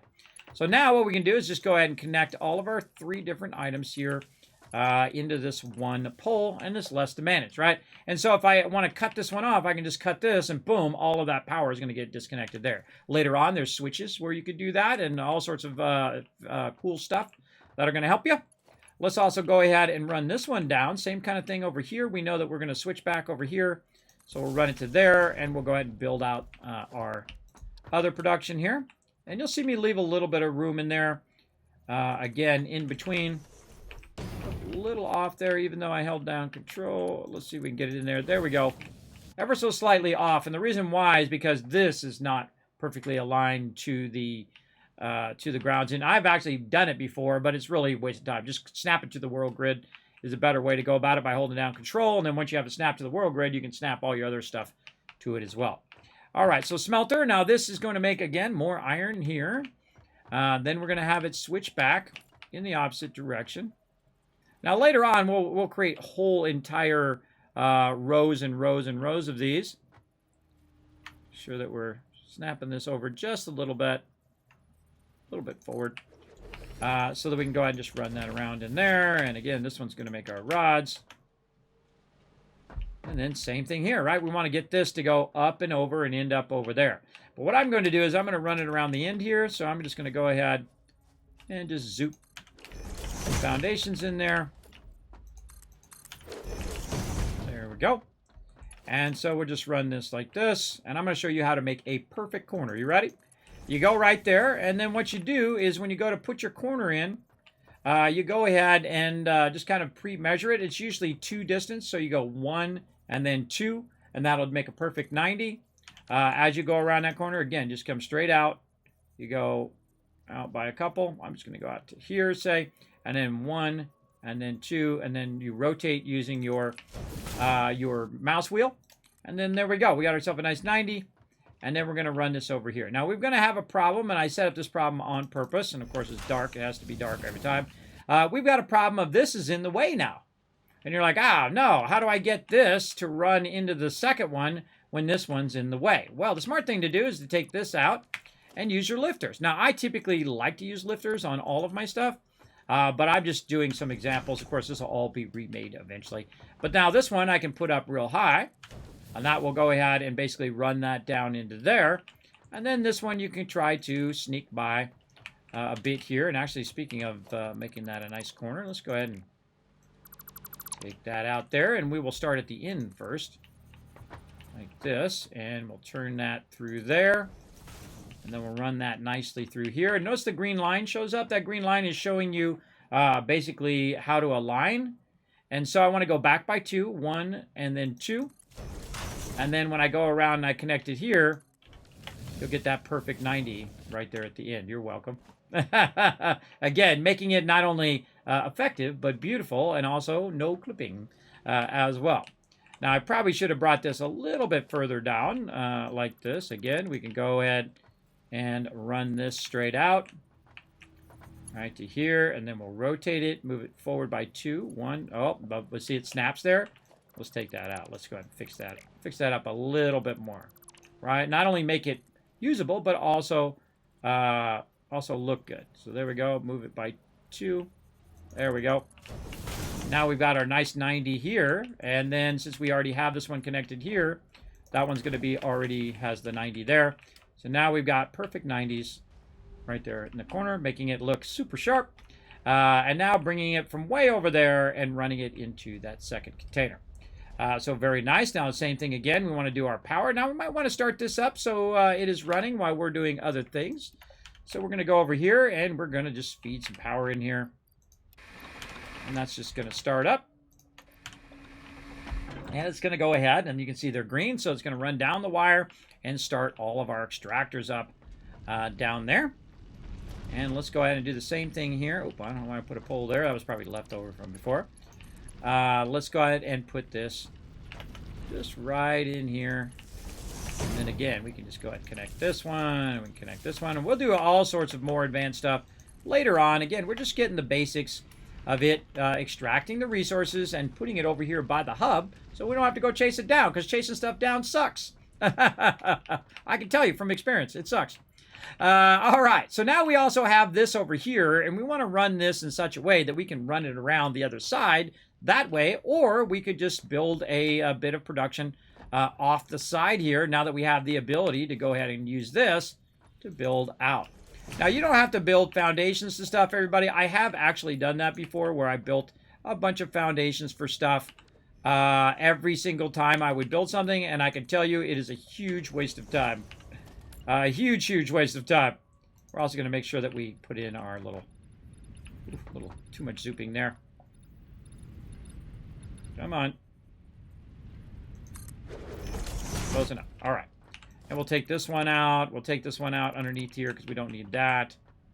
And then we'll go ahead, or actually we'll just run this across, yeah. Like this. Okay, so again, we're just kind of building it out, and I'm just hitting F, middle mouse button, F, middle mouse button to pick this up.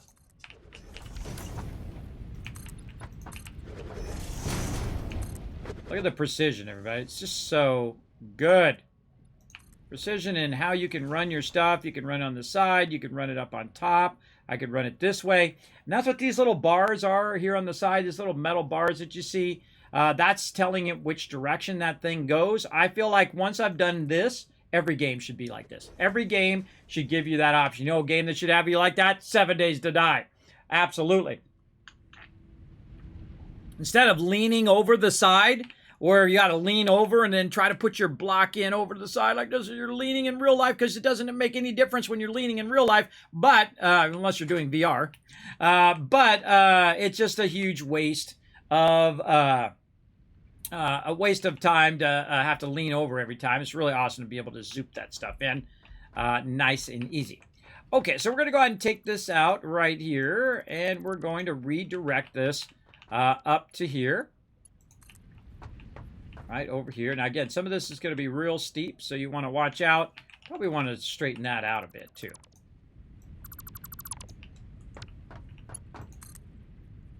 You see what I'm doing, everybody? You see how I worked it from way up here? I didn't need to go down there. I worked it from down there. I just readjusted it. That's why this game is so awesome. Absolutely. Now we can actually make that even better if we're really tricky. What we can do is go in and put the constructor in first, because we're just going to go straight to one constructor for now. We're going to line that up to the edge. I'm going to push it forward just ever so slightly. And then I'm going to grab it from down there, and I'm going to bring it right up here, and it can go right into the constructor. Like that. Now, it's clipping a little bit here on the edge, but I'm going to say that I took a saw and sawed that out. There you go. Use your own RP. Okay, so look, all that stuff's working over there, by the way. All that stuff is cranking stuff out while I'm over here working on my concrete. Now, again, we're going to need some power. And again, your power grid should be easily able to turn off certain sections of your power when you need to. Now, I'm going to take this power and I'm going to run it around the backside over here. And what I'm going to do is something very, very tricky. I'm going to run it all the way to here. And then I'm going to try to reach that way down there. And I just connected the power back over there. I didn't need to run over there. Remember, I connected it for this far. How precise this game is. You got to give it 10 out of 10 for that. I give it an 11 out of 10. The only game I've ever given an 11 out of 10. Incredibly, incredibly well done. And it just keeps getting better and better. Every update is just so much better than the one before. So good. All right, so there we go. It's now going to create ourselves a bunch of concrete. And then the same thing here, just to make it where we're not running into this conveyors all the time. We're going to lift that one. And then this one here, we're going to lift it up. And let's say this way. And then we're just going to literally just connect it right over there. But aha, we're out of plates. But luckily, we've been making some plates. Aha! Lots of plates. Over there. All right, there we go. So you're always running out of everything. Always running out of something. So now you can see that the actual conveyor is elevated so that when I'm running under it, I don't have to jump over it or bump into it. Very rarely do I put stuff at the ground level. This kind of creates a kind of a fun little border of it as well. But I typically will run my stuff up above. So we run it up. We got the constructor there. There we go. Resource number 3. Now rocket. Now we need another resource, right? We need our screws and we need our wire from what we have. Now we have a bunch of copper that we haven't even tapped into yet. So before we get into those second tier items, let's continue to work with our first tier items. In this case, our copper. We're going to back that stuff up a bit. And then we're going to go ahead and zoop our stuff in. Again, concrete being your biggest hurdle at this point. Now I'm going to keep this because I can just keep redoing that over and over. Bring that over. And then down here we got some resources. Why, thank you. And then over here. All right. Needs a tracking for those boxes at some point too. Okay, so now what we're going to do is we're going to build ourselves a nice little upper area here. I used to have to do each one of these individually, and I built massive bases where you had to do each foundation one at a time. And they've actually made it so it goes pretty fast, even if we're doing it one at a time. But it wasn't that fast. It wasn't as fast as zooping here. Zooping is the best. All right, so we're going to have a higher part of our factory here, and I'm kind of watching how much concrete I'm using so I don't run out of concrete. There we go. But it's making more concrete for me now, so no big deal. We definitely want to take this out, and there's probably going to be a connector under there. Let's take that out. There we go. Okay, so now what we want to do is we want to get that copper, again, from down there, and we want it to end up here, create a bunch of production lines, and then, of course, take that copper and then run it into our boxes over there. So we're just going to bring that straight up, and we'll probably want to offset this a little bit in case we're driving a vehicle, you know, leave a little bit of a road there. So we'll offset it by a little bit, and we're going to go ahead and bring this directly to a smelter. Now, later on, you're going to see me do what I call inline production. But right now, we're just doing single line production, easy production, you know, going in at the same rate as going out, all of that fun stuff. Let's go ahead and grab this from down here. And we're just going to run it directly into the thing. Again, going through there. Like, it's clipping. We can fix that. Let's go fix it. It's always weird coming back to the beginning of the game because later game, all this stuff is accelerated, including your conveyor belts, your running, all of that stuff. So it's a little awkward each time, but still fun. Nope, not what I wanted to put in there. All right, there we go. Let's get our chainsaw. We don't like no clipping.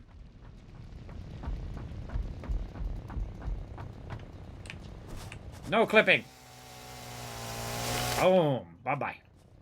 Bye-bye. All right, same thing over here. Whoop, okay. Little too much jumping there, guy.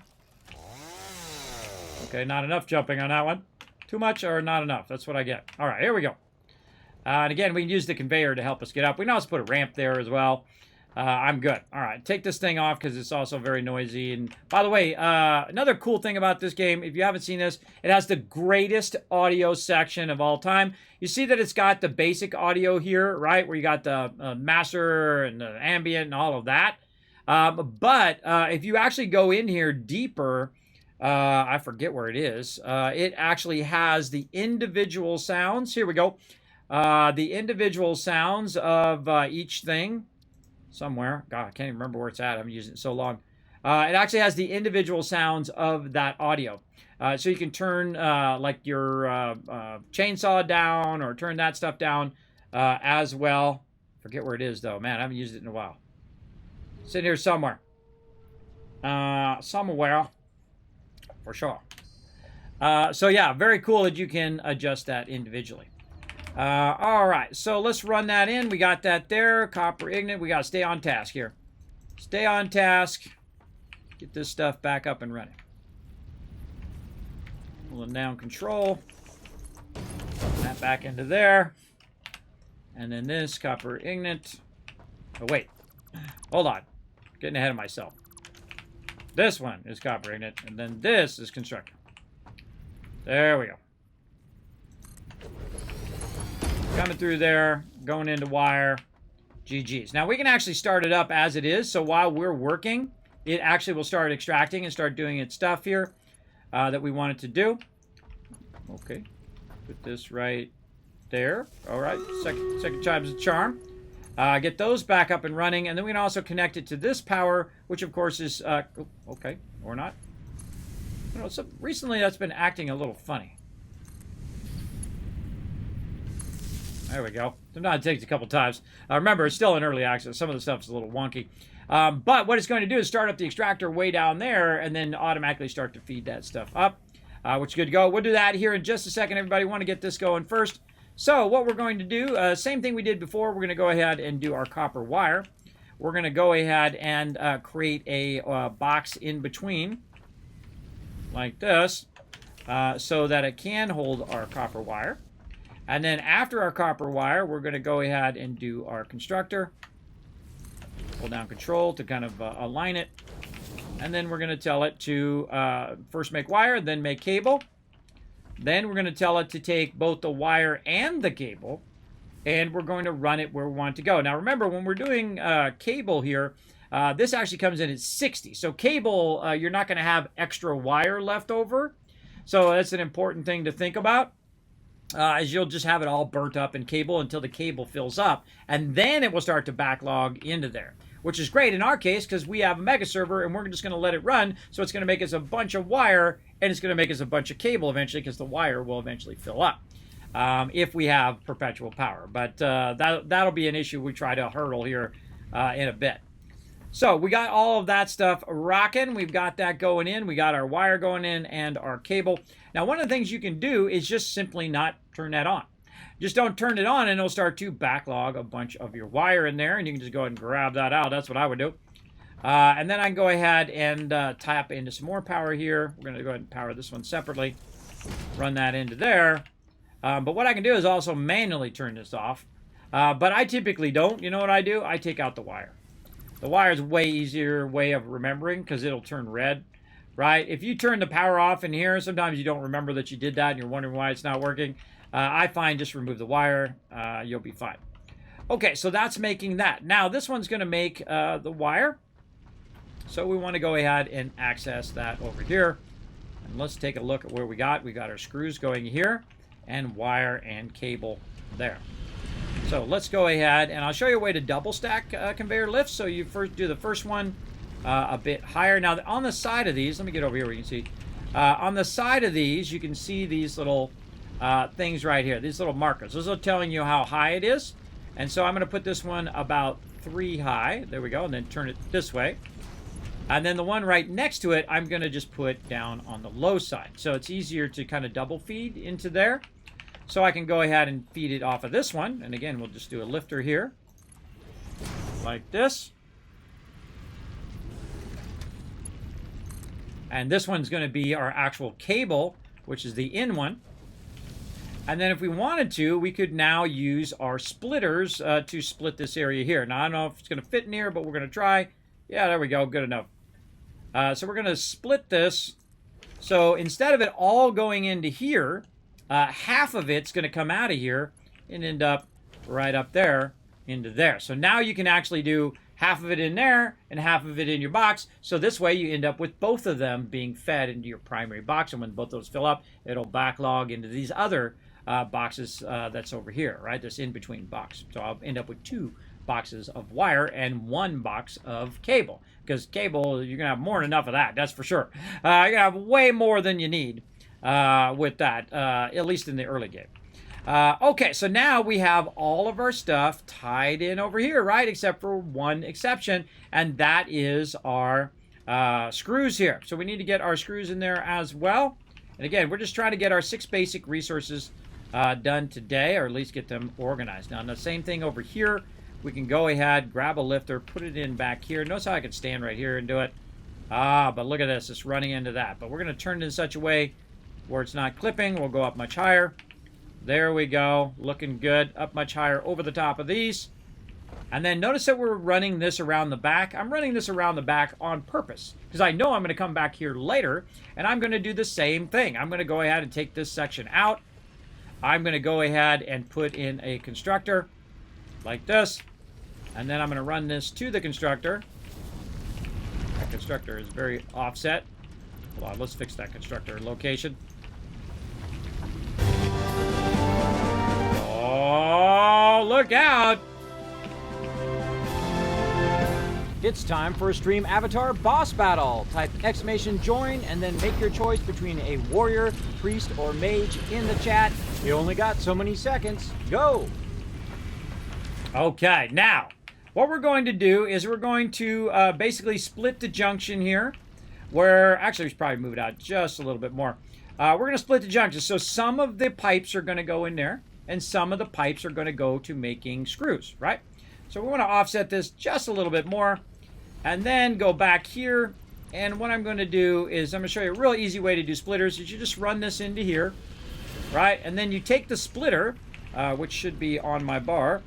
Let's put these on my bar now. Logistics, and then splitter I'm going to put as number 5. Merger is number 6. So what I can do is just put it right on the actual conveyor belt itself. So I'm aiming at the side of the conveyor belt. Be real careful though, because sometimes you can go down too low, and then it's like that. And if you go up too high, it doesn't work. So, but if you aim the little hammer, which is at the center of the screen, on the side of that, you can actually just kind of squeeze that like that. And we can try to squeeze this around the corner here and run this right over here where we had it. Now notice it turns yellow. That's telling you that it's encroaching on the space of this, but it's not really clipping anything or touching anything. I really love that soft clearance. I love the fact that you can get closer, but I also like the fact that if you don't like clipping, you can also make it where it's not clipping. All right, so there we go. So now we have it split, half of it going down that way, and half of it going to our screw production right over here. And let's go ahead and grab some more power. Let's just go ahead and use the power from way over here and just run it directly there, up over the top of there. Very nice. And then here we are. We're now producing screws. Now we got to get these screws out of here, way over there. So we're going to go ahead and again just lift this up. We're going to count the sides there. 1, 2, and then there's 3, and then come down onto that 3. There we go. And then now this is aligned to that over there, and we just ran it up over the top. Now, this is what we call spaghetti, everybody. Spaghetti is where you're just running stuff. You know, you're not thinking about how you're running it. You're not running it underneath or over on top. You're just running it to make the thing work. And I highly suggest doing this in the beginning, right? Get this out of your system. Get this out of your system. Spaghetti all day long. And once you get that spaghetti going, you're good to go. Hey, Kismet, hope you're feeling better. I am, Crypt Keeper. Thank you. I feel a bit better. Sometimes I have to call off streams because of my health. But yeah, for sure. So now we have all of our stuff running simultaneously. We have our rods coming this way because we're using our splitters now, and we've got our screws going up above. Now, if I literally log out of the game right now, come back in a week, guess what? All of this stuff is going to be full. It's going to be absolutely full with stuff if I had perpetual power. But the biggest problem now is the fact that I'm using biofuel. And biofuel is manually collected, meaning I have to go collect the trees and the leaves. Even if I'm using the chainsaw, I still have to collect it, convert it into biomass, convert it into my solid biofuel and whatnot. But if I fill this up, I could actually run this for about an hour and all of these resources will be running because I have it perfectly balanced, just like Thanos. Everything perfectly balanced right over here.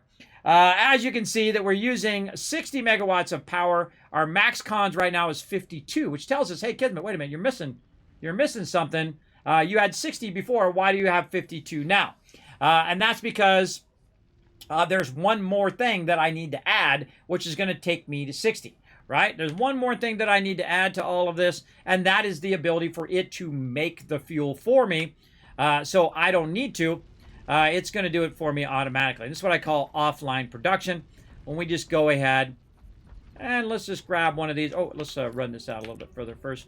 And I like to put it on the other side of my stuff here. And you can see also that I'm running out of concrete, but no worries. It's feeding all that concrete right over here. And so I can run over here and I can grab more. Having your stuff sorted is one of the most powerful things in any game, whether it's 7 Days to Die, Fallout 76, any Fallouts, Fallout 4, whatever it is, having it in a spot where you know where it's at and you can go and grab it, or your team can go and grab it, it absolutely revolutionizes what you're doing in any game. It's like being able to go into your closet and be able to find the thing you're looking for, right? I can't do it in my house because my wife's stuff's everywhere, but I can find my stuff. I know where my stuff is. All right, some offline production here, everybody. So what we're going to do is we're going to first start with our storage container right over here. We need more plates. We got those. Let's get some more. We got plenty of those kicking butt over here. Again, it doesn't have to be a major, giant production in the early game. You're just trying to find that sweet balance between everything that you're doing. So I'm going to put that there. Now, this is all temporary on this side. This is temporary stuff. That's more semi-permanent for right now. And if you notice that I'm building at the nodes, I'm not building way up like I did before. We will get around to that when we get kind of in the later stage of the game. But typically, I like to build my train level way up at the top. I typically also like to do stuff at the node itself.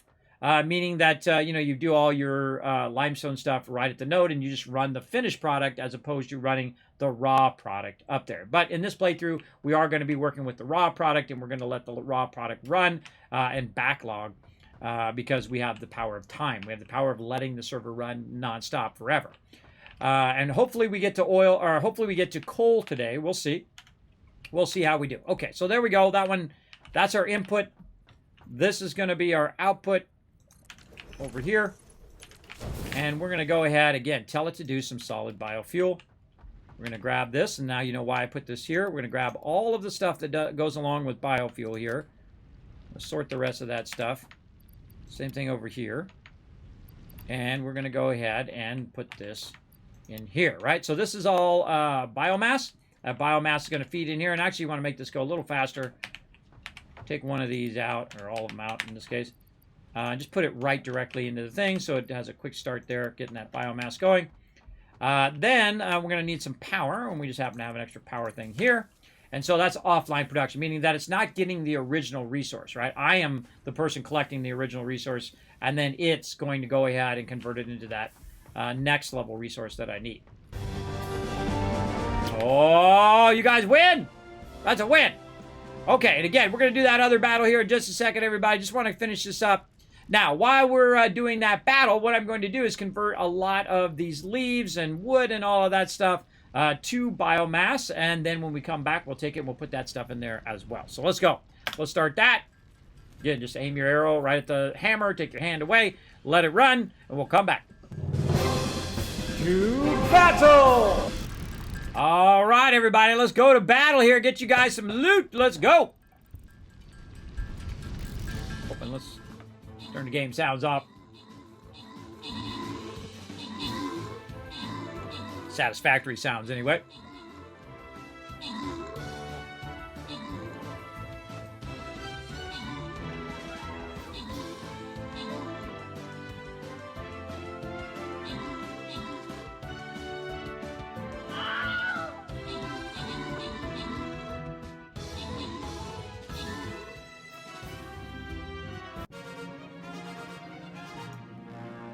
All right, there we go. Got you guys a green chest there. Got you guys some love.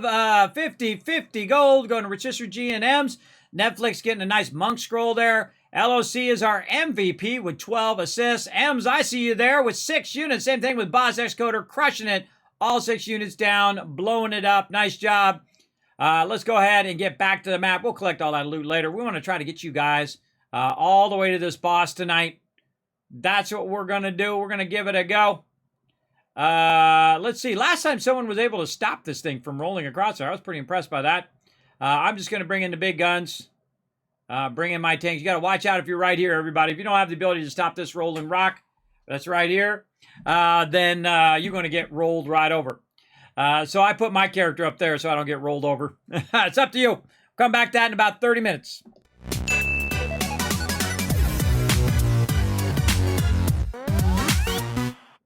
I've made so much I can fill up my entire inventory. Nice.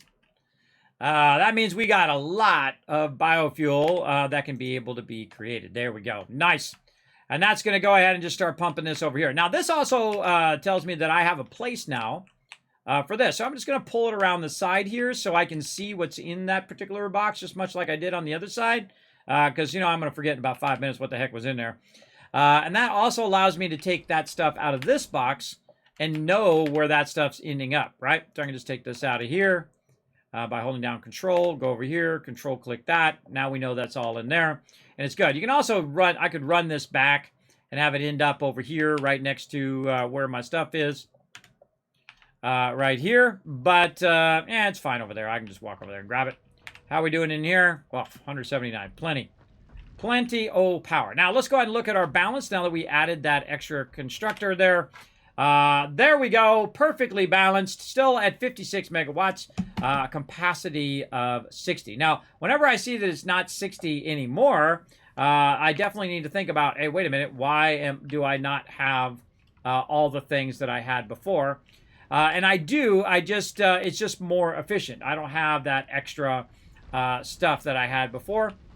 I took one item out. I'm trying to remember what it is. I think it was a constructor. I took that one constructor out that I am no longer needing. And so we're going to run that all over there. We're going to run this across here. And when we go look at our boxes here, we should start to see stuff start to fill up. We want to make sure that this number is going up. That means that there is stuff being fed in there. Same thing here. We can sort this. We're at 111, 112. There we go. Very nice. 107. 108. Very nice. Again, you want to double check all of this. I thought I saw it just go up, but let's wait for it. 139. There we go. Wire. Sort that. I always sort everything just because there's multiple stacks. 410.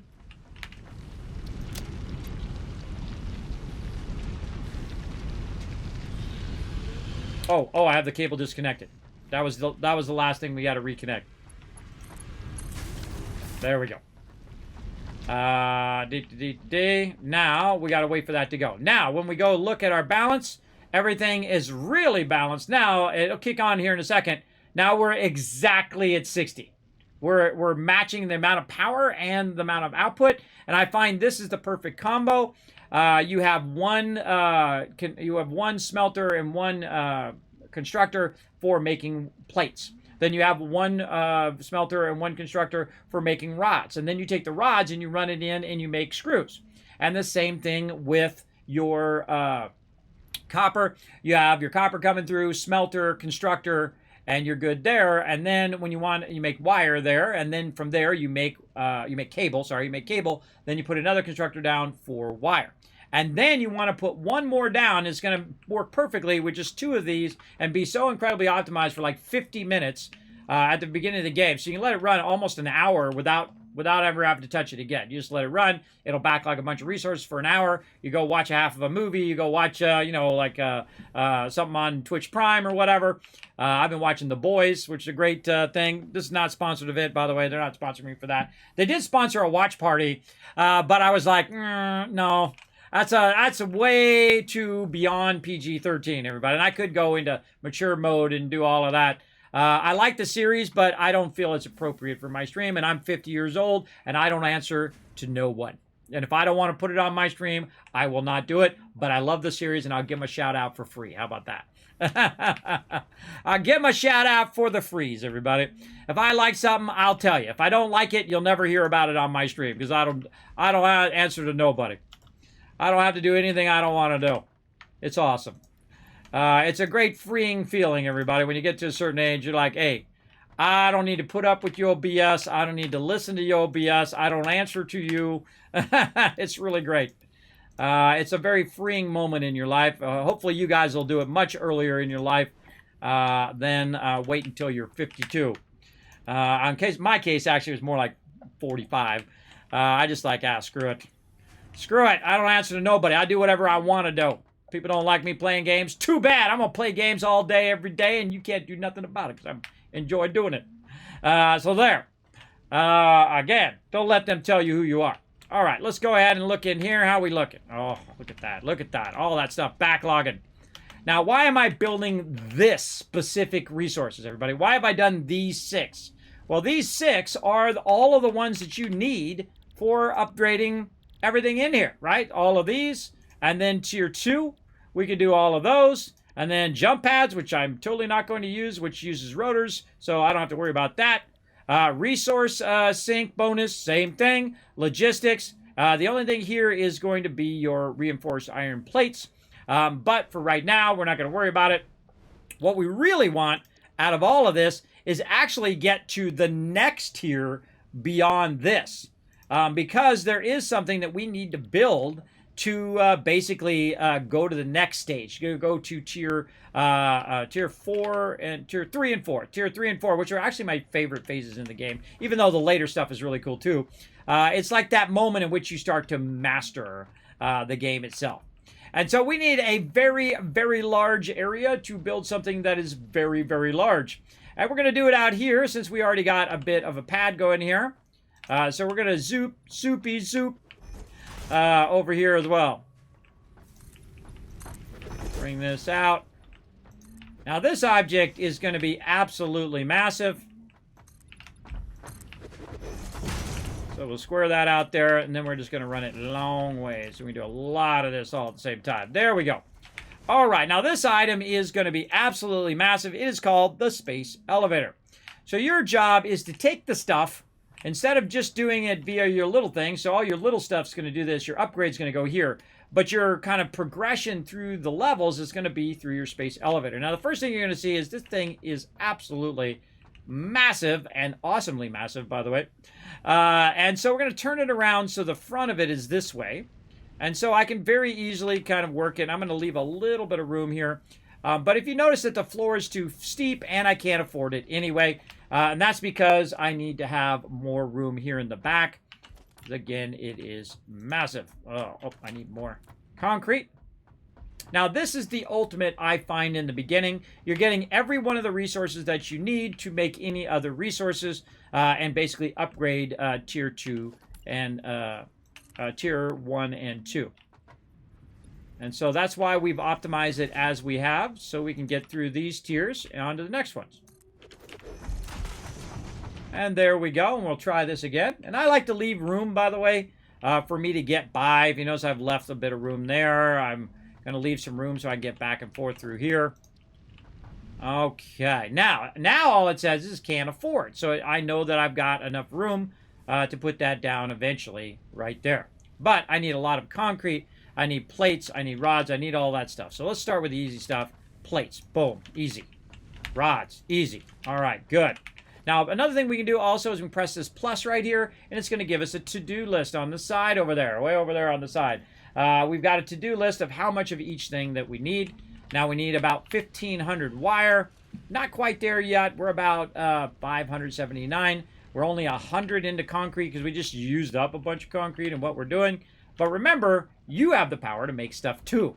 So we can go in here and say, look, I got a bunch of limestone in here. I got a bunch of copper in here. I got a bunch of iron stuff in here. And I even got a bunch of raw iron and a bunch of raw other stuff in there that we can make stuff from too. So we can go in here and say, okay, you know what?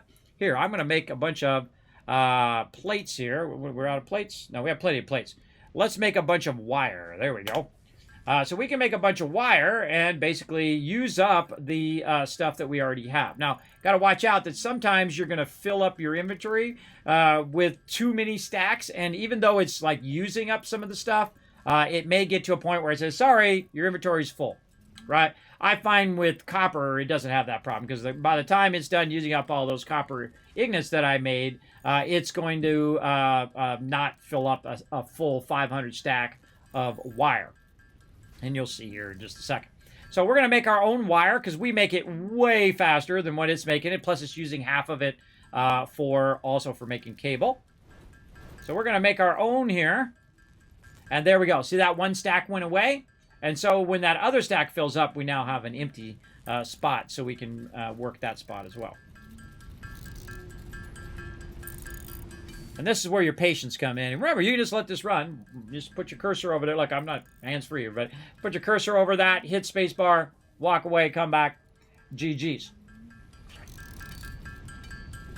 We're doing a new playthrough. I'm showing you my optimum way of doing tiers 1 and 2, where I set up all the things and it's exactly at 60. So using the most optimized resources, the most optimized time. Your time is your most valuable asset, everybody. How much time you're investing and how much of return that you're getting, whether it's like at work or whether it's at home or time you spend with your family and friends, that you're getting the maximum return on that time investment in there. And we have the power of time, where we can just go ahead and let stuff run and run and run.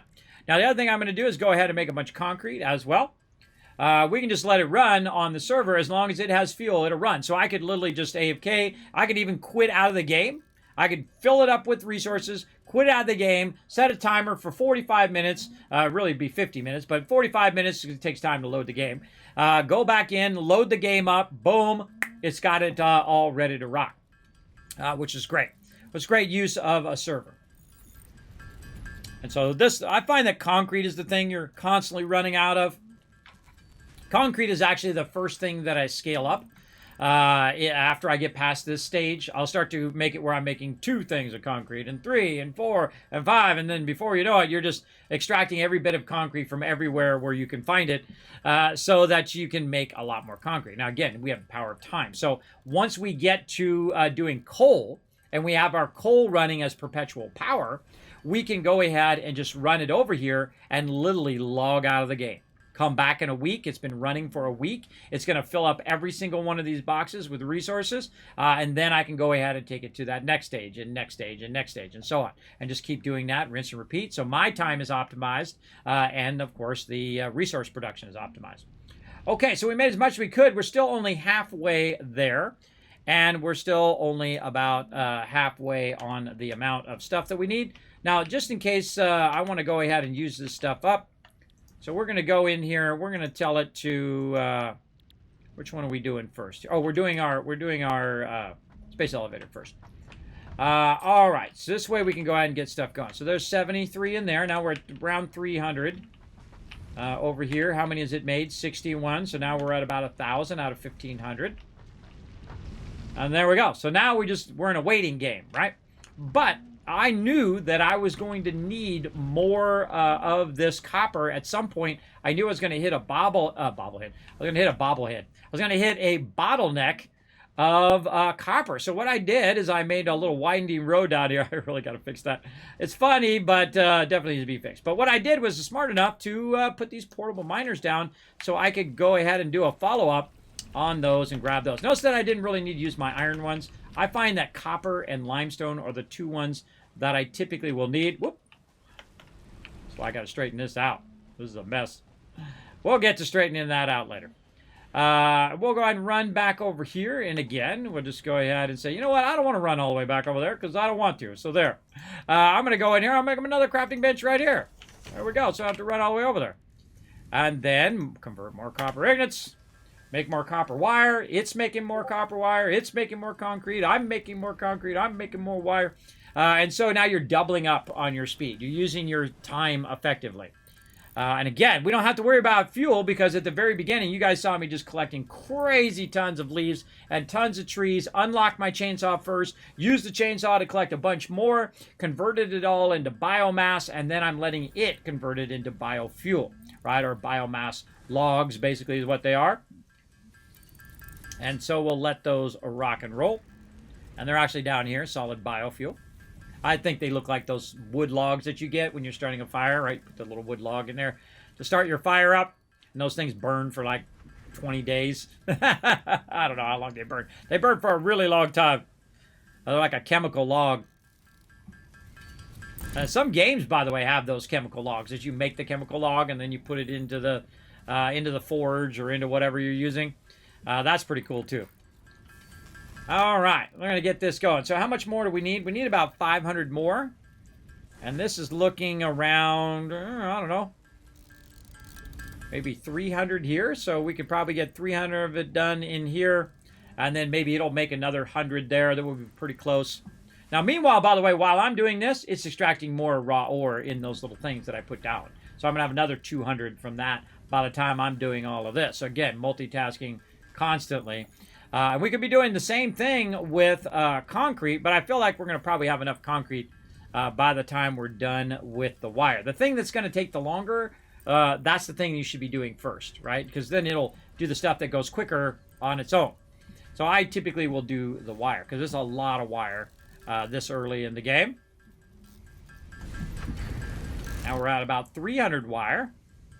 Looks like about 350, roughly, we're going to be able to make ourselves.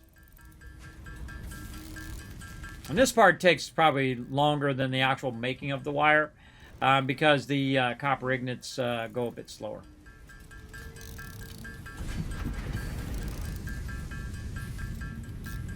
And we're going to accelerate all of this. We're going to get to a point where we have so much of every single resource we won't even know what to do with it. We'll start running it into what's called the Awesome Sink. The Awesome Sink is going to get us a bunch of tickets and other cool stuff like that. We're going to get into all of that. Hopefully tonight. We'll see.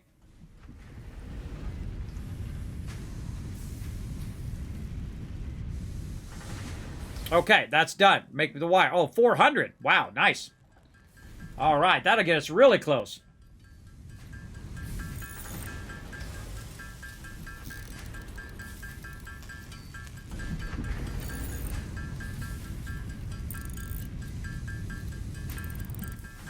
Sitting around waiting for it.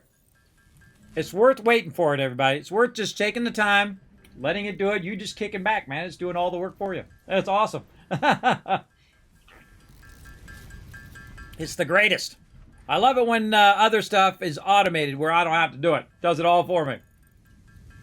That's what I try to do on stream. I try to automate as many things as possible, especially when you have a stream deck, everybody. Big love to Elgato for the stream deck. One of the absolute best thing I ever bought for the stream. I have the 32-button one, worth every single penny, because I have giant macros that I press. And like when I start up the stream, I press the macro, it starts up my OBS, it puts me in the thing, it does a whole bunch of, turns a bunch of sources on and off, it turns on my lights, it gets my my microphone and camera ready, it does a bunch of sequences where it's bringing up a bunch of overlapping videos and things like that, all with one button. One button does all of that for me. I love automating. When I go AFK, it does all of that stuff as well. It automatically turns stuff on and off. It stops my recording. It starts converting in the recording. It starts doing a whole bunch of stuff with a single button press. And then it also reverses all of that stuff. Like it'll mute my microphones and all of that stuff. And most of the time it works. And you press it to turn it off. And then boom, I come back out of AFK. It turns back on all my microphones. It turns all my stuff back on. If you are a streamer, avoid Twitch fails. First, get this right here. This is a little cover that comes with your Elgato camera. By the way, best camera ever. Incredibly brilliantly done. And of course, the software is really good. That's what really makes it great, is that the software is really good. So you can take this and put it on your camera so you don't do any Twitch fails. Also, mute your microphone every single time you get up from your desk. You don't want to be talking, in the background, hey, yeah, I want to order a pizza. Here's my credit card number. My credit card number is blah, blah, blah, blah, blah. Mute that microphone, everybody. Mute it big time. And that's how I've seen the most Twitch fails, right? And some of them are really bad Twitch fails. Like, people start taking their clothes off. Do not do those, streamers. Do not do those. You can get yourself banned from the platform. That is the easiest way. Every single time I cover up the camera and I mute the microphone every single time. Especially when I stop the stream, I'll cover up the camera. The reason why, everybody, is I've been in computers my whole life. 50 years now, and I can tell you that they can absolutely dial into your camera without any fail. I'm not a conspiracy theorist. I don't care about what other people think. I know it's possible because I've seen people do it. I've seen network engineers dial into anybody's camera on the network, PC or Mac, and dial into their camera and turn it on without the light coming on, and they're watching them, which is incredibly creepy. I wasn't the tech that did it, but he showed me it, and I'm like, whoa, bro. That's creepy. And from then on, I cover up all of my cameras because that's creepy as hell, dealing in with people. Now, of course, why are they looking at you? They don't care about you. They want to see me when I'm sitting here. This is what I'm doing when I'm not on stream. That's pretty exciting to watch, right? I'm not saying anything. I'm just working on videos. I'm editing. I'm doing a bunch of stuff. And they're just watching me sit here like this. There's nothing really to see, but it's just creepy that people can dial into things. They can do the same thing on your phones, everybody. They can dial into your phones, absolutely. I can tell you as someone who's worked in the industry for 50 years, I've seen it done, and they did it 25 years ago. Not just right now. I'm saying 25 years ago they had that technology. So you can only imagine at what level they have it now. Now they have giant servers that they're collecting everybody's information, and they're sorting through what everybody's saying, and they're sorting through all this video footage, cameras on the freeways and stuff like that. And I can understand what they're trying to do. They're trying to keep people safe, but they're also massively invasive into people's privacy. You want to have a level of privacy as well with your citizens. Otherwise, they think you're up to nefarious things. So if you're up to nefarious things like blackmail or watching people do intimate moments with their spouse or with someone and then use that against them, or just to be watching them doing that, do not do that. That is not right. That is invading your privacy and your rights. Because you did not waive your right and say, oh, well, feel free to use my cameras and feel free to dial into my computers when I'm not using them or when I am using them. I feel like that is a huge fail anytime that stuff gets going on.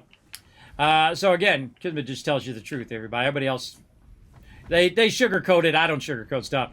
I know that's the truth. I know that can be done. Now the question is, why would they want to do it? What do they care about what you're doing? That's the real question. They don't care about what I'm doing. They don't care I'm here playing games and sitting here working on stuff behind the scenes. But it's still creepy as hell. And so I disable it every time. And also you might leave your stream on, who I've seen so many people do that.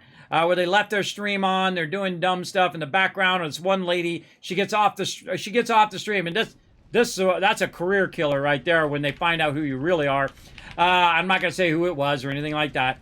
But they literally got off the stream and they say, oh man, I suckered a whole bunch of people out of money today. Oh, that just tells your true colors right there. Maybe it was good that she left it on, right? To find out what type of person that person was.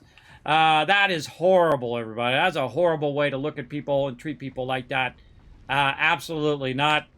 But hey, mute your microphones, cover your cameras. Absolutely. Don't take your iPhone into the bathroom. Awkward. Because it's got a camera on it in both directions, both forward and backwards. Watch out for all that stuff, everybody. Kismet telling you the real truth. You're about 25 when you hit that point. Well, there you go. It's about one full bounce delay. One full bounce. Oh, up here. Yeah, you got to refresh the stream if you want to try to get those super loot.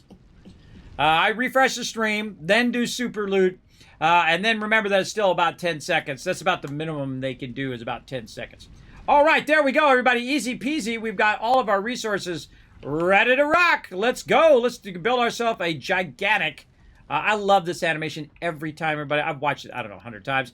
I love it every single time. It's just so incredibly great.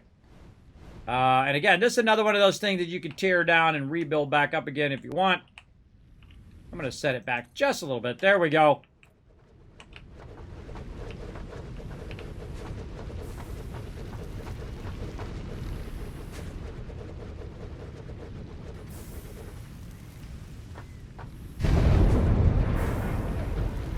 It's cool every time. That's when you know you do a great animator. When it's cool every single time you see it. By the way, they're going to make it where you can put your thing away, finally. You can holster your weapons.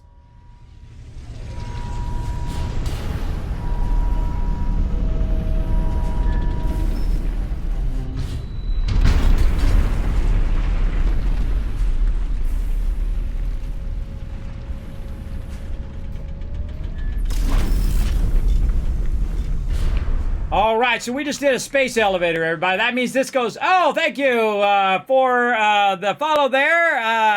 Our Vendor Gaming, thank you very much for bringing in the love. Let's show some love in the chat, everybody.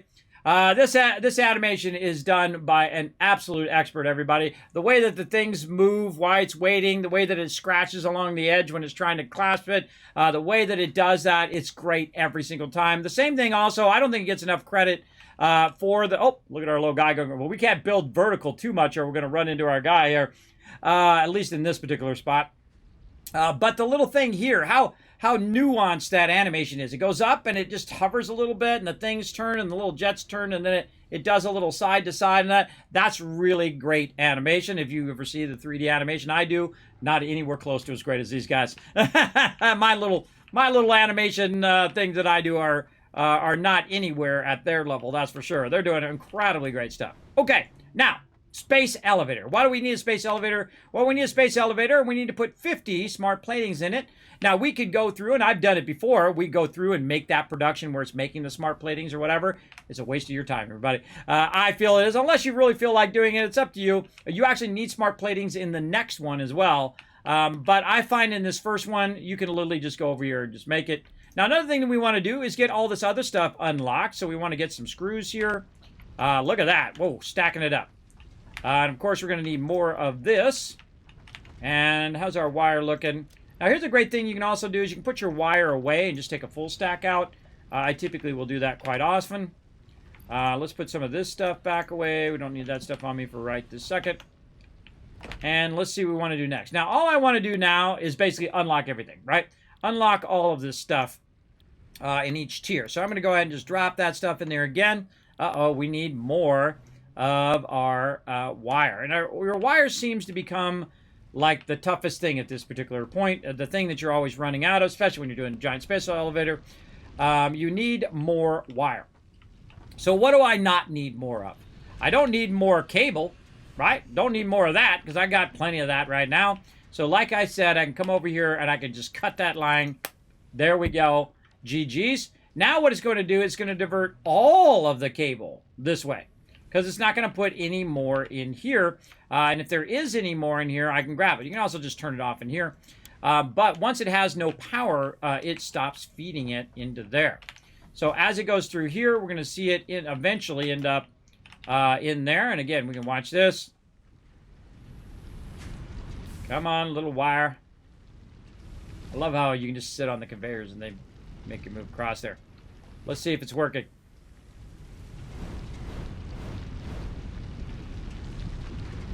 Doesn't seem like it's coming out of there. Not going into there. It's stuck. Okay, I can tell you that's stuck. You know what we'll do is we'll take this out as well. Let's take all this out. Let's take this out. Because this is way too close to this. Way too close. Let's make it nicer. All right, let's go ahead and make a splitter. And we're going to just do the splitter first. We're going to turn the orange. Orange is input, green is output. Like this, run that into there. There we go, much cleaner. And then, of course, run it back where we had it, which is where, over this way, right up here on the top side. There we go. Now we can make this a bit nicer, right? It'll give us something to do while we're waiting for all this stuff to run anyway. Let's clean this up a bit. We've got a nice split there. Again, this one, I don't want it to do anything. I don't want it to go in there. I can just turn it off, meaning that I don't tell it what I want to produce, and it will not run anything in it. You're going to lose a few of them right here, but all the rest of these now are going to run where they should run. And now we're going to get 100% production going to wires, which is what we need. We have 15 coming in and 30 going out.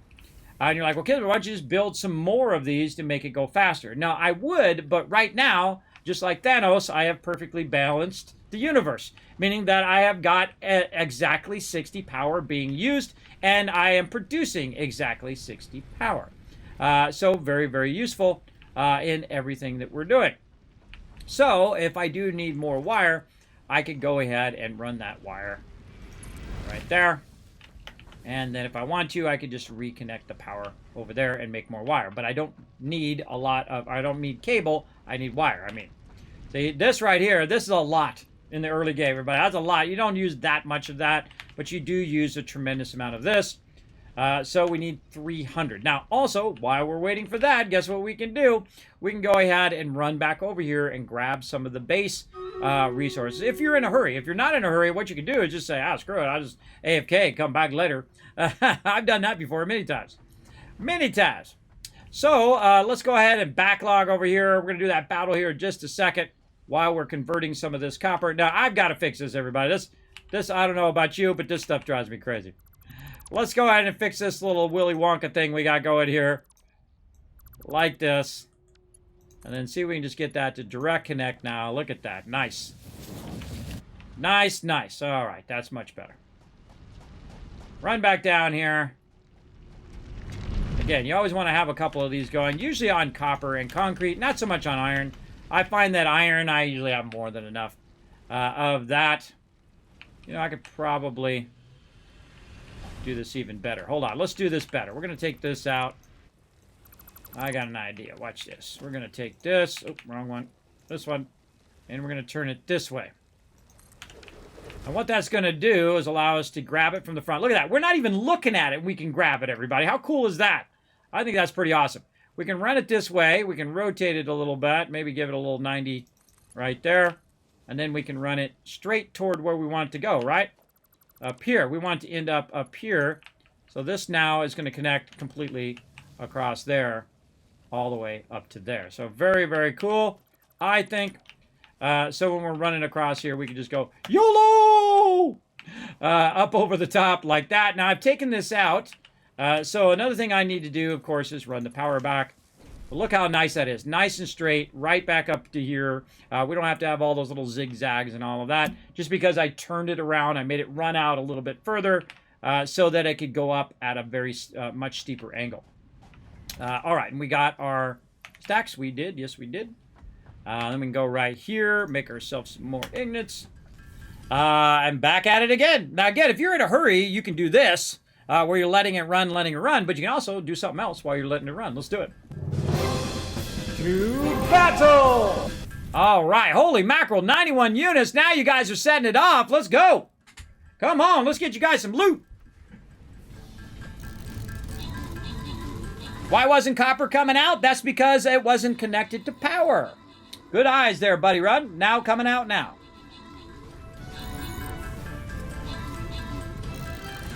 Oh, the battle thing. I forgot to turn that off. That's my bad. Thank you, Caveman Mox, for letting me know. By the way, everybody, there's a giveaway going on right now. A random game giveaway. I'm going to be giving away all month long. We got some good stuff in there. I mean, $60, $100 games of DLCs and a whole bunch of stuff. Use up those Kiscats, everybody. Want you guys to win some loot this month. Let's go. Get in there. Get her going. What am I doing? Timer. I got to be able to turn that timer off. That'd be great if you guys could turn it off. I wonder if there's a way to turn off specific timers by the mod. Let me make a note of that. I'll research that. Can mods turn off timers chat via a... All right, make myself a note. Come back that. Why is it always end up right behind me? Why is it doing that? Watch this. Whoop, I can move myself out of there. Oh, not that much going on behind me. And we're cranking away, making a bunch of these copper ignits right now. That's it. You can do something else. Play battle. Do solitaire. Play second game while you're waiting. I've actually done that before, by the way. I've played like Fallout in the foreground while I was letting stuff run in Satisfactory in the background, which is really cool as well. All right, open the captain chest, give you guys some love. Boom, Netflix, EMZ, Rotisserie G, and Boss X Coder, plus Helper of None, all getting some sweet loot there.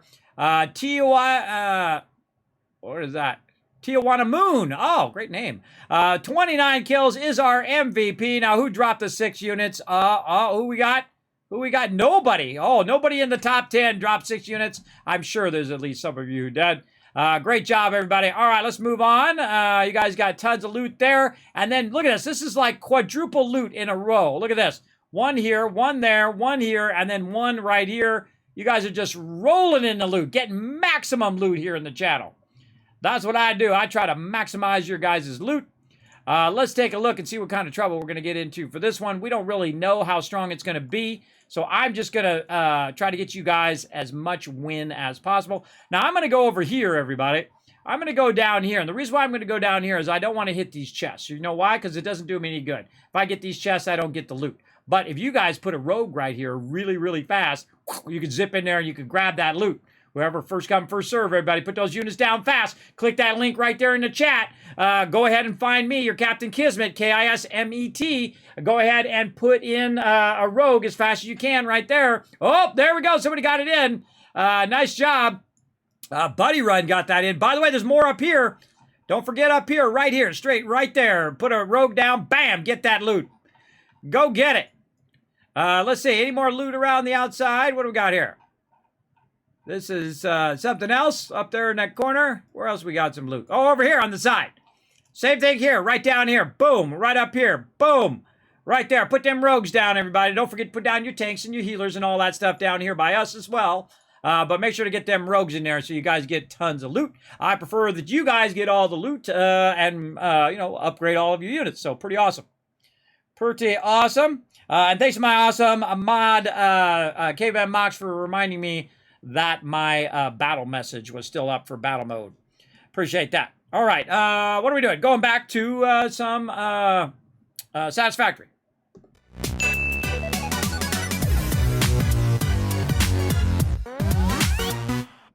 We can make 686 wire right now.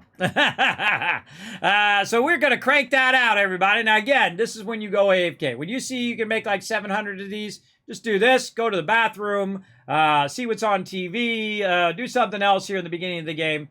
But I'm going to show you the next time I log in, next Wednesday, I'm going to log in and I'm going to have all of those boxes full. Because my server's going to not stop running. It's just going to keep going. But we got to get to coal, so we got to kick some butt here in a minute. First, we need to get our tier unlocked, and I'm not going to do jump pads, everybody. I never use the jump pads. They are useful for things, and you can create like little courses and do fun stuff like that. I never use them. I feel like I can just run a conveyor and just go up the conveyor, do whatever I need to do that way, old school style. But for right now, we're going to keep this rocking. Let's go. And that's it. That's as much as I need right there. I got 300 right there on me. We're ready to rock. Where's my hub? Over this way. Let's get us going. Turn the sound back on. And there, I hydrated. Thank you, a word. Appreciate that for the good reminder. There we go. And right there, and off we go.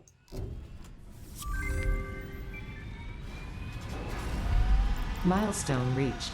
The molecular analysis machine, referred to as the MAM, will allow R&D to provide new technologies, items, and buildings based on samples collected in the field. So good. To ensure a greater chance of success during exploration, an upgraded tool belt has been provided, as well as an object scanner and beacons. Note: the object scanner requires calibration via the MAM to enable detection of specific objects. I rarely ever use that object scanner, but we're going to try to use it in this playthrough. They're actually upgrading the object scanner, they're upgrading the map, and a whole bunch of other killer stuff. They're bringing it to make it even more than an 11 out of 10. It's already an 11 out of 10 game. This is an early access game that's better than some $100 collector's edition games that you buy and then realize that it's a piece of junk, right? This one is awesome in early access. In early access is already an 11 out of 10. Absolutely. One of my favorite games of all time. A gold standard in factory builders. Absolutely. It's an instant buy for me, everybody. If you see it on sale or forget it even on sale, just purchase it just to show up some love. I've got mine on the Epic Game Store. You can get it on Epic or you can get it on Steam. Really, really great. I can't wait for him to finish it and then also put it on consoles, on the Switch. This would be an incredibly awesome Switch game. Absolutely. I would just be sitting in my bed at nighttime making factories, everybody. And the cool thing is if they could make it where I could play it on Switch or play it on like my iPad and then log into the server and then do it on the server. Oh, man, big dreams, everybody. Big dreams. They're not going to do that. I don't have any inside information. Not going to do that tomorrow, everybody. But I would imagine in the long term, this would be a great game for console as well. All right, so let them finish the PC game, as they should. They should make this game great first and then port it over. Okay, so this is called the MAM. You just heard a bunch about it, but I need some reinforced iron plates, so I'm just going to make those myself. You'll see that I don't typically do reinforced iron plates in the early game. They're just much faster for me to just make them right there. You build all the factory, you build up all the power, and you collect all the power, spend all that time building up all of that stuff when it's completely a time waster. But hey, if you want to do it, more power to you. It's your game. You play it however you want. My game, I'm going to play however I want. All right, so this is the MAM. Now, I put this here for a very specific reason. It's right next to where all of my other little goodies are that I'm going to go ahead and use here. In here, I got some Caterium ore in here. I can probably put all that back in there. Oh, it's coming back. Oh, we do some more research. Okay, now this is the MAM, and I'm typically really bad at the MAM, meaning that I rarely ever do all the stuff in the MAM. I'm like on nuclear power, and I haven't even done all the stuff in the MAM yet. Now, what you want to do is run around and find yourself, in this case, some dead alien meat, alien carpes, or however you say that word. Let me go and ask Google. Let's see. Let's go ask it to say it for us. Carapace. Carapace. All right, carapace. It's actually just like it's spelled. What do you know? Carapace there, which is the hard upper shell of a turtle, crustacean, or arachnid, or something regarded as a protective or defensive covering. So there you go. Look, we're learning stuff in the stream as well. Look at this. Look at this learning stuff we're doing. All right, so start research. It's going to literally take 3 seconds.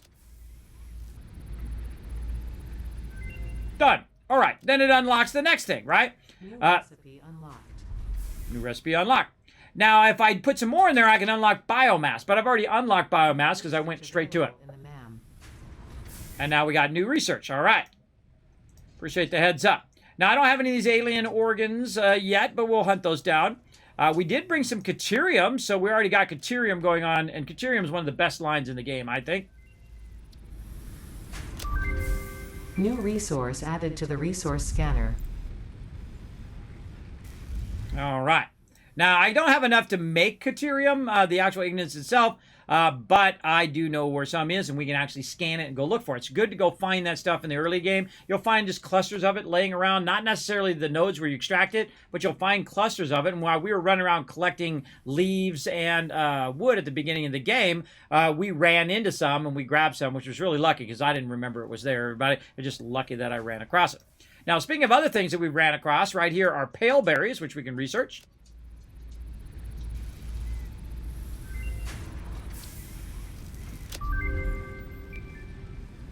New object added to the object scanner.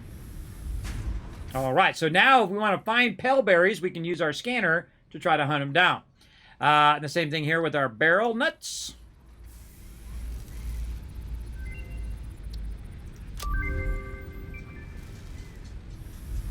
Now, we haven't found any bacon yet, but we're going to try to find that and put that in there as well. Now, this one right here says it needs a whole bunch of this stuff to do a nutritional mixture. We're not anywhere close to that right now, but we'll get to there eventually. Now, power slugs. That we did find a power slug. Let's get that going. These are all really quick in the very beginning.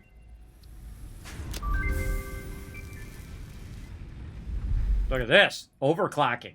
But also underclocking. We're actually going to need that later on.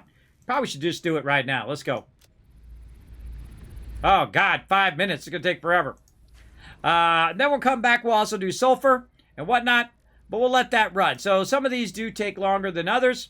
But that's okay. I've already kind of done these other ones now. I've done all the ones that I can do. And then when I get to a point where I just want to let it run, I will then do one of the 5-minute ones and let those run. And then the same thing here with sulfur. Now that we found a little bit of sulfur when we were running around, we can use that in the MAM and it will allow us to scan for it. And then we can find out where the sulfur nodes are nearby. I suggest to do that with every other type of resource other than iron, copper, and limestone. Those ones you're going to find nodes usually wherever you start. And of course, depending on where you start is how abundant they are and what quality level they typically are as well. But I try to grab a little bit of all of that. And then there's a couple other ones. There's quartz we need to find. There's uranium, which we're not going to do until much later in the game. And this way it's unlocking your various lines here and then your ability to find those resources. So I like to get those going on pretty quickly. We're going to let that run for a while. Now, to get to our next stage, we're going to need to put more stuff in here. Now, we just used some of it up because we wanted to use it on the MAM there and let that run. So we're going to need to pick some more of this up so we can get that going. But level 1 now is all done. We got all our base building. We've got our conveyor manager plus our productivity display, which we're not using right now. You can actually see it in the constructors itself. And then we got a new hand slot and an inventory slot. So if we go into here, we can see we've got another hand slot here, and we got our 3 here, and then 3 more across all of those. And now we want to get to our parts assembly because we're going to need rotors, right? Not only to just make the rotors in the assembler, but also to make the rotors, just us make the rotors in the actual crafting bench. So you have to unlock it for you to even make it just yourself. So we want to get that going on. We're going to need over 500 screws and 200 rods. But while we were talking and doing other things, guess what? Bada bing and bada boom. Already ready to rock. It already made it all for us. We're good to go. Select that milestone. Put all that stuff in there. And what else are we missing? Oh, a little bit of wire there. Not quite enough wire, but I think we've got enough for sure. We got enough just sitting right in there. There's our red button. Go, baby! Milestone reached. More complex assembly of parts can now be automated. Project assembly parts can now be constructed and sent up via the space elevator. Note: project parts are too complex to produce by hand. Okay, now what's the most important thing I can make in there? Anybody know in the chat? Take a guess. Is it the assembler, the copper sheet, the rotors, the modular frames, or the smart plating? Let me know in the chat. Let's see if you guys can guess it. What's the most important thing that I want to make right now out of all of those things in there? It's not a trick question. It's one of those things.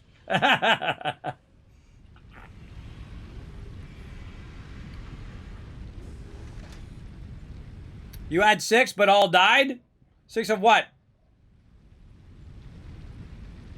I ride that giant moth. So fun. I do too. I think it's like a sky whale. I call him the Falcon. I give him a nickname. Anybody know? Nobody wants to take a guess?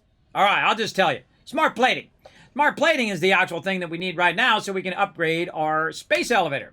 That's why we want to get that going on. And while we're waiting for more resources, we can try to find our smart plating in here as well. But if you notice that our smart plating actually does not exist in our stuff here, that's because some items, like it said, cannot be made in the actual craft bench. So we want to go ahead and do what I call offline production. And we're going to use this little spot right over here where we go ahead, get the constructor out. Oh, we need more plates. Let's make some more reinforced iron plates.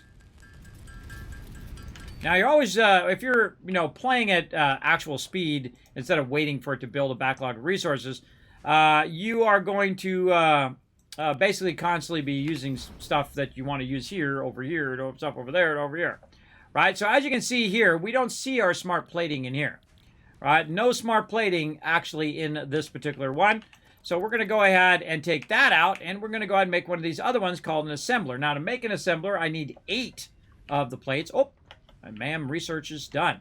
Now, let's check that out. We can go ahead and overclock and underclock. Underclocking being more useful at this stage, which is this right here. Notice it's not showing up right now.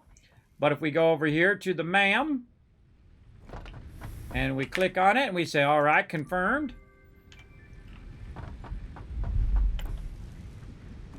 Builders can now be overclocked with the use of power shards. So now when we look in there, we've got this whole overclocking area. And I actually do a lot of underclocking. And the reason why I do underclocking is because it's using the same amount of power for actually producing less stuff, right? Now, if we go look at our limestone right now, we say, hey, how much limestone is coming in here right now? Let's go look.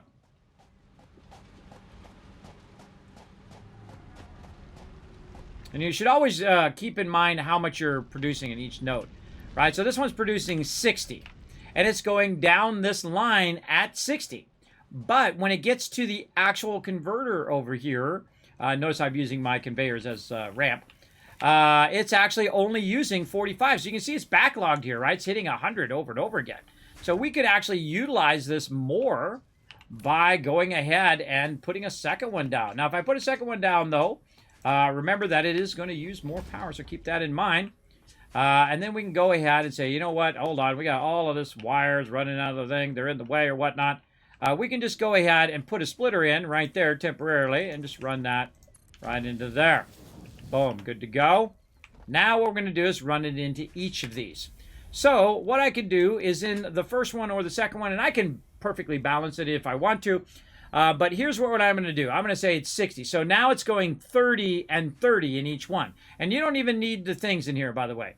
You can just say, I want a target production rate of 30. And there you go. Per minute, 30.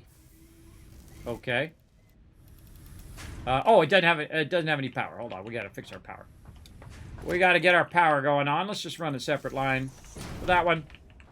There we go. Let's do this one first. Okay.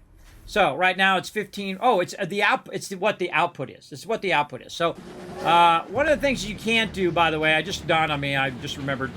Let's wait for the Kismet love train first. 33 coming in, showing some love. What up? That's 7 months of sub love. Says much love, Kismet. Always the best time here. I have a great time too. That's why I love doing this, everybody. I love hanging out with all you guys. I love showing you all my cool tricks that I've learned along the way to help you guys out. Because it might be that one thing that you see tonight. Even if you know all the other stuff and you see that one thing that helps you, you're like, oh yeah, I'm totally using that on mine. Yeah, that's what I try to do here in the stream.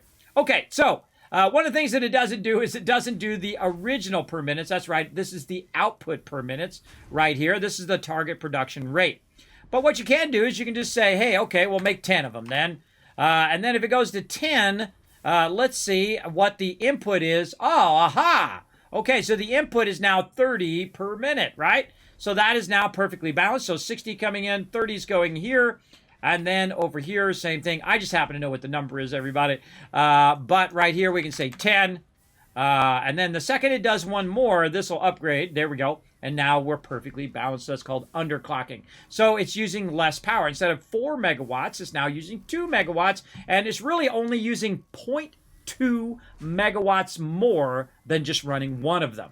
Right? Amazing, right? But your production now going faster, right? So now you have 20 being produced for 0.2 power than 10, right? So you're producing a whole lot more, or in the case, actually it'd be 14, really. But you get the idea.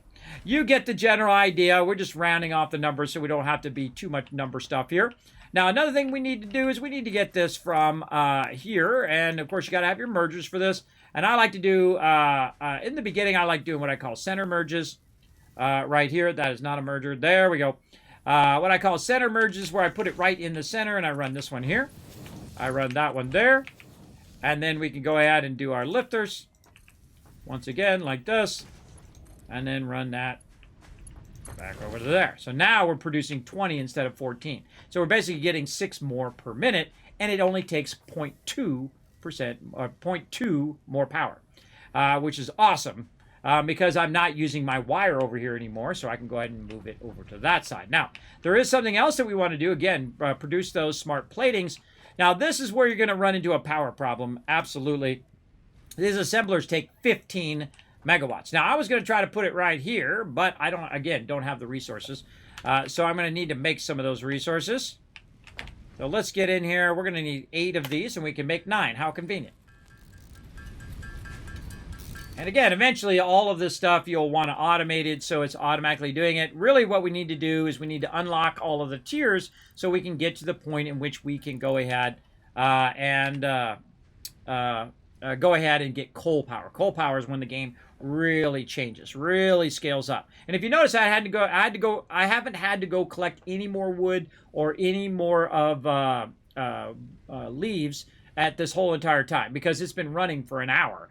It's because I've optimized the production so that it runs for an hour without me have to touch anything, but it's doing all 6 resources, including a 7th resource, which is actually the stuff that powers the base, right? So that's like my optimum in tiers 1 and 2, getting all 6 of those going, getting the ability to convert that power, and then you're good. You're good. Now it's optimized power-wise. Okay, so we got that going. What are we doing? We're making a bunch of those. We need to go in here to our assembler. We need to tell us, put it on the to-do list. And then we need to make some rotors. Now, rotors down here, just take a bunch of screws and a bunch of rods. So we'll take some rods out of here. We'll grab some screws out of there. Ooh, mama, a bunch of screws in there. And then now we can make our rotors here. And we only need 4, not like we need a lot. Some of this stuff, by the way, when it's making stuff, it makes like 4 of them or 10 of them at the same time. So just you want to look at this number right here to see actually how many it's making at the same time. Okay, now we can try our assembler up here, and we're going to turn it in the opposite direction, and we're just going to make a big old mess in here. Okay, now when we look in here, we can see we got reinforced iron plates, modular frames, rotors, and smart plating. Now, why is it in this and not in the constructor? The reason why it's in this is because it is actually multiple inputs, right? So you're going to bring in multiple items. In this case, it needs to be reinforced, to make smart plating, it needs to be reinforced iron plates and rotors. So you're going to need both of those things. Now, we're not making any of those things right now, right? We're not making those, so we can't actually make those smart platings, or can we? I'll show you how to do that. Same thing with rotors. Now, we are making screws, and you see it down there in the bottom right corner. Actually, get my arrow up. Man, I haven't done my arrow in a really long time. This is something I've had in my stream for 7 years, everybody. Oh, that's not it. That's not it. Where is my little arrow? Where are you hiding, little arrow? Man, I haven't used it in a while. It's hiding. Weird. It's usually at the top of my thing here. Hold on.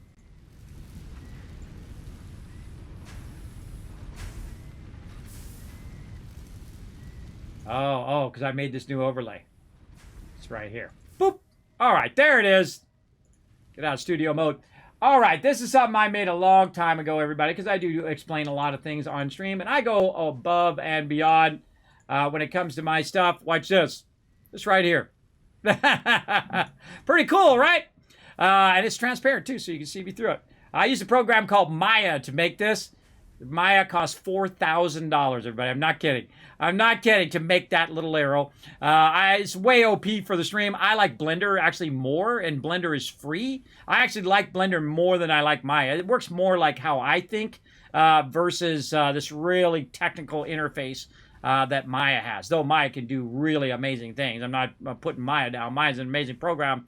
But just the way that I think is better. And I could have made this in Maya in literally 2 minutes. And it took me forever to figure out all of the interface and how to get in there and do all the stuff in Maya. I really did not get my $4,000 worth because it was an absolute piece of trash on the Mac. It did nothing but crash for the first 2 years I had it. Every time I would go to do something, I would get in there and I'd, be working on it for 20 minutes and then crash. Luckily, I would save constantly, and then I get in there and then crash, and then crash, and then crash. And I don't really have anything on my machine that would make it crash other than just the basics, Photoshop, Illustrator, that kind of stuff. And then Maya, and then it would just crash all the time. But it's much more stable now, but now I don't use it. Now I use Blender. Way better. Way better for what I want to do anyway. So that's what we're looking at down here. So we're making this and we're making that big time. And then we also could make rotors manually. And then, of course, modular frames are going to need reinforced iron plates. And reinforced iron plates is something that we are making. We're making plates and we're making screws. So we could also do that. But again, if we put more stuff down, it costs more power, right? So let's think about how many of these do we need to make, right? Let's just think mathematically what would be faster. Build out a whole production thing or make it myself. So in this case, I need 50 of them. So if I need 50 of those, I need 50 rotors and I need 50 reinforced iron plates, right? And so to make iron plates, I need 12. Per iron plate is 12 screws and 6 plates. So we have a crazy ton of plates in here. Plates is not a problem, right? That's easy mode. All right, we got a bunch of other stuff here we could offload as well. Let's go offload our kind of resources over in this one. Let's offload some of this stuff for now. Oh, I got to put my sulfur in there too. Let's go back over here on the MAM. And let's do our sulfur before we get sidetracked.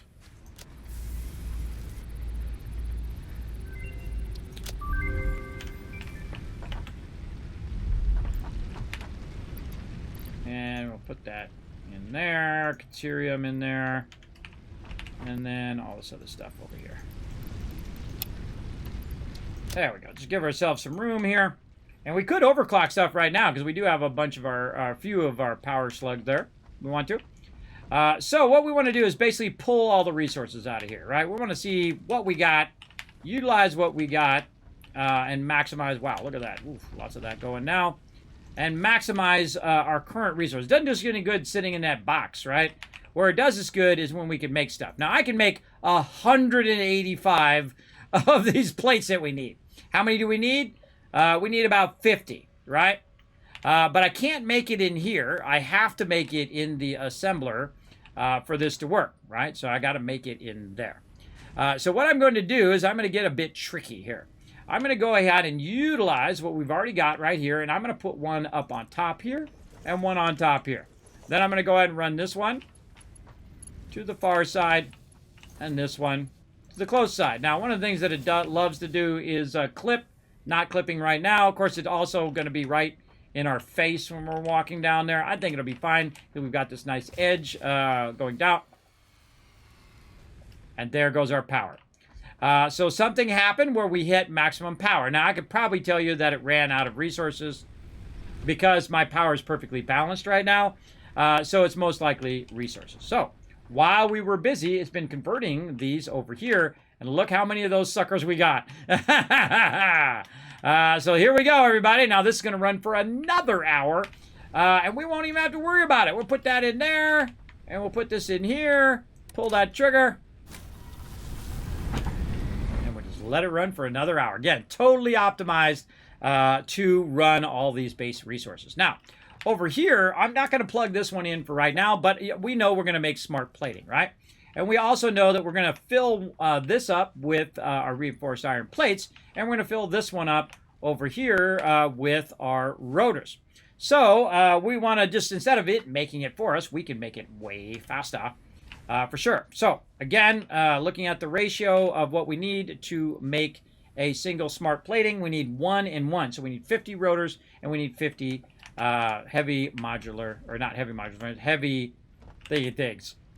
Reinforced iron plates. There we go. All right, so first we're going to start with our reinforced iron plates. Now, I can tell you that is way faster in the early game than running the plates that we were running all the lines and do all the stuff. And I've done it before where at the very beginning of the game, I ran all the lines, I did all the stuff. I call it the Kismet rule of 8.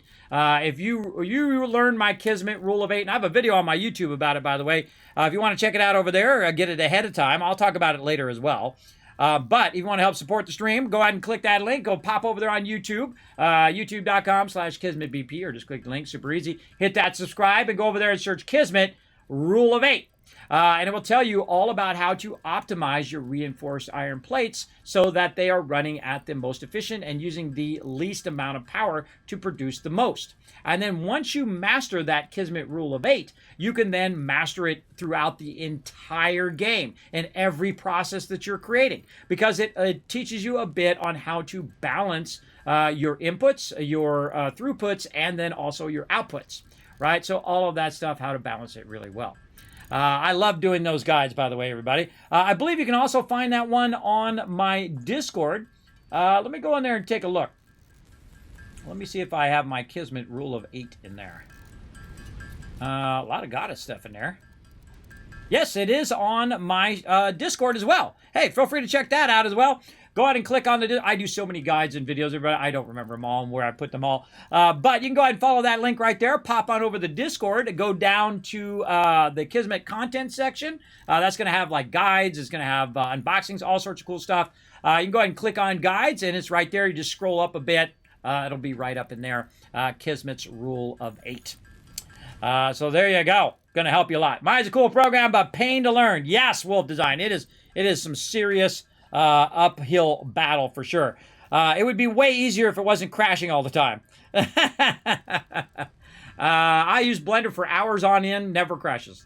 And I use it on Mac and PC. So I typically use it on PC, though, because my gaming rig here has a pretty decent video card. So instead of doing it on Mac and letting it render for 5 minutes per frame, I come over here and it takes like a minute and a half, which is awesome, depending on how complex the frame is and all of that stuff.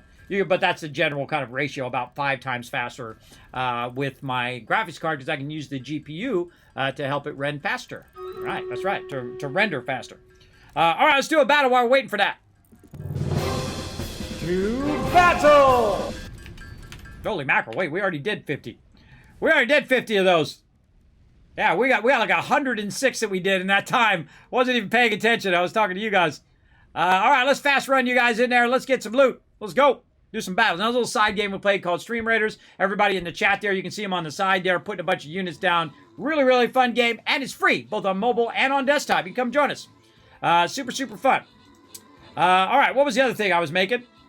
Rotors was the other thing I was going to make. And let's make a bunch of those.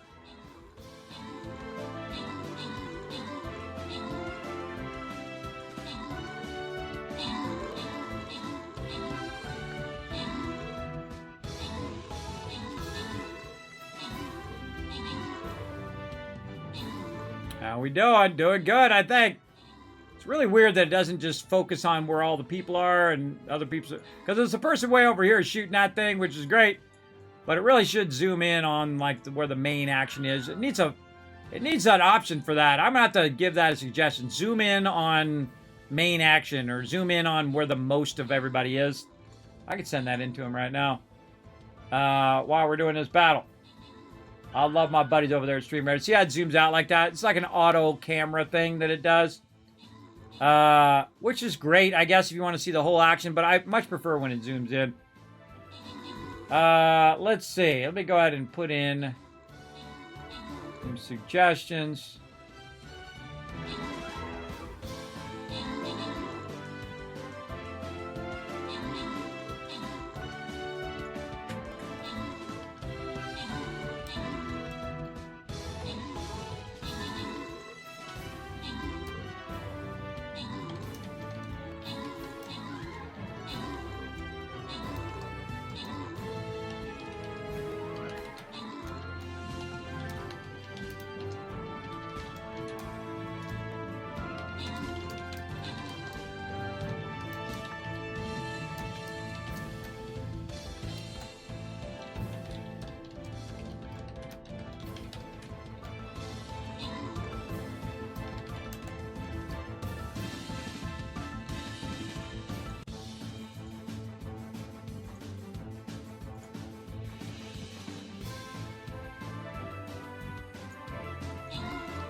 There we go. Put the suggestion in just in enough time to do this battle. Oh, and that's a blue chest right there. That's 200 gold going to somebody.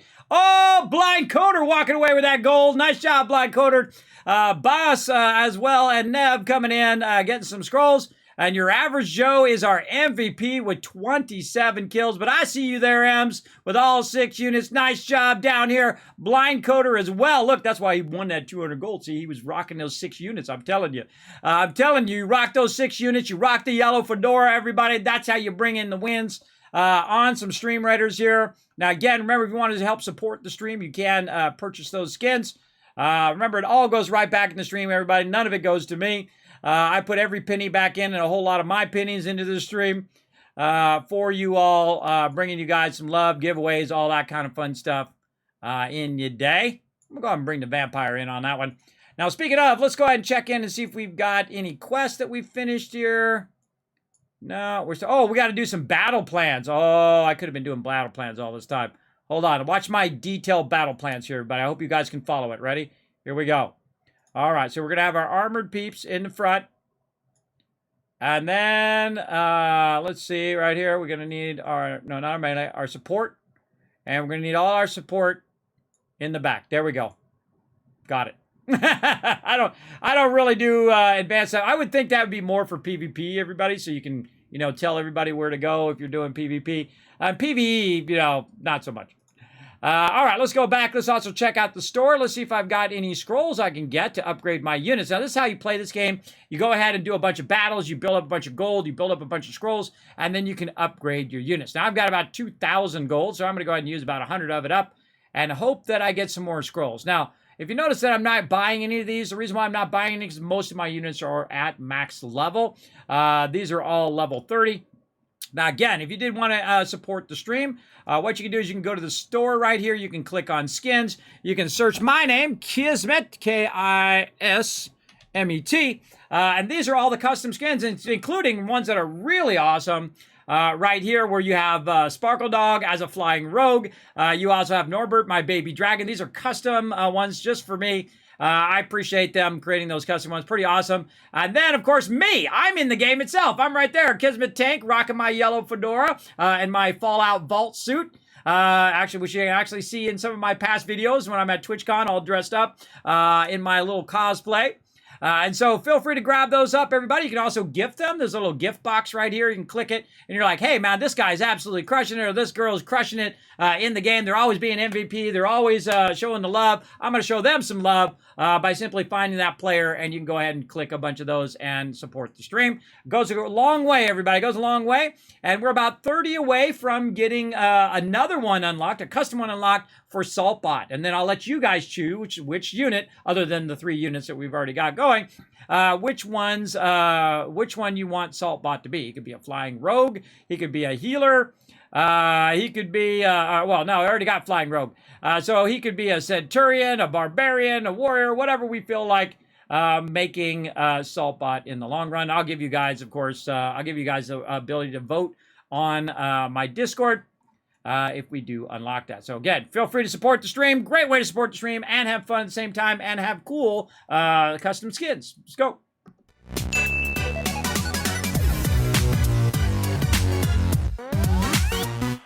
All right, well, I ended up with over 100 of these reinforced iron plates and only 34 rotors, so very close there. What do we need? We need more rods. So let's run down here, and of course, it's been making us lots of rods while we were also doing that. I just love how everything's like running while you're doing other stuff. It's so cool.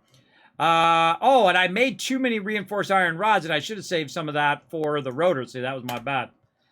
So this will push us to 40. And there's no way to like deconstruct stuff from reinforced iron plates back, by the way. Some games let you do that, let you go in reverse. So I need 10 more rotors, and now I need more screws. So let's grab those. And ooh, we got a bunch of those as well. Grab that, yep. All right, we're getting there, very close. Let's do it. Oh, I have just enough, 11. 11 of them worth.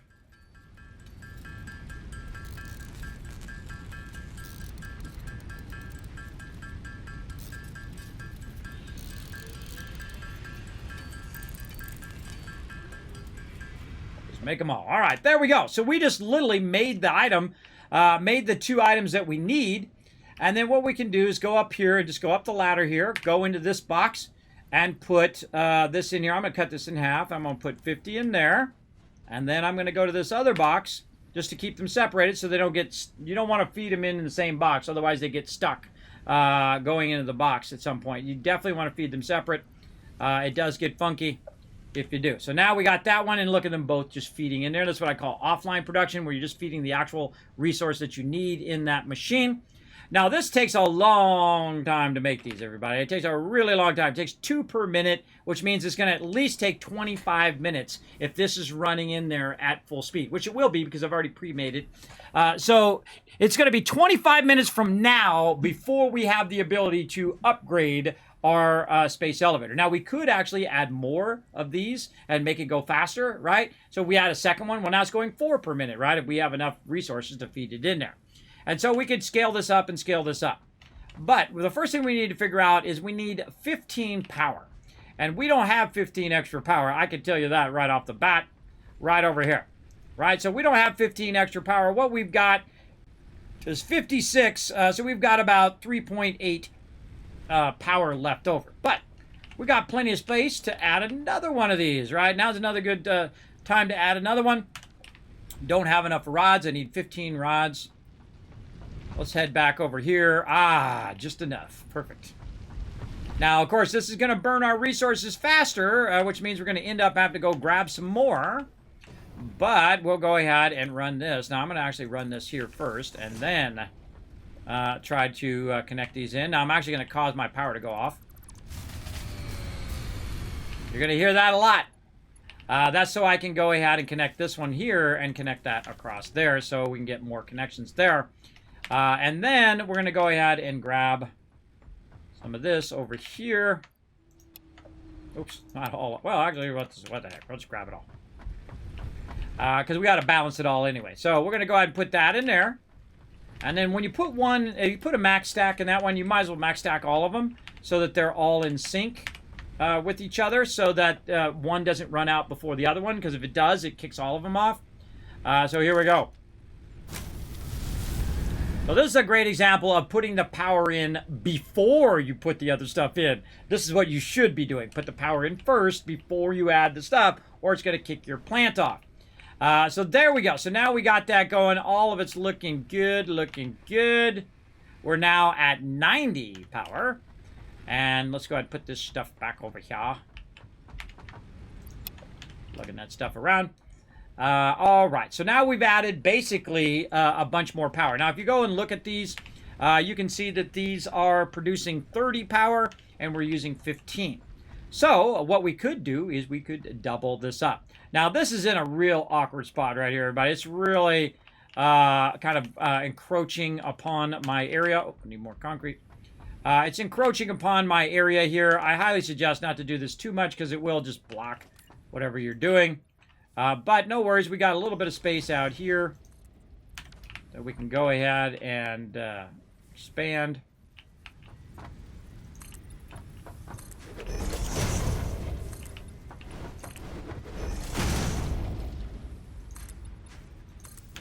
Okie dokie. Now I'm going to go ahead and take this out, and we're going to work with these lines here in just a moment. So we'll take those out of there as well. I was never going to run it right there, everybody, just so you know. What I'm going to do is what I call inline, right? So now that we have 30 more power, we have the ability to run 2 of these at the same time. So we're going to go ahead and just kind of line these up and put them right next to each other. Now, inline running means that you're running it along a long line of these, right? So you're putting a whole bunch of them down, and you're running along the backside of them. Now, we're going to have one that's in the lower part, and then one that's in the upper part of how we're running it. But we need to watch out for our lifter. That's the first thing we need to work out. So we're going to use the second one as a lifter.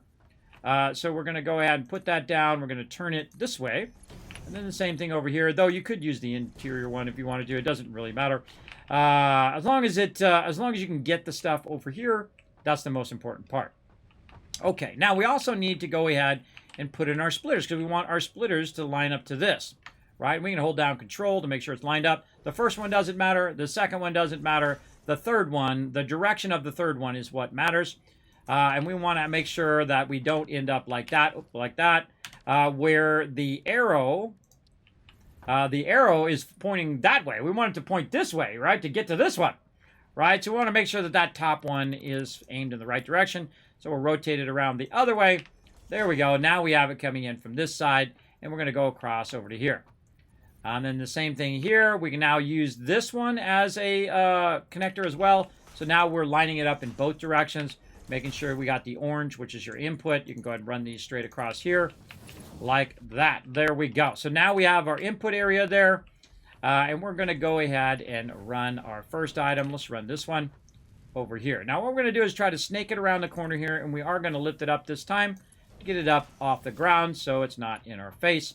And there we go. Very nice, very nice. We got that one going in there, and that one's going to feed in there. Now, what about these ones here? Well, we want to be able to get around the lifters right here, so we're going to go ahead. I'm going to tell you something about lifters here in a second as well. So we're going to go ahead and just put this one down at the ground level.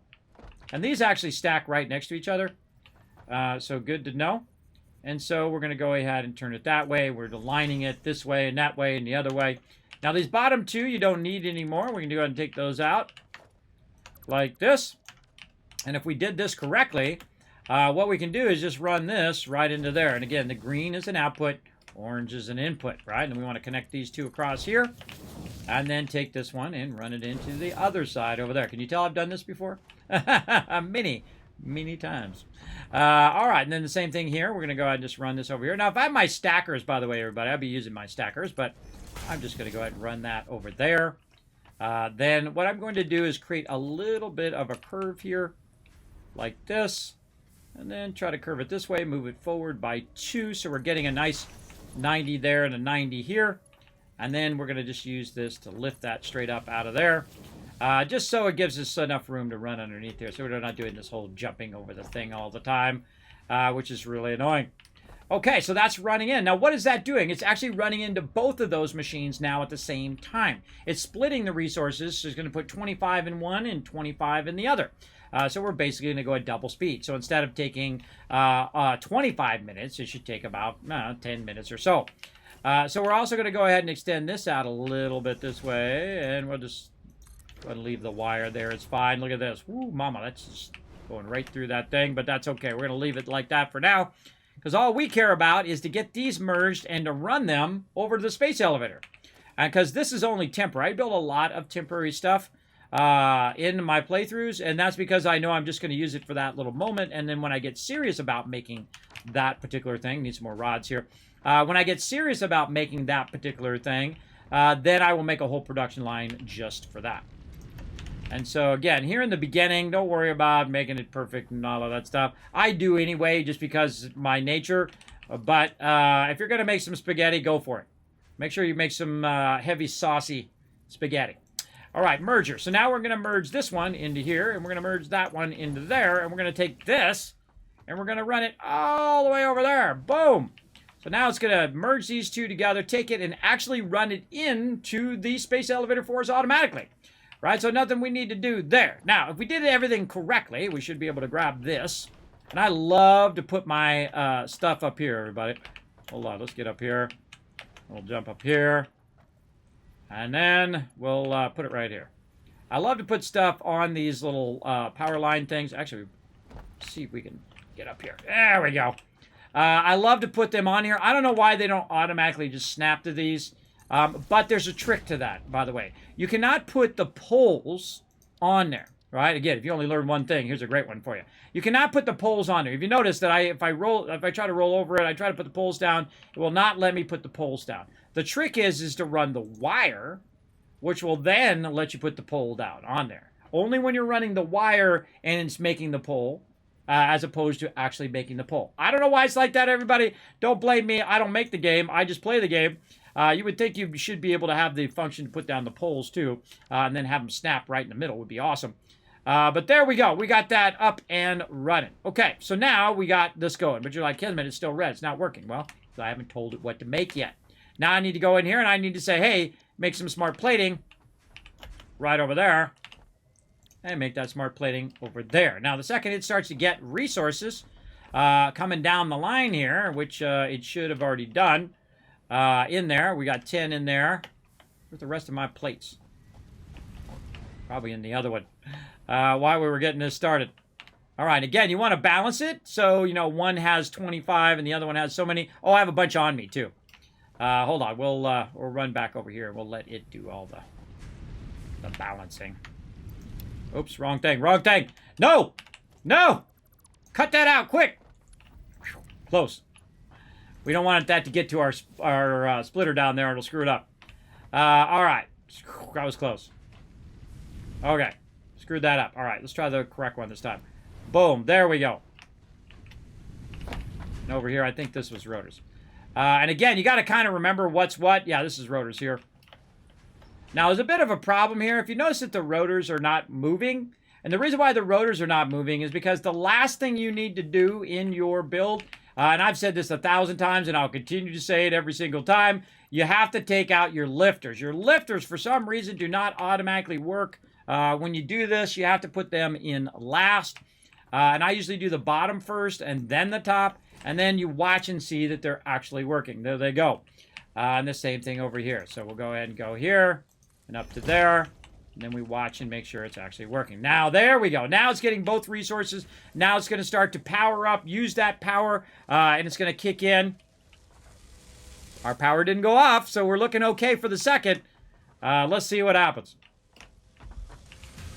Both of them are green. That means they're both producing. Let's watch out here. Watch our first few smart platings come out. Let's do it. Let's catch them in chat. Hey, good morning, Roars. What's up? How you doing, man? Oh, there we go. Smart plating going out on that side. And you're going to see it merge in there, and then it will come out on the other side. God, these conveyor belts are so slow. Again, when you play the high-end version, the conveyor belts are so fast, everybody, compared to the beginning. But there we go. 2 smart plates already ready to rock.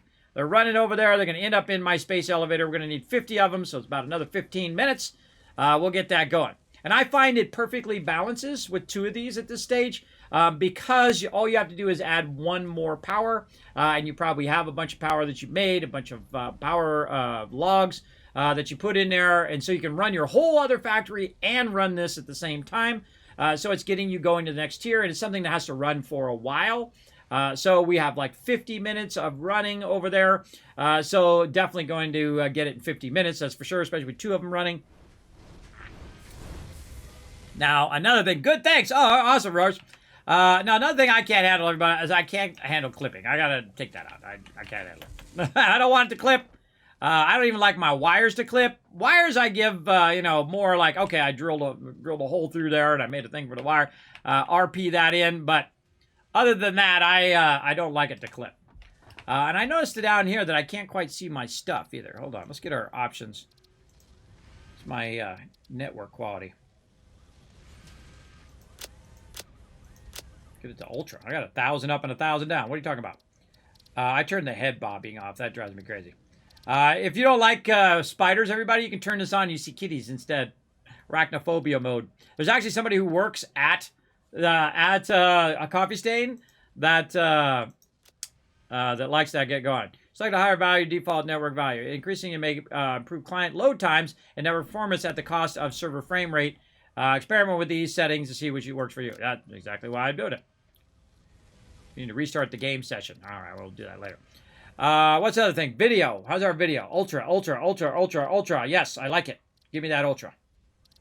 Give me that ultra, baby. Looking good. Now, the weird thing is I still, like, some of the stuff still doesn't redraw on the conveyors there. I don't know why that is. It's very disconcerting as a builder, but I just roll with it. Roll with it big time. Okay. I'm going to fall down there at some point, everybody. You watch. This one's already maxed. Hold on. Let's take this one out. And take this out. And then kind of cut this in half. 50 in there. 50 in there. There we go. Just to keep those going and keep it at max rate. I like to have a few extra in there. That's just me and my crazy ideas. These are all raw resources. Let's pull those out of there. Wait a minute. Why do I have this over here? Hold on. This is backwards. This goes over here. All that stuff I'm looking for. There we go. And specific ores I'm looking for. And stuff I'm not really looking for goes over here. There we go. This copper ore.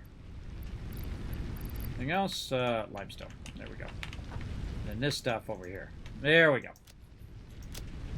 This way, if we're looking for this stuff for the MAM, we know where that's at. And if we're looking for stuff to craft stuff, we know it's on that one. That's why I split those.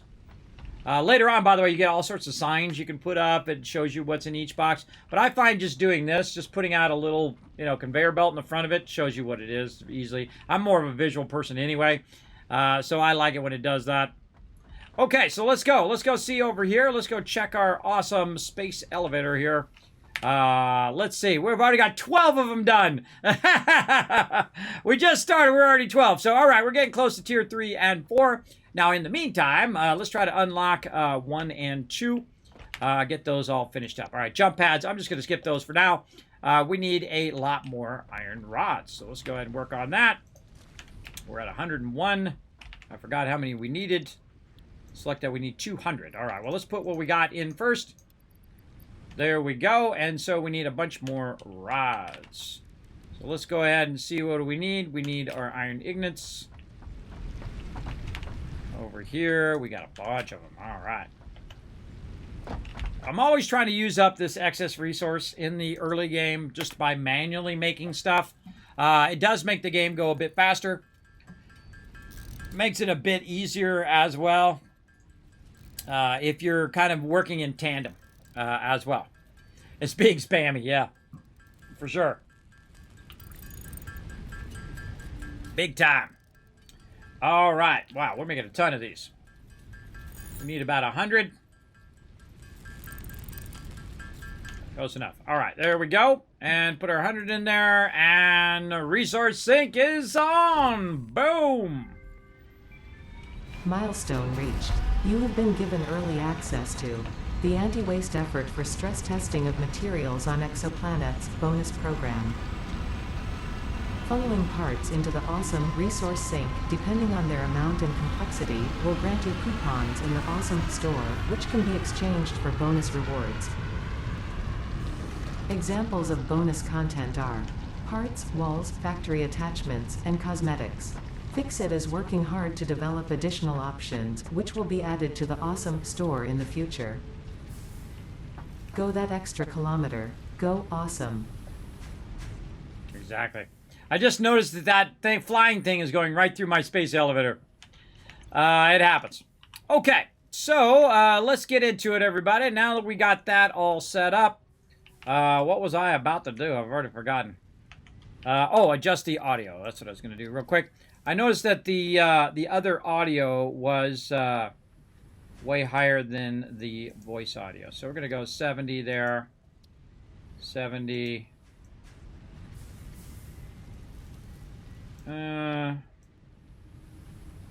like to hear my factory, so ambient volume.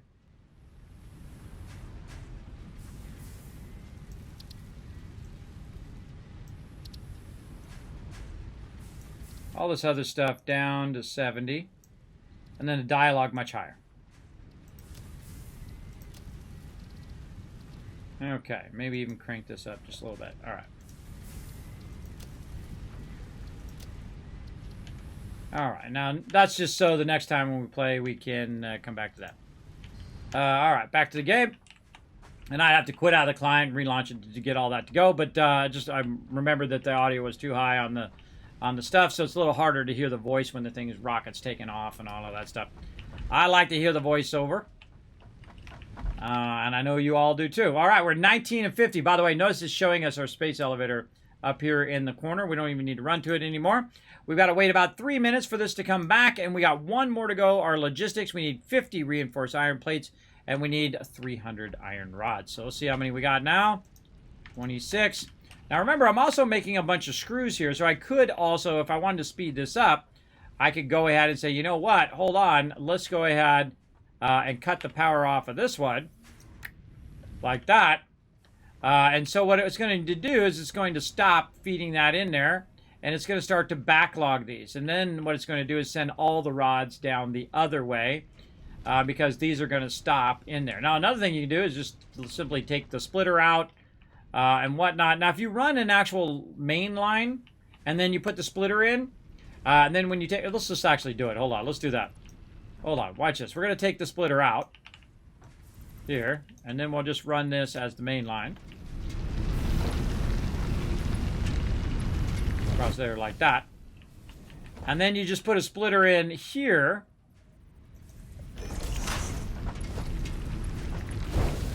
What you can do is just take this splitter out. And it just kind of makes that work, right? So you don't even need to worry about this. You can actually go in here and turn it off, but I don't need to. I'm just going to turn it on so it'll finish what it's doing. But I can always come back and add that splitter again later. So it's very easy to take it in and out if you use one line and then put the splitter in on the line that you think you might take out, right? So in this case, I took the splitter out so I can just do all the rods in there because I don't need that other one right now. I do a lot of that readjusting my factory. I call it retooling the factory for different reasons, just to make stuff go a bit faster in those particular things. So again, the last one that we need here. Now this one's not too bad. I guess we could just make some rotors for that one. But we need a lot of reinforced iron plates. So we had a bunch of them. Oh, we put the rest of those in here. That's right. We put the rest of those in there. And so we really only need 25 more. So we can take this out and cut that in half. And let's just put 19 in there. Get up the ladder here. There we go. Guy's very bouncy in his stuff here. Take those out. And then again, cut those down to like 14 ought to be enough. There we go. And now we have some of those reinforced iron plates back, so we don't need to make as many. Oh, and it's coming back. Up there. And let's sort that and make some more. What are we missing? We need more screws, which is funny because I just turned the screws off. Let's see, how many? 52 exactly. Oh no, we need 10 more. So we're going to need some more screws eventually. But again, I'm just kind of accelerating a bit of it. Now you could build out all your factory and you could build out all that power, but really what we want to try to get to today is we want to try to get to coal power. We get to coal power, then we can run our factory as much as we feel like running it based on how much coal that we have. And we're also going to run the water over here and the coal over here. So that we'll have our power plants nearby so we can operate those. Now, eventually, all of this stuff will get moved up, way up above all the levels, which is where I'll be running all my trains. And we'll also be collecting raw resources and all of that. Got some cool stuff planned for that as well. So a bunch of iterations on my previous bases that we're going to be doing. And again, I love this part of the game. This is when you start really getting your momentum going, right? You get all of your other stuff running, and it's all running and running in the boxes while you're doing this stuff. Running in tandem.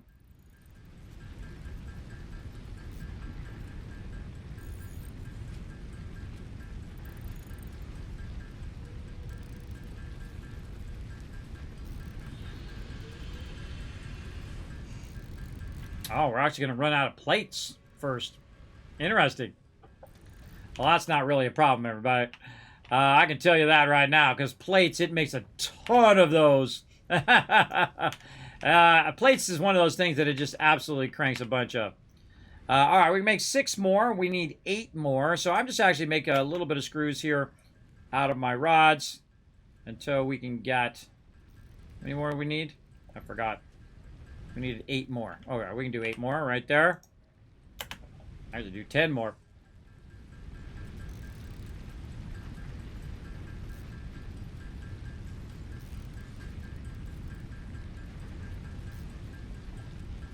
And there we are, done. All right, logistics. Select that as a milestone, put all that stuff in there.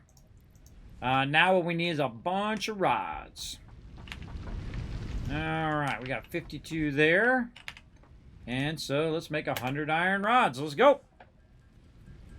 Iron rods go really fast. I feel like of all the stuff, iron rods and probably modular frames too go pretty fast. When you're just making them yourself versus having it make them. Having your factory make it.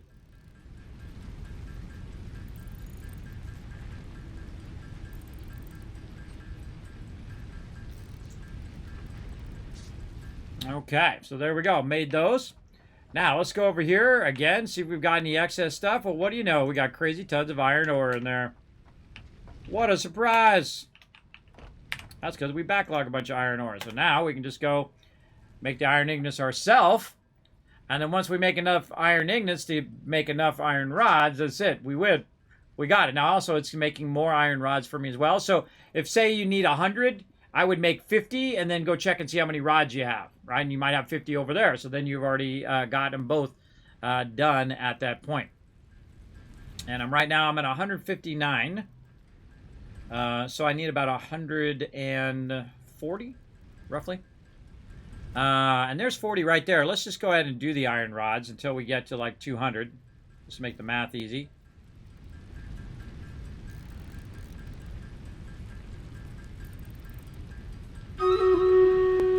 There we go. So yeah, we made 200. So now we need to make 100 more. And again, let's go see how many we have already in here. We'll do that battle in a second. So 27. So it's making about 27 by the time we make like 100. So yeah, we're crushing it. So about 70 more now. Right now I can make about 30. But I'm going to go until it says 50. And while I'm doing this, it's going to go ahead and make another 25 through the regular production. And so I'm kind of balancing the two things at the same time. We'll also do a battle here in just a sec while I'm running this. And all right, iron rod. So it'll go ahead and make those while we are doing a battle. To battle! All right, here we go. It's time to set it up. Let's go get this loot.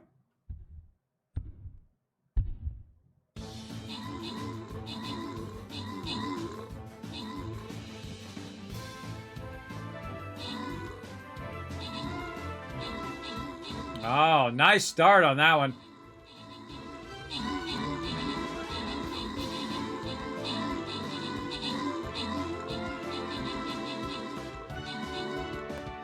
We lost our crew in the middle and on the side, but we still got lots of peeps over there. We got 37 allies. They got 92 peeps. Forget the box. Forget the box. No. Bad Kismet. No. Forget that. Forget that loot box. Down here. Down. See, I have no control over it, but it just does it on its own. Down here is where they need the help. No. Let's get them before they wipe out our, raged. Oh, God, we're down to 30. They're still at 70. All right, Vampire coming in, lending a hand. I hope we still got our healers. All right, now we're whittling them down.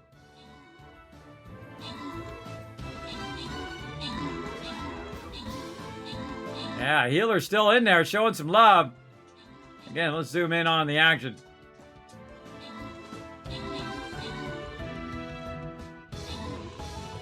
Oh, hey, leave those alone. Yeah, who's healing back here? Rotisserie G showed some healing love.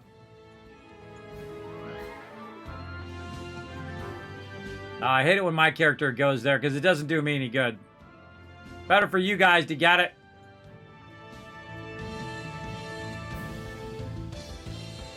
Get up there, your average Joe. Get that loot.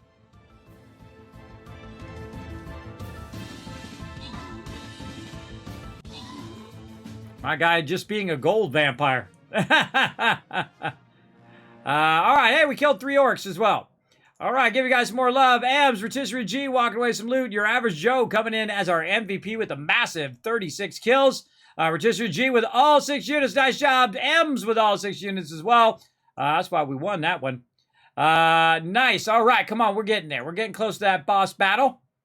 Let's get it going here. We're going to go ahead and start this battle.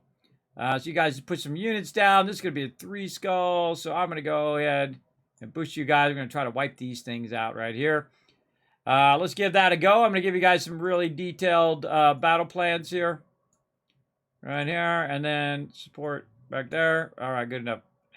Get out of there. Let's go ahead and check my quests while we're at it. See if I got any. Oh, yeah, I got one right there. And I got to do one more battle plan. Again, you want to keep this going because there's absolutely a ton of these in here. You want to keep those going. Sometimes I forget. I forget to do all of that. We'll do what we got to do. All right, we'll come back to that in about 30 minutes.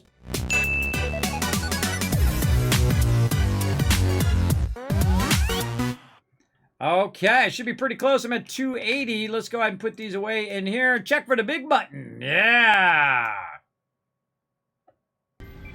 Milestone reached. Improved versions of conveyor belts and conveyor lifts are now accessible. To encourage additional verticality, conveyor poles now have a stackable variant. All right, try to move away from the things. so we could hear. All right, we're 32 of 50 on our smart platings right now. Pretty sweet. Get that going, and it's feeding it directly into our space elevator. Now, there's only really one thing left. I don't really use the jump pads, but we might as well unlock it just to get that tier unlocked. So we're going to need to make some rotors here. So let's select that as our next one, but we can't actually put it down because the pod's got to go up and come back to collect the resources, which I think is a great, mechanic of the game. But let's see how many rotors we can make. One, and of course we need more screws and more iron rods. So let's go ahead and put our screws back into production.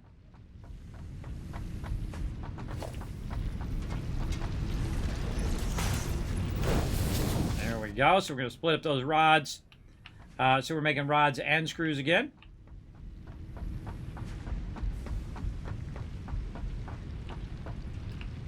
Let's make sure that these are still balanced. See, this one's out of rotors. I got 15 rotors on me. I always want to check in on this because it doesn't always do it perfectly because you might have started one before the other one. Yeah, these are out of rotors here. So these rotors are actually earmarked for this. So 7 there. And then 8 over here. Yeah. That'll be 14, 15. 3, 4, 5, 6, 7. That'd be 47. So somehow we used up some of our rotors. Totally possible. 7 there and 8 there. So yeah, 14, 15. And we need 18. All right, let's figure out what happened there.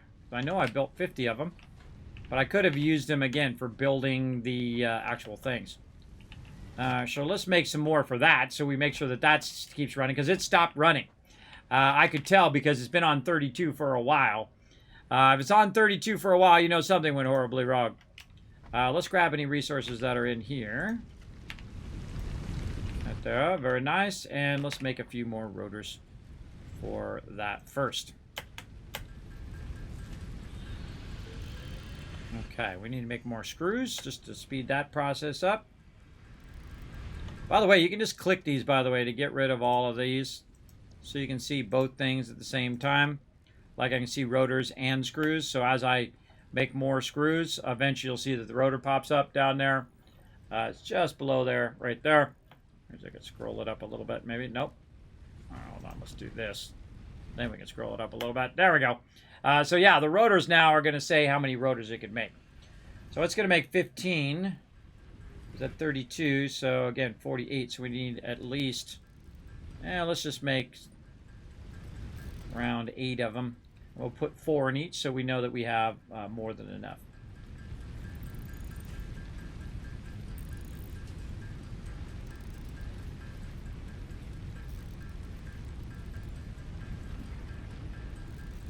Okay, now it's actually diminishing my rods. So I got to watch out there. That doesn't diminish my rods, and I have enough rods to balance both of them. So I'm also doing rods. There we go, 8.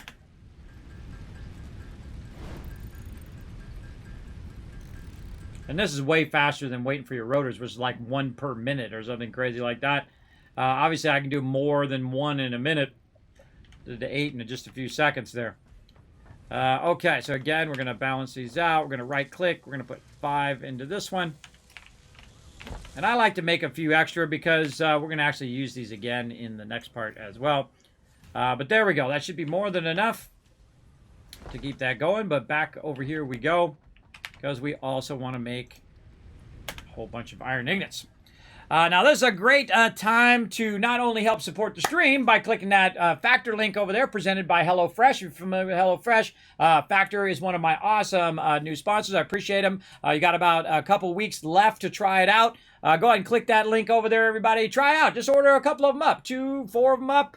Try them out. I ordered 8, and they're awesome. They're pre-done meals. They have keto, they have vegetarian or vegan, or just low calorie, or none of that. They just have regular meals, which is great. I ordered a bunch of regular meals. I loaded a little bit of keto, a little bit of low calorie, just to try a bunch of them out, and I think a vegetarian one as well, so I can let my daughter try it out as well, who is a vegetarian. Me, I'm steak and potatoes kind of guy, but I'm just a regular Joe. But I like to, expand my horizons, especially when I'm working on my health like I am right now, trying to lose some pounds here for summer, trying to do more walking. Of course, I'm just drinking water, being very good, no soda, none of that.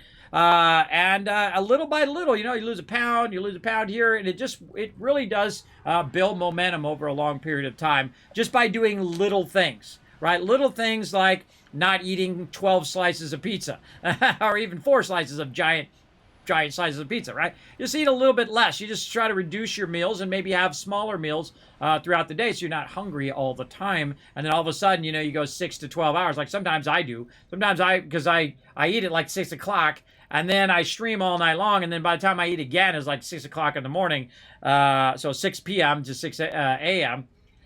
So I try not to do that. I try to have a little snacks when I get up and take a break, which I'm going to do here in just a second. I think there's a perfect time to let this run, take a little break, and come back and try to get this last one. Then also when we come back, I think we'll have all 50. And we can go ahead and unlock the next tier. All right, so we'll be right back. Enjoy these AFK highlights. All right, wrong button there. All right, I'm back, everybody. Welcome back to the stream. I'm back live. We are letting a bunch of stuff run here.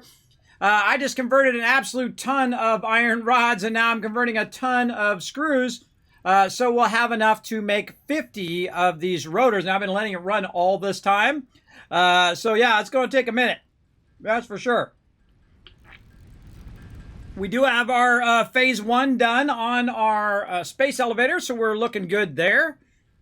All we got to do is just make a ton of these screws here. And I think we should be fine. We're good on our rods right now. We have hundreds of rods.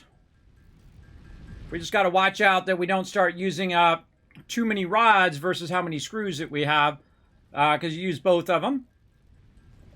Let's also go see how many screws and rods it has down here just to save me some time. Yeah, there we go. Now what are we up to? Ah, see, now we're up to 40 right there. See? Yeah, very nice. Okay. And that'll save me a little time. Again, it was working in tandem while we were doing this. It was making more of all of that stuff. Screws is one of the few things I think is actually slower for you to make than for it to make in this stage. Even with just one of them going. I feel like screws take a long time. I'll probably just make about 5 of these worth and then walk right back down here and get a bunch more. Yeah, I put it as 45. Now, again, eventually you'll see me scale all this stuff up. But really our goal today is to get to coal power. We get to coal power, then we can just let this run. We'll check back in on it next Thursday. And then all the GGs all around. We want to try to just go ahead and get this tier unlocked, the last bit of this, which I'm not even going to use all this effort for doing this. And I'm not even going to use these jump pads. But I like to get them all unlocked at some point. Just so I can move on to the next tiers. Welcome back. Thank you, Crypt Keeper. Appreciate that. We got 6 more minutes on the battle. Took a little bit of break. Made myself some popcorn, everybody. Made myself some popcorn. I think I burnt my finger, too. I took my fingers. Feels like it was burnt. It happens. All right. Let's go.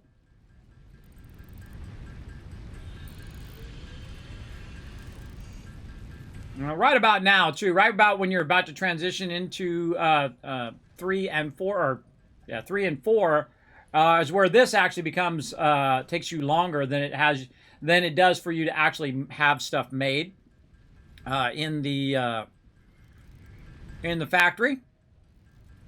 And it's right about this point. But some things are still going to be better for you to make, like modular frames and things like that. It's going to be better for you to make it in here. It's going to be quicker. It's going to be less overhead. But if you're really into building the factory and you're not that much of in a hurry, I'm going at an accelerated rate here. But if you're not that much in a hurry, then you can make out each thing and put a bunch of power and collect a bunch of power. And just take your time. I would strongly suggest taking your time on your first playthrough, absolutely. Don't be in a huge rush, but these little pointers are going to help you along the way. Unlock your stuff. Be good to go. Milestone reached. Several buildings aimed at factory traversal can now be accessed in the build menu. Caution is recommended during use of these products. Okay. Yeah, duh. Bounce around to your death. Okay. Now what we'll do is we'll walk over here to our space elevator. This is another cool thing that happens, everybody. Watch this. Load it, or seal it. Just load first. And then seal, which is what it's doing right now. Seal it, and then you send it.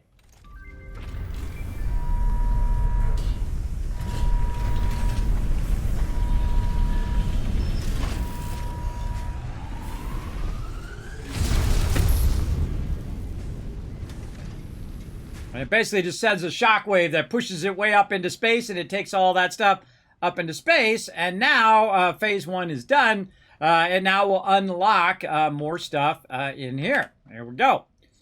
So now we've unlocked tier 3 and 4. And of course, the most powerful thing here in the game, I think, coal power. Now we need 50 more rotors, everybody. It's going to be a lot of rotors to get it. It'll be totally worth our time, though, to get those rotors powered up and get them going. We're going to need 150 reinforced iron plates. And again, we'll select that as a milestone. But we can't do it until that comes back in about 3 minutes. But we can certainly get going on how many of these suckers that we need. We're at 50 right now. Now, all of this over here, all of this now is obsolete. So I'm just going to go ahead and pull it all out. I will need that eventually later on. But if I take it out, it actually gives me some of those resources back, which are not going to be heavily utilized right now. But I could keep it going and have it continuously make the other 500. I highly suggest when you get to phase 2 to actually start making the reinforced iron plates and all of that stuff. Instead, take all that out of there and then have it actually making the reinforced iron plates. So that's what we're going to do. We also unlocked a conveyor belt level 2, conveyor lift Mark 2, and then also our stackable conveyor pole while we're at it. And I think we got some more inventory space. I don't think so. Not on that one. We've got to do the MAM for that. All right. Now we're going to get our assembler here, and we're going to go ahead and basically do the same thing that we did before. And I think I just put it this way. And we're going to basically do a little bit. This is actually inline because it's actually the full process is before it. But we're going to work on reinforced iron plates. We're going to have it make the plates for us so we don't have to. Now, this doesn't use my rule of 8. But what I would do is I would create 8 constructors. And then in those constructors, you have a balance of those different items, right? So what you're going to do is you're going to use a certain amount of them for iron plates. You're going to use a certain amount of them for rods. And then you're going to use the rods out of that output into the last ones, which will basically give you that rule of 8 or give you those plates that will go in here and make plates. Now, I could actually just link it in the chat now that I think about it. Instead of going all into it again here. Let me go ahead and find that now that I know that that's in my Discord. I put it in there. I actually was on top of that one. Let me go ahead and link this video that I did, a little guide for the rule of 8. Hoping our thing's coming back. Where is it? Oh, right there. Okay, here, I'll just link it in the chat. Right there. All right, there you go. Feel free to check that out, everybody. That's going to show you step by step on how to master this entire game. Make sure to hit that like button, hit the subscribe button while you're over there as well. I'm going to do kind of a truncated version of it here where I'm just going to run the actual resources into here. Now, I no longer need this stuff up here. Same thing with all of this. And again, when you don't need stuff, just take it out because it's just going to be in your way. All right, boom, bye-bye. Okay, now to make these plates, what I'm going to need is I'm going to need the final product, the screws and the iron plates. And so I'm going to go ahead and take my iron plates from over here, and I'm going to run them like I did on that other stuff. And I'm going to offset it a bit because we're going to need the screws as well. And I'm going to bring it up a bit. And then over here, same thing. We're going to raise this up. So again, we're not constantly running into stuff. Right there. And right there. And then bring our plates and just literally run our plates right in there. Now we can get this started right away just by doing the power in there, and then it will start to run the iron plates inside there and start to backlog a bunch of those.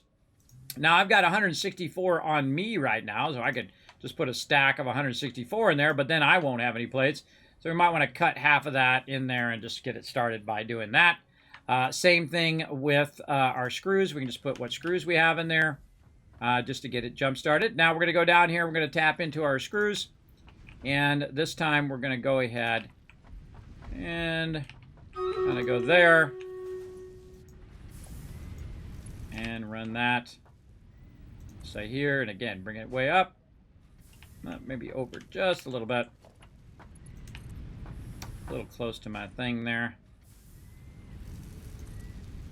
There we go. And run that right in there. And then again, you still have the ability to run underneath here. It's not blocking you. And if you need to jump over it, you can. But it's mostly up out of the way.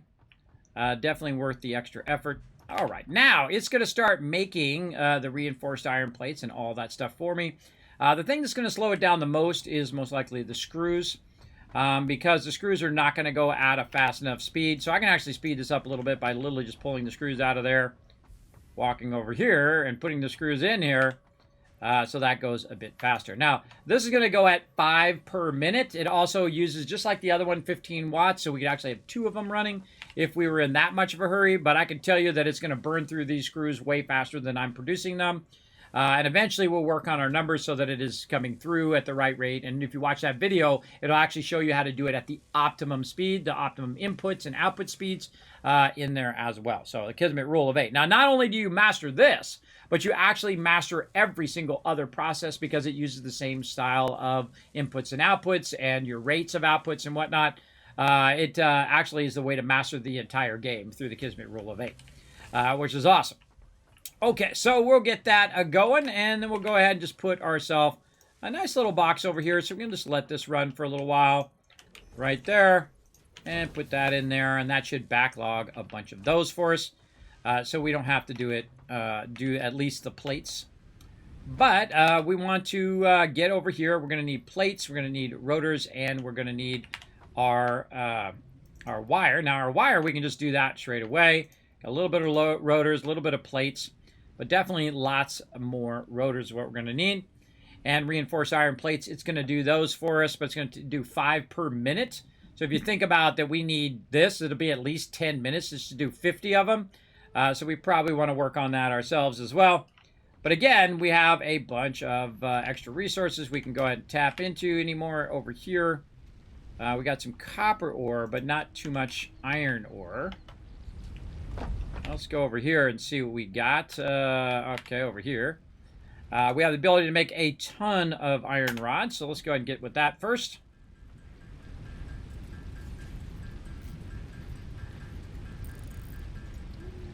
And again, our rotors, 5 and 25. All right, more iron rods. It's because I have a bunch of these iron ingots that I took from the raw materials and I already converted. Now, again, it starts to scale up at this point where it's scaling up and scaling up, but we have a mission. Our mission is coal power. That's what we want to get going tonight, and then we can use the power of time to let all of this stuff run continuously when we're not even on the game. We don't have to go and collect any more bushes or trees or none of that stuff because it'll do it itself. It'll basically, the coal power will, once we get the coal power started, the coal power will cause the water to run into the coal plant. It'll also cause the coal to run in the coal plant. And then once it's already running, it'll actually perpetuate itself because it has enough power to generate the 2 generators, which is the water and the coal, to keep it running continuously forever. And so that means that we can let it run for a week, come back, boom, tons of resources all around. So let's keep it rocking here. So what do we got? We got a bunch of rods there and some screws we want to make. There we go. That's what we're doing. And we want to probably do about half of these. So let's say about 150 rods so that we have rods and screws, because we need both rods and screws to make that. Now, while that's running, let's do a battle. To battle! They should turn the space elevator into a ride at a theme park, right? Yeah, there you go. There you go. Wait a minute. What the heck? Where am I at? Over here. All right. Let's do it, everybody. I'm going to fast run you guys in here. We're going to try to wipe these guys out. Let's go. And let's let my screws run. See, this was so cool about playing multiple games at the same time. Is while you're waiting for one thing, you can play other games over here. And we're going at a really fast rate here. We literally unlocked this in about 5 hours. Which is you can go even faster if you want to, but I'm explaining things as I'm going along, so it's going to go a little slower, but you get the idea.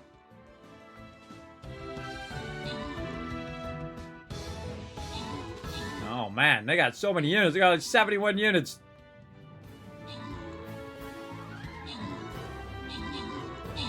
Gotta get up around on this corner here. That's actually a really good starting position there, because the mobs have to come to us, which is good. All right. Oh, it's even Steven. 45 to 45. Got him on the ropes now. This one with the sand takes forever because they got to walk through the thing. Again, I don't know why it's so zoomed out. Let's zoom in. Watch the action.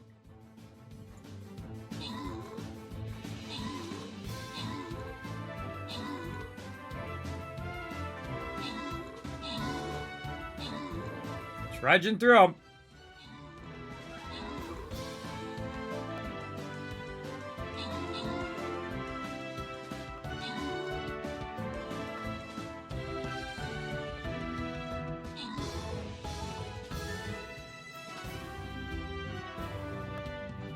They're running away.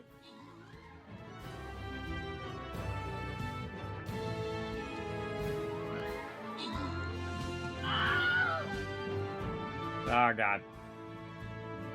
Gotta run all the way down over there. Oh, that battle's taking a while. I should be paying attention here. Oh. Yeah, I gotta stop. I gotta stop going. It's starting to diminish how many rotors I can make because I'm burning up my... There we go. I was burning up my too many of my rods. See, when you have rods and screws, rods become screws. And so if you build too many screws, it actually starts to diminish the amount of rods you have, and then you can't put your rods and screws together to make rotors. So yeah, I kind of watch and make sure it goes up, and then if the number starts going down of how many rotors I can make, then I switch over to making the actual rotors. Great way of knowing when you're ready to rock.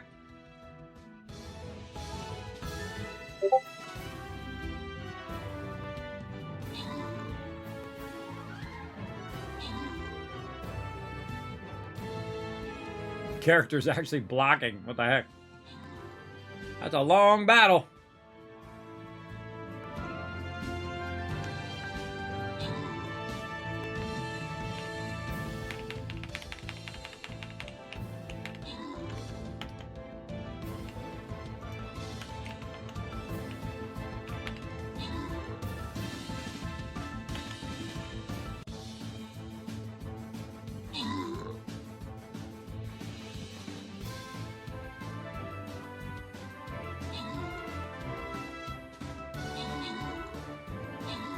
Bunch of tornadoes or something. What the heck? 30 seconds left. Well, we win no matter what. Ah, there's a win. Very nice, very nice. Gotta watch these rotors. I only need 11. All right, open the captain's chest. Give you guys some love. Boss, Xcoder, Netflix getting some love. Ems is our MVP. Oh, there we go. Ems is our MVP with all 6 units. That's 1,000 kiss caps for everybody in the chat. Remember, there's a giveaway going on right now. Everybody, we're giving away random games. Could be $100 worth of games and DLCs and all sorts of cool stuff. $60 games, $40, $30, $10 games, or just a game. But hey, what do you care? It's your kiss caps. Use them when you need them. Right now is a good time. Get in that thing. Must be present to win, by the way. It's a Steam code that you can claim it over there. Blind, I see you there. Also with all 6 units. Nice job. And Boss X Coder again, Nev getting some extra loot there. Very, very nice. Ems is our MVP, 25 assists there. Let's get another battle going on up in here. Trying to get you guys all of this sweet, sweet loot right here. Let's see. Right here. Yeah, right here. Oh, wait. This is unknown. This is unknown how hard this one's going to be. So, you know what? Let's call in the big guns. Call in the big guns. Get me in there. I'm going to wipe out these peeps on the top and swing up and get the other ones. Let's go. Let's do it.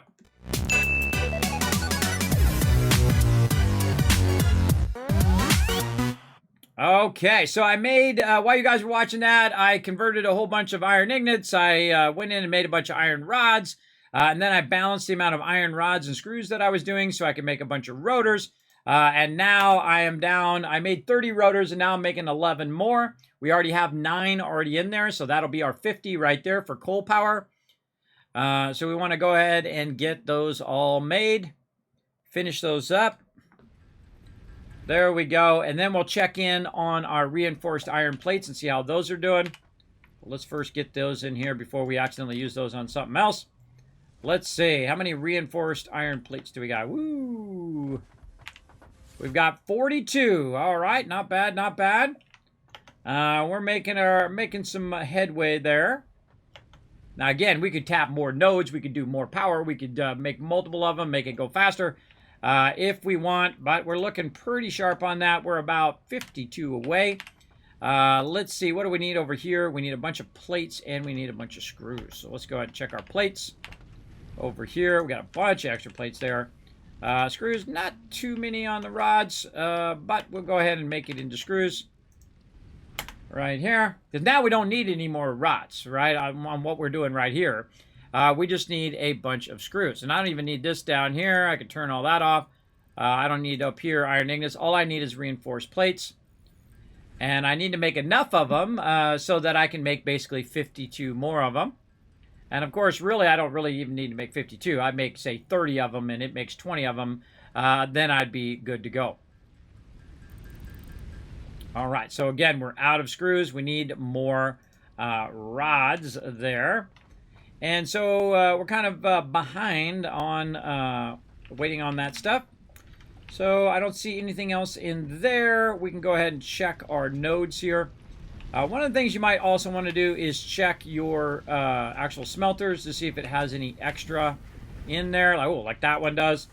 That has like 100 in there. This must be going way faster. This is going out at 30. Oh, weird. We'll take those iron ingots. It's not going at optimum speed. Oh, that's because we have this at half speed. That's right. That's right. This is only going at half. So you know what? Let's double this up. Let's do that. Let's make some... let's use a few of these reinforced iron plates to double this up. I forgot to double that up now that we have more power. So right about now is a good time to double up on your rods because you have 30 coming out of here. And when you have 30 coming out of there, you could literally split that into these. So I'm going to do what I call a center split, where you do this, and then you run this into there, and that into there, and then this is going to split that now 15 in one and 15 in the other. So now we're going to make double the amount of rods, which is a perfect time to start doing that. And so we're going to produce 30 rods per minute. And then we'll just take this and we'll merge it back onto the same line so we don't have to run that. Oh, I need some of them rods. Come here, rods. I need some of those rods so I can make some rods. And then, oh, what? How am I picking these up? There we go. Okay, and then we're going to go ahead and put it on that belt that already exists. Going to run that into there, and then this is going to need some power. And, oh, no free power there. Grab it and run it back over here. All this stuff's going to be rearranged eventually when you get the new stuff. So now, we want to go ahead and run that power in there. Oh, that power's off. Forgot that power's currently off. And I grabbed it from over there. I want to grab it from this one here. There we go. All right, there we go. Run that back.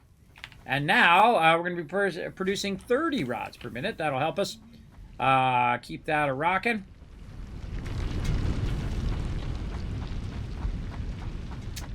And now we're back over here. Let's see, we can make 10 more plates. Let's just make those real quick.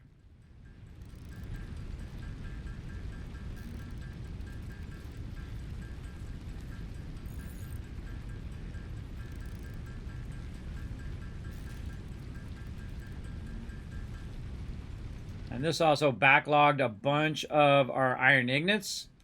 So we're going to go ahead and make a bunch of rods from those iron ingots that were backlogged in there. Because what you want to do on your rods is you actually want to double up on the rods when you have enough power. Because I didn't have enough power with those assemblers, I pulled the other assembler out. And when I pulled that assembler out, I meant to do that when I got back from break. To put another in there now that we're not using both assemblers. Because we have enough power now to run 2 of the rods. All right, and then screws. Now, of course, the more rods we're producing, of course, the more screws and rods that are going to end up in our box because we're doubled up on it now. So,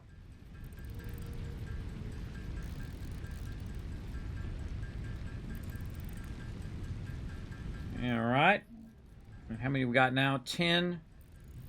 So we need 42. And you can slowly see the reinforced iron plates up there going up. That's making 4 screws per round.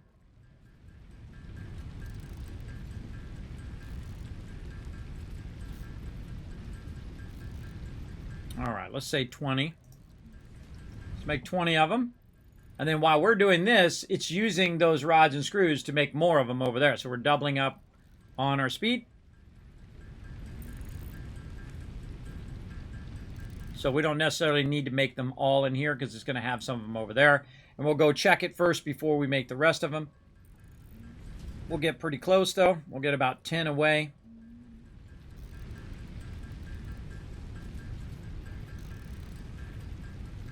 All right, looking good. And let's run around this way so we don't fall off to our death. All right, 15 there. That puts us at 45. So let's go give that a try and see if we're ready for some coal power. Let's go. Boom. Oh, 7. Off by 7 there. So close. All right, let's do some more. Let's do. It's gonna make like 2 of them or 5 of them in a minute. So we make 5 over here. Maybe we can get 5 done over here. And I'm gonna have these before that's even close to being done. Just burn up the rest of these screws.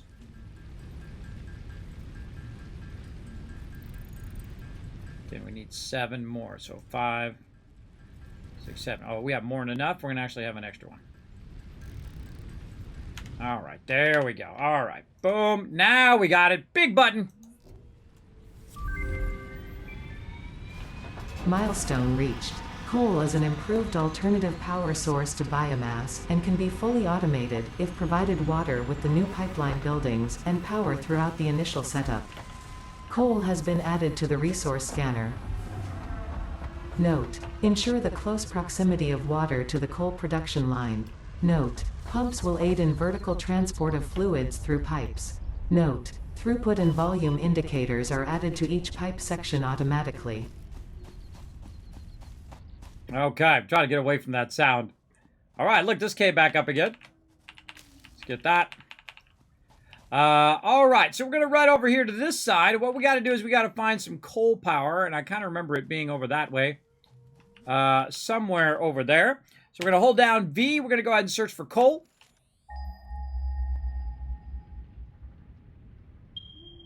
Yes, right over there, 342 in that direction. Now, what we really want to do is grab some concrete.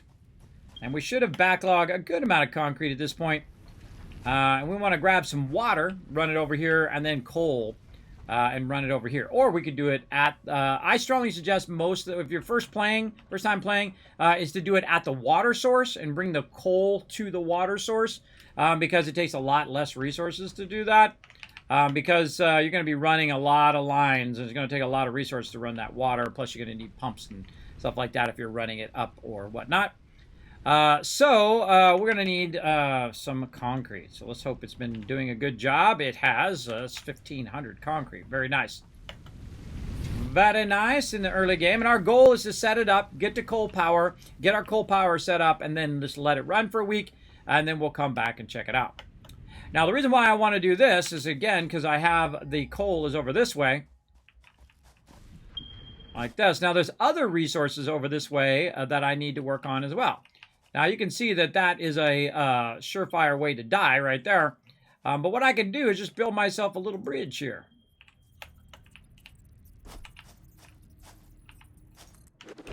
Just like that. I could even put a ramp on it if I wanted to. So I don't have to jump up there. Oh, come on. Oh, okay, or don't go down. There we go. Now I made myself a ramp across there. Now watch out for baddies. Because there will be some baddies afoot. Oh.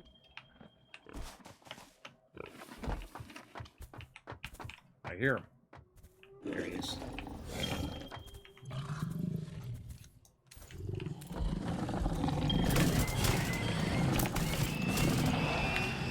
Sucker! Okay, and again, where's our coal? Our coal is actually off that way. So we'll just go ahead and just use that as a bridge, and then we'll run across here. Watching for the baddies. Get all this stuff. Again, if you're running around, you might as well just grab this stuff, because you're probably need it in the beginning. You're going to actually use a little bit at the end. Whoa, big boy! That's a big boy right there. Look out, don't let him hit you. Yikes. He's a big, big boy. I try to run him. Whoa, oh God. Falling down. Wasn't even looking. Danger, danger, danger. Not good. Help me. Help me, lizard doggo.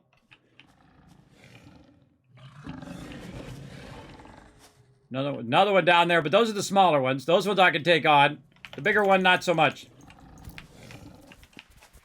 Okay, they jump back. Okay. Whew. All right. We got this. Yeah, watch out, because that's the big boy out there, because it's the golden one.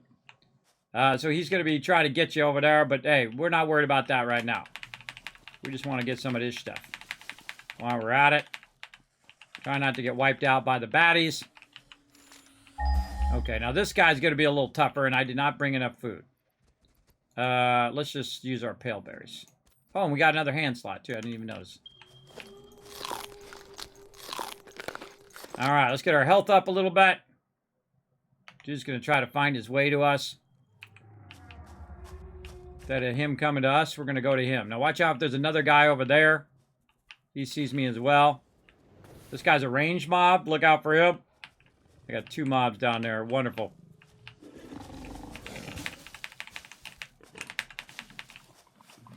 Sure there's no one sneaking up behind me. There's our node right there.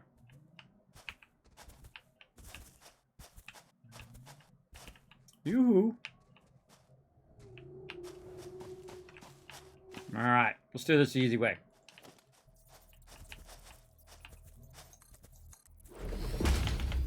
Put down a foundation. Oh, I should put a ramp there.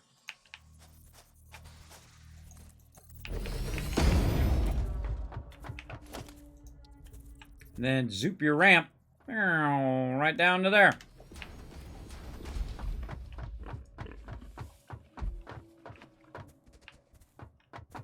Where'd you guys go? Notice I don't have the ramp on the ground, by the way.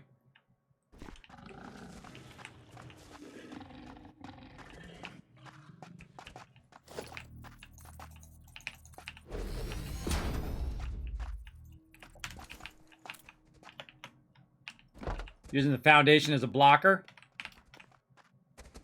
God, there's 2 of them. Forgot there was 2 of them. Let's get this other one.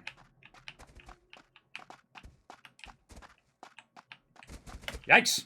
All right, you don't want to be in the straight line of both of them.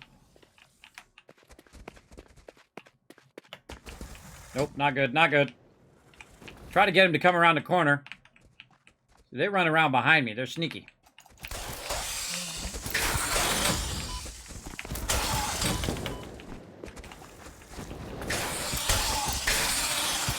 There's one down.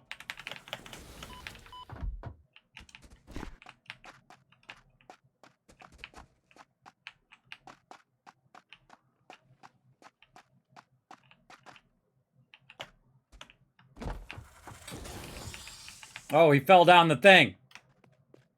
It's going to be a second to get over here and get him. Don't put your back to the side, everybody, or they'll knock you off. Just rock him. There we go. And that's how we get her done.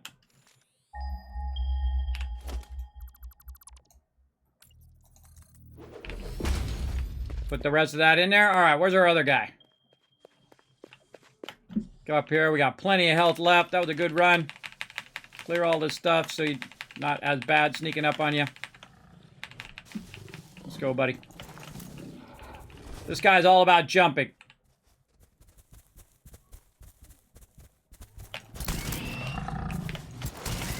Let's try to jump behind him. Stay behind him the whole time. GG's. Clear all these bushes.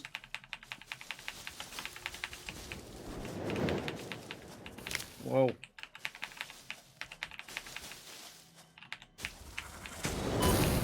Ah, got hit from somewhere. Oh, another one behind. Now, I actually need to kill these guys. Oh, stuck in the corner.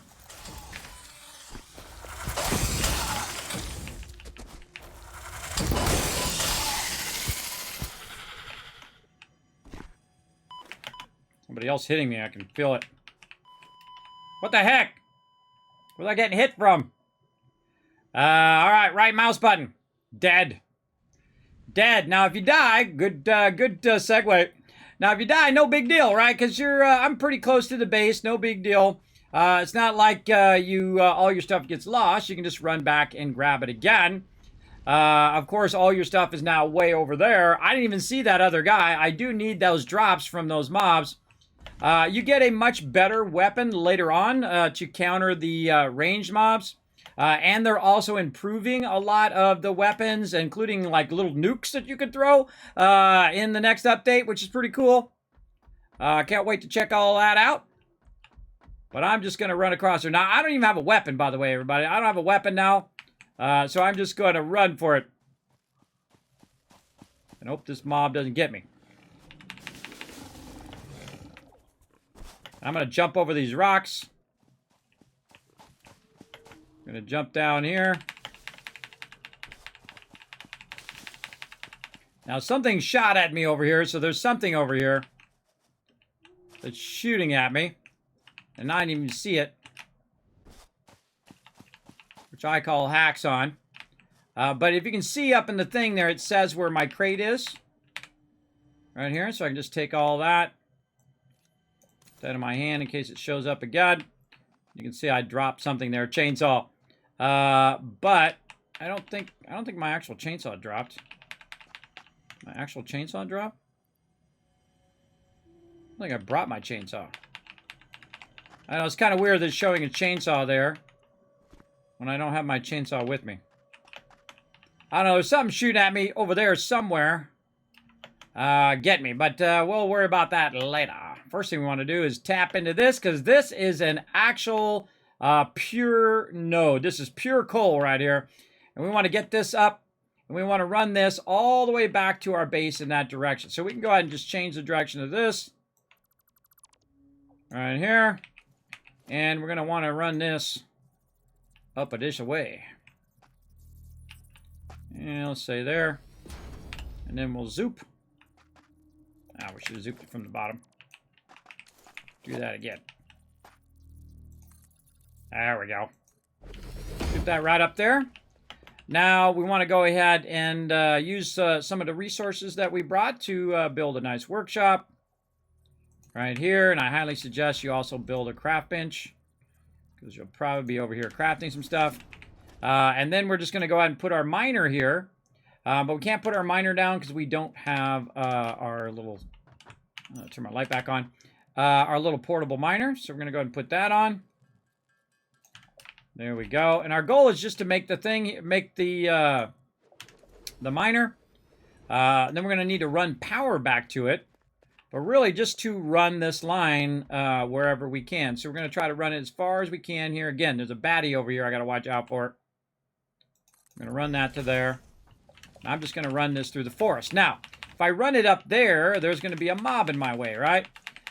So I can run it up that way, but it's kind of more foolish to do that. Look at this. Oh, God, follower death. The smarter thing for me to do is to actually run it down and run it across so that I don't have to deal with that mob up there every time. So that's what I'm going to do. I'm going to go ahead and run it this way. And then you're like, well, Kismet, how are you going to get across this? Well, here's what the cool thing about this is that it actually can act as a ramp as well. Now, don't screw up or you'll fall to your death, for sure. But the cool thing is if you do fall way down there, it actually puts your stuff back up here on the edge where you can come and grab it. And so we're just going to run this completely kind of willy-nilly across the thing here. Later on, we'll get some trains. Oh, we got some baddies. Let's go. 2 of them.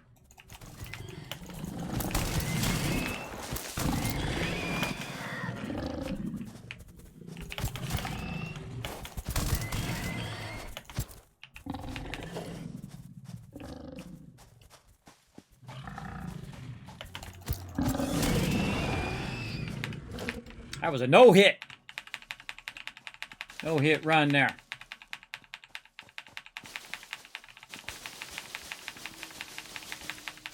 Always grabbing the stuff when I'm running around early game. Absolutely. Later on, I will never even touch it again. Unless I absolutely need to. All right, let's run this across. Try not to clip it. And if you're wondering why I brought so many plates and so much concrete, now you know.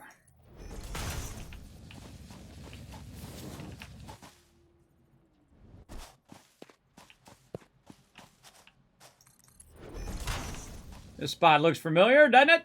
Yeah, this is where our copper is down here. You're like, Kismet, sure running out a long way. Yes, when it comes to coal, coal is something I will run a long distance because it's the easiest thing to run. It's much easier than water. But we're going to run this coal right up here. Like this. Very nice. And then now we got to backtrack that power. So we're going to use this one to go down. And we're going to grab this. And we're just going to go as far as we possibly can with the power. And then we can use this as a lift. Oh, it's going through the ground there. We got to fix that. All right. Now, eventually it's going to say, hey, wire too long, but no biggie. We'll put it right there. Let's fix this. I don't like stuff to clip through the ground. That's just me. But it'll still work. But I don't like it. Again, look how awesome that is. Just be able to run that way off in the distance and have it precisely run. Too cool. Run that there, and then we'll run this way over here. We want this to get started as quick as possible. All right, we're going to run out. Look at that. We're going to run out of... I got one left. We're going to run out of our rods. See if we can get it close enough. Too far there. Oh, maybe here. Maybe. Oh, look at that. Lucked out.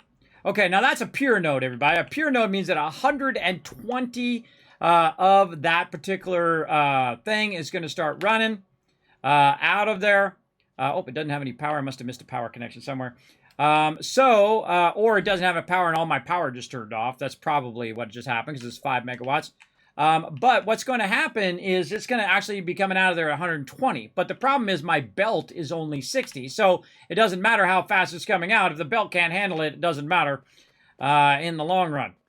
So let's go ahead and head this way. We're going to go up here. We're going to chase this belt down and figure out why that didn't connect somewhere. Or figure out what happened to our power. Now, it's actually faster because if the belt is going this way, it's faster for me to run on the ground. But in this case, the belt is going in this direction, so it's faster for me to actually be on the belt because it's accelerating my running right now. Yeah, look, that one went off too. It looked like we overdid our power. Or our power ran out of stuff. That's also another possibility. Yeah, they're all off. Oh, here's some more of these barrels. Let's grab them. And let's check our power poles over here. Let's see. Did it go up above our thing? No. It actually suddenly just dropped off, and that tells me that most likely we need to do more power over here in our power generators.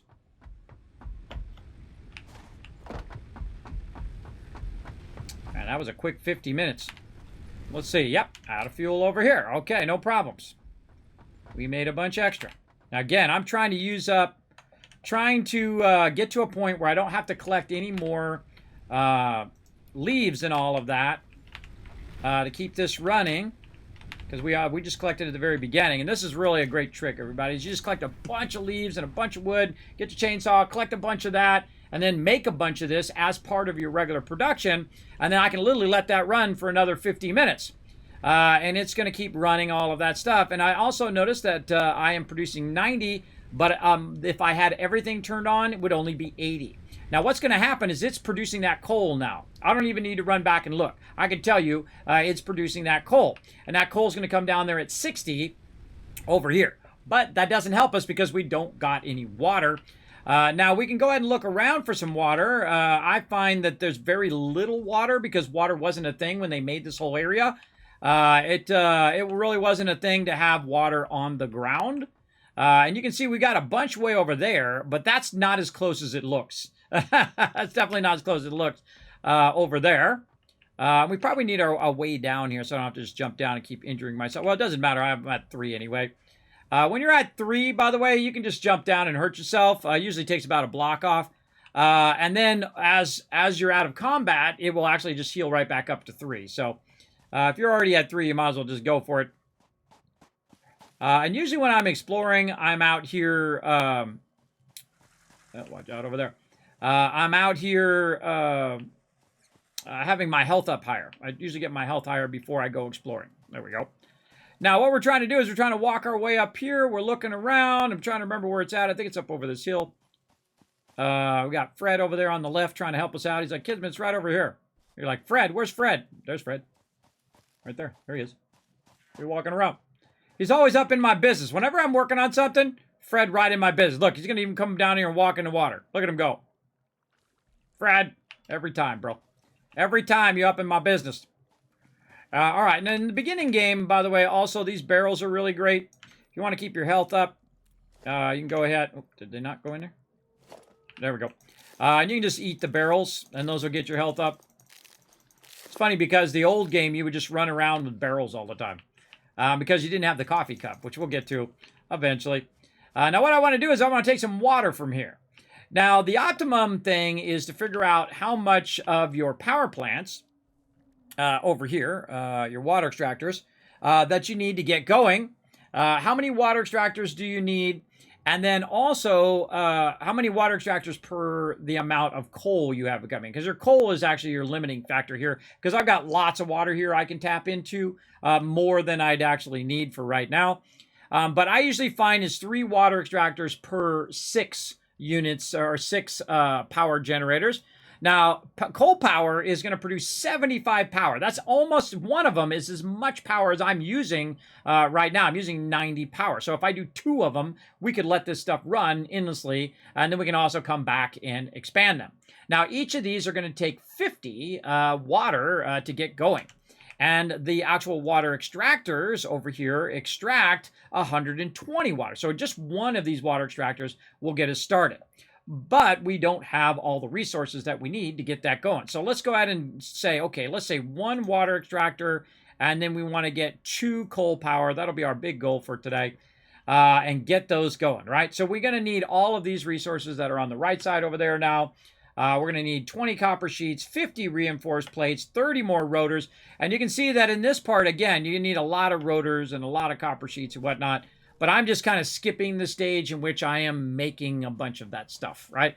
Instead of going in and having a whole production line for that, I am just skipping making those production lines and just going right to coal power. Because once I have coal power, that's it. I can just let it run. I come back. I got crazy tons of resources. Use the power of time to our advantage.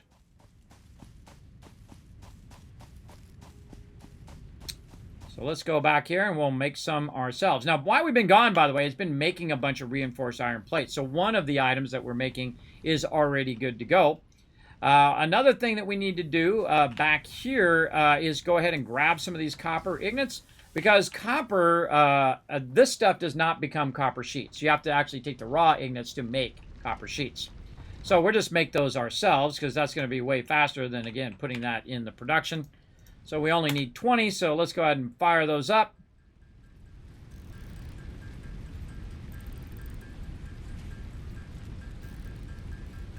That should go pretty fast. Catch up on the chat a little bit. Now, again, if I missed your comment or question, feel free to throw it in the chat again. I never mind. I'm always busy doing the thing. Another 1,000 caps. There you go. Teamwork. There you go. All right. Did I make 20? Oh, God. Made more than 20. Okay. Now, let's check in on our reinforced iron plates over here. We need 50. 61. All right. Perfect. That worked out great. So we got that done. So the only thing we need left here is rotors. So let's go ahead and check in on our rods, because remember, we doubled up our rod speed. So now we have a bunch of rods in there as well. So now we really kicking butt.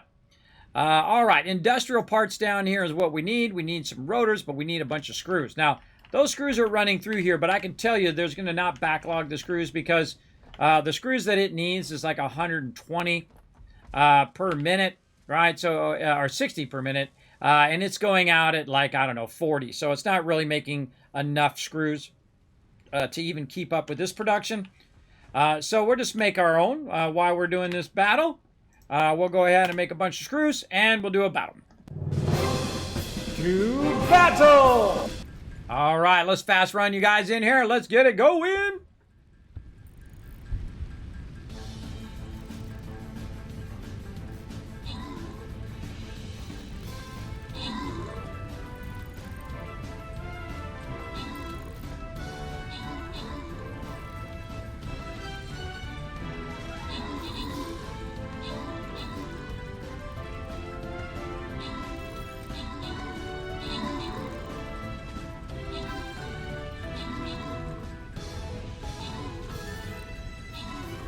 Wow. We roll right over them, everybody. Wow, crushed them. Nice. Okay, Blind Coder, Rotisserie G, getting some love. Mannequinlin, I think that is. My Kaolin. I butcher everybody's name. Consider it part of my charm. With 11 assists right there, that's our MVP. We got 6 units from Rotisserie G and Akia coming in with 6 units. Now remember, you put down all 6 units like Netflix did there. I think you put down all 6, or maybe that's 5. But if you put down all 6 units and you are the MVP, I give 1,000 Kiz Caps to the entire chat, including you. So make sure to crush it. Put down as many units as you can. All right, let's go to the next one. And this is going to be a boss battle. Come and join us for this one, everybody. We want to get you guys maximum loot. For sure on this one. Put down your best units. Make sure to bring, oh boy, these are going to roll up here and down here. I can tell you that already. I'm going to go straight for a boss run here. How do we get in there to the boss? Probably right here. Let's go right here so we're not running through too much sand. And then maybe we can come down here, wipe these guys out, come down here. These guys will run across and get run over. These guys will run across, hopefully get run over. We'll see how it goes. Let's do it.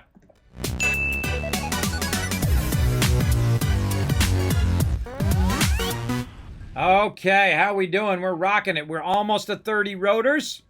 We're making a ton of screws here. I gotta watch that number. If that number starts to diminish, it's at 28 right now. 29. But if it goes down to 28, then I know that it's burning up my rods as well. Yep, right there. See, right at that point, I want to stop it. I usually hit escape to get out.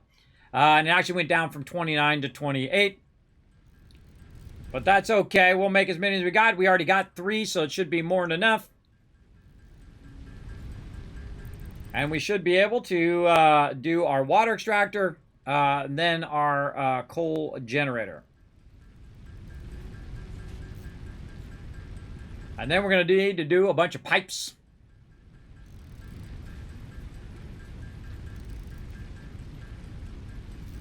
Actually, we're going to make 2 coal generators. And again, normally I put the coal generators right by the water because it's easier. You don't have to run all the piping and stuff. But in this one, we'll just run it over here just for the funds. Just for the funsies. All right, let's run over here. And since this is where our coal is coming from on this side and our water is going to be out there somewhere. I think it's directly where Fred is out there. I think out that way. We'll just put them right here. So let's go ahead and zoop some more foundations in here. And I really need to switch my type of foundations when you're up high like this. When you're running this up in the air. Better to use the smaller ones. Oh, we should have got some plates. Let's go back and get some plates. You do a lot of running around. You can also unlock a bunch of cool vehicles that you can use in the game as well. Oh, not what I need. Need the plates over here. Get a few of those. Okay, so what I'm going to do is go ahead and turn this. Our coal's coming that way. We'll go ahead and turn it this way, and we'll run the water around the back. So we'll put a coal generator right here. And then we'll put another coal generator right there. And we're going to need these plates to bring this over to here. Right there. We're definitely going to need more rods and more plates. Oh, boy. More rods, more plates. I don't think I can make any, but let's just go ahead and see. Nope, wrong one. Wrong one. Fingers, work with me. There we go. Yeah, we need more plates and rods to make the thing that makes more plates and rods. Let's go over here and grab some more rods out of here. Now, if you notice that we start to get to a point now where we're actually running behind on our resources. We don't have enough resources. We're running them over here. We can go ahead and cut this out now, and you'll see that it just goes back to the way it was. Because we no longer need to make these right this second. So I can just go and turn this off. I can grab the plates out of here and the screws and use them directly out of the machine so I can use it for getting the power going. And the power is our thing. We get the power going and we let it run perpetually. We have the power of time where we can just go ahead and let it run and run. Now, I'm not going to get too fancy here. I'm just going to go ahead and run a splitter. Wrong one. There I go. Run a splinter down the center, and I'm going to back it up just a bit here so we can go ahead and put it into the wrong input, apparently. And then we can accidentally take out the thing because it's not grabbing the right thing that's literally right in front of me. There we go. Try that again. All right, and then this is going to split. Oh, no, wrong direction. Yeah, I had it wrong direction, too. All right, let's try that again. Wrong direction. There we go. Input on this side. Input. And output. And actually, this would be better from the center one. Output. Okay, there we go. Now, we got to get that water to over here. What we got to do is turn all this stuff off. Now, we have these pipes down here. Now, these pipes are going to take a lot of our copper, a lot of our items for our copper. And again, we'll go ahead and put it on a bench. And we'll go ahead and make as many of these copper sheets as we currently have. There's about 15 more. Totally not going to be enough, everybody. Absolutely not going to be enough. Again, you'll see me retooling the base constantly for whatever we need. Okay, so we got that going. We made this. We want to do our pipes here. Okay, so here's what we're going to do. We're going to take these pipes, and we're going to take this one out. And we're going to run this one up a little bit. Oh, I don't need a level 2. We're going to run that one up and over, so it's not blocking. And so we can just take this and we can try to run that up there. If it doesn't run up there, best thing to do is to get this one and just try to run it up above like that. Sometimes it gets a little curvy there, but that's okay. Now we want to connect these two pipes together. Now I'm going to go down. I'm going to hold down Alt and go down in my quick keys down there at the bottom. And then I'm going to go here, and I'm going to put this as number 1, and number 2, and number 3. You definitely want to have power as well, so number 4. And then we're going to literally just take this and run it out to here. And we're going to turn it, and then move it forward by 2, like that. And the same thing here. Bring it forward. See that it's aligning over there. Move it forward by 2. Then use your rotation of your mouse wheel. And then these two are now connected. There we go. Now what we want to do, and that one could have been over just a little bit, but you get the idea. What we want to do is feed a bunch of water into this, right? Now because the water is actually elevated versus where we are right now, we can actually get that water to go in and split right here on top. Just like that, right? Now let's hope we don't clip through there too much. And so we're going to go ahead and run it over this way. Now, one of the things that's going to happen there is going to clip through that top one, right? And again, we can go ahead and say, you know what, we don't like the clipping. We want to take all that out. And then we'll take this one out. And we'll readjust. Now, one of the things that's a problem in the early game is that you don't have the ability to jump up on the pipes unless you hit it right here on these little notches. That's super helpful. We're going to run that way. We're going to run this way. And then we'll go ahead and go back to our belts here and run that back that way. There we go. And now we can do this without clipping. It doesn't really matter because the clipping is not going to have that big of an effect anyway. So there we go. So we got that going. We're good to go there. Now we have a problem of the fact that it said, hey, we need so many rotors, but we used up all the rotors, even though we should have been able to, we had enough to make it all work. But I'm going to go ahead and make these extra 2. And there we go. Okay, now what we want to do is we want to backtrack. Before we do this anymore over here, we want to backtrack the water so that we can keep the water up high. Now, one of the things that you really want to get eventually is your stackable water poles here, where you can use your stackable conveyor poles to also use it for water to keep it up nice and high, because you want to keep it up at the highest level and then bring it down at the last minute. And so that's what we're going to try to do. And I can tell you, I do not have enough copper, and this is really, really far away from my base. Again, when you're sweeping through here, grab any bushes or whatever else you can grab, just to open it up. Over here. Now, I could also be making a bunch of rods over there, which is probably what I'm going to do. I'm going to go back, but we're going to do this before I accidentally use up all of these resources. Production, water extractor. You're going to see it turn red. That's because there's stuff in the way. You can actually get rid of these rocks, by the way. Some of these rocks can be destroyed.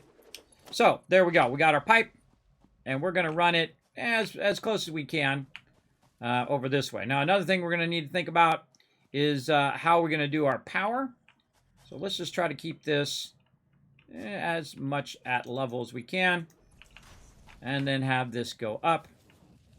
Not enough. See, look, we already ran out right to there. Already ran out to there. But what we can do on the way back, since we have some power lines, is we can run our power lines as well. And use our power lines like a guide, right? To guide us from here to those things over there. So I'm going to put that there.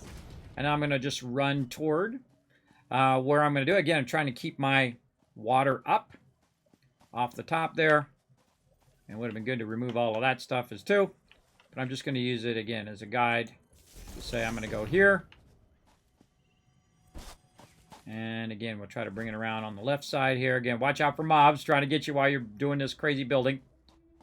And let's say right there. And the mobs don't really attack your stuff, by the way. So it's not like you have to protect your machines that someone's going to attack it and try to break it. At least it doesn't do it right now.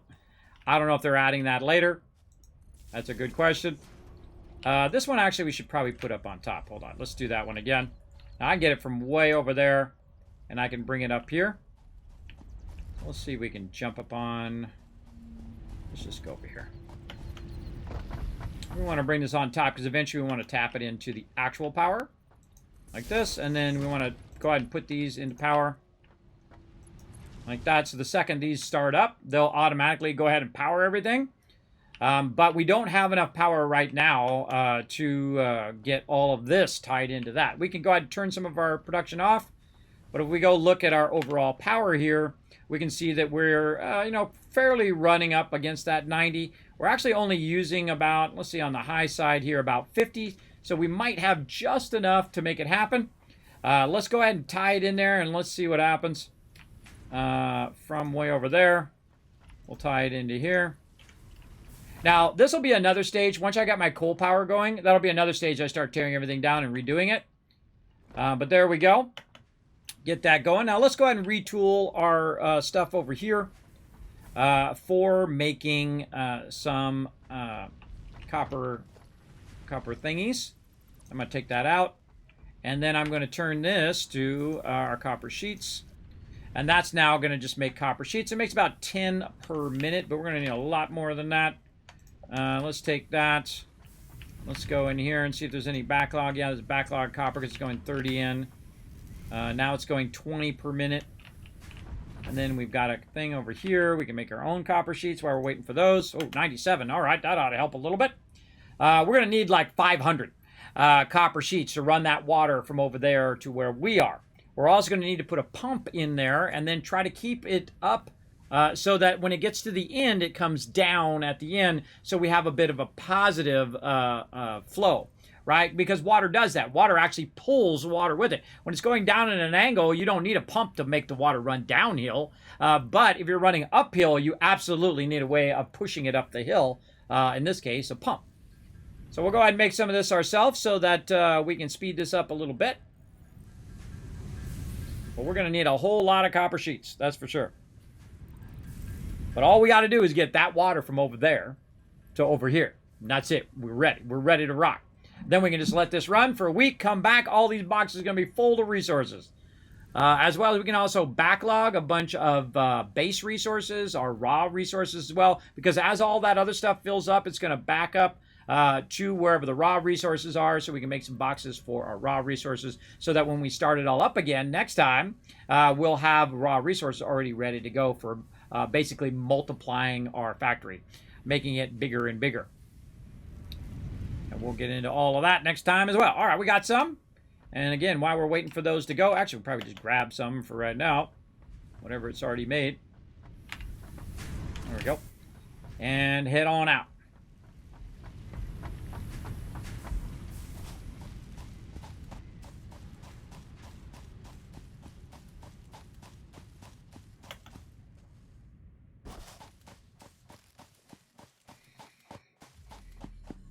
Later on, you can run faster, and you got all sorts of vehicles and things like that from getting A to Z. And I could actually start working on my vehicles and all of that, but I typically don't.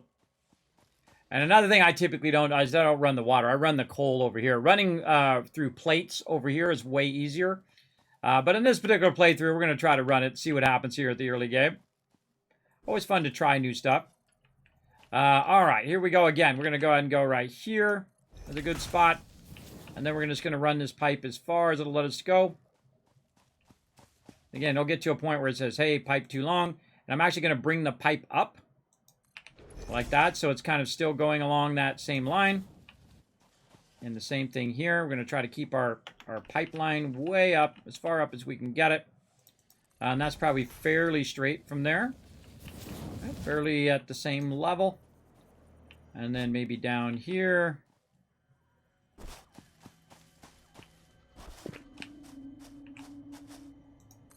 And run that up. Now, I would like to, if I had the ability to do the stackers, I would do the stackers there. Or what we can do is just back it up just a little bit.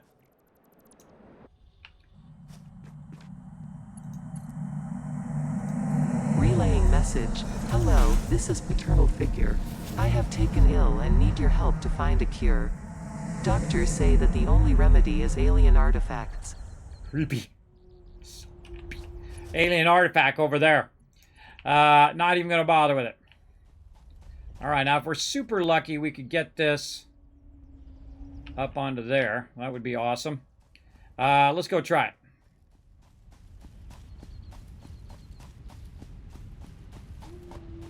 You can walk really far away, even though it says, hey, you're too far away. It'll still keep the connection. And so you can walk all the way around and come back. And let's see if it lets us get up. Oh, now, look at this. Look at this. So now the problem is the water's going down and then it's going back up again, which is not necessarily that good. Even if we are up here, we can still connect it from up here and connect to that thing, which is just so awesome. Just so good. All right, and then we're going to go ahead and bring this up a good amount. Ah, wow, we actually had enough to make it all the way over here. Let's go ahead and run another row there.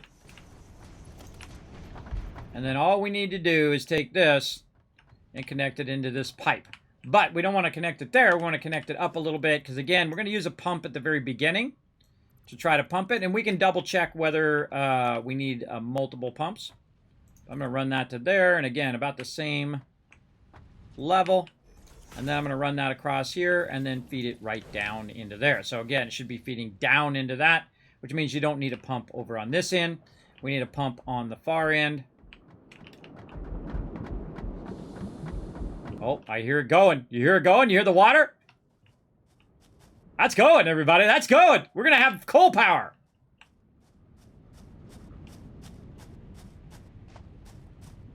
Let's watch it. Let's watch it. Let's go. Let's go.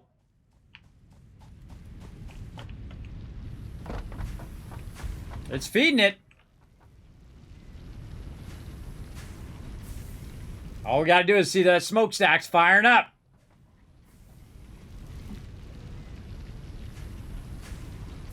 Without a pump, or by the way. All right. Got it feed in there? All right, what's going on? It's doing it. Oh, it's doing it. We're just not seeing the smoke. We're just not seeing the smoke at the top, but it's got plenty of water and plenty of coal. Look at that. I didn't even need to use a pump. I use a pump anyway just because I prefer to have a backlog of it. But as you can see, it's going to go ahead and produce a bunch of fuel and a bunch of power. Now, it's actually producing 75 watts per each of these, so that's basically 150 watts, which is basically 60 more watts than what we've been producing with our other stuff over here. Now, how do we know it's actually working? And it's working off of that coal plant? Well, here's what we're going to do. We're going to cut the power over here. We're going to go over here to this one, and we're going to take this line out and this line out, and we're going to cross-connect this one, so these ones are still working. Like that. So this is no longer part of the thing, and just to make it even more so, we'll go ahead and turn these off, because we need those to power up. We can go ahead and utilize those again. All right. So again, about 3 of those bio burners is about as much as you need to get started. And it should have smoke coming out the top there. I don't know why we can't see our smoke. Messed up or something. I don't know. But we want to make sure that this is now perpetually running, and it is. So now it's actually, the coal plant is providing power to bring the water and the coal in. And then when the water and coal comes in, it makes the coal plant go. So you have this perpetual power. Power that will nonstop run as long as you don't add too many things to your base. You'll be able to just run and run and run it even when you're not around.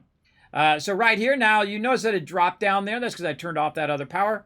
And now we have a capacity of 150. Our max con is only 100, so we actually have a gap of about 50 there that we could actually make more stuff and scale up our base, or scale up our factory even more so, even at this point. Now, one of the things I suggest you do, since this is already working well, because we have it coming basically straight across, coming down, getting a little bit of momentum there, but there is a bit of an upswing here. And again, eventually you're going to be producing too much water. And too much water is awesome. You know why too much water is awesome? Because you can actually store that water as well. And the fluid dynamics in this game are great. They're really, really well done. Now, I need a few modular frames here. Let's make a couple of these.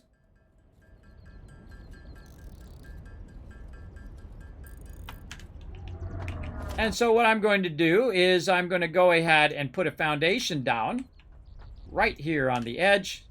Oops, or not. Oh, I got it on zooping mode as well. Right here on the edge, and I'm going to go ahead and put the water up. Now, the reason why I'm going to put the water up is because I'm going to put a fluid buffer up there, right? So a little fluid buffer that does that. Now, it's a little awkward trying to get it from here, so I'm going to go ahead and just do this. I can turn my zooping off. F. F will rotate you between... Is it F? No, it's R, toggle building mode. R, there we go. So this way I can just make one of them as opposed to making a bunch of them. Then organization. Oh, I need one more modular frame.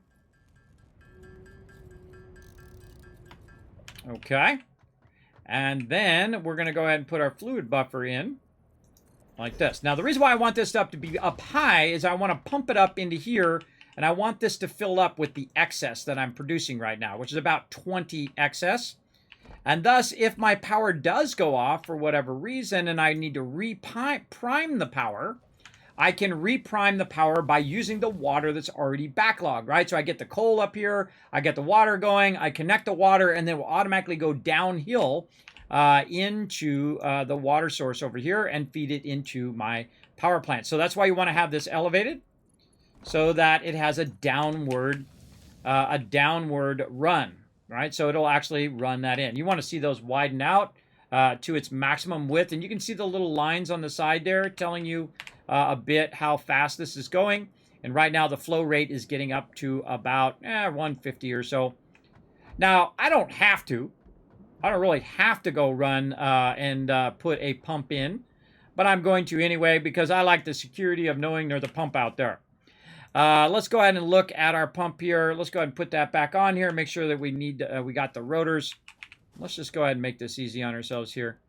Let's go ahead and build a ramp right here. How much time we got left? 7 more minutes on that battle.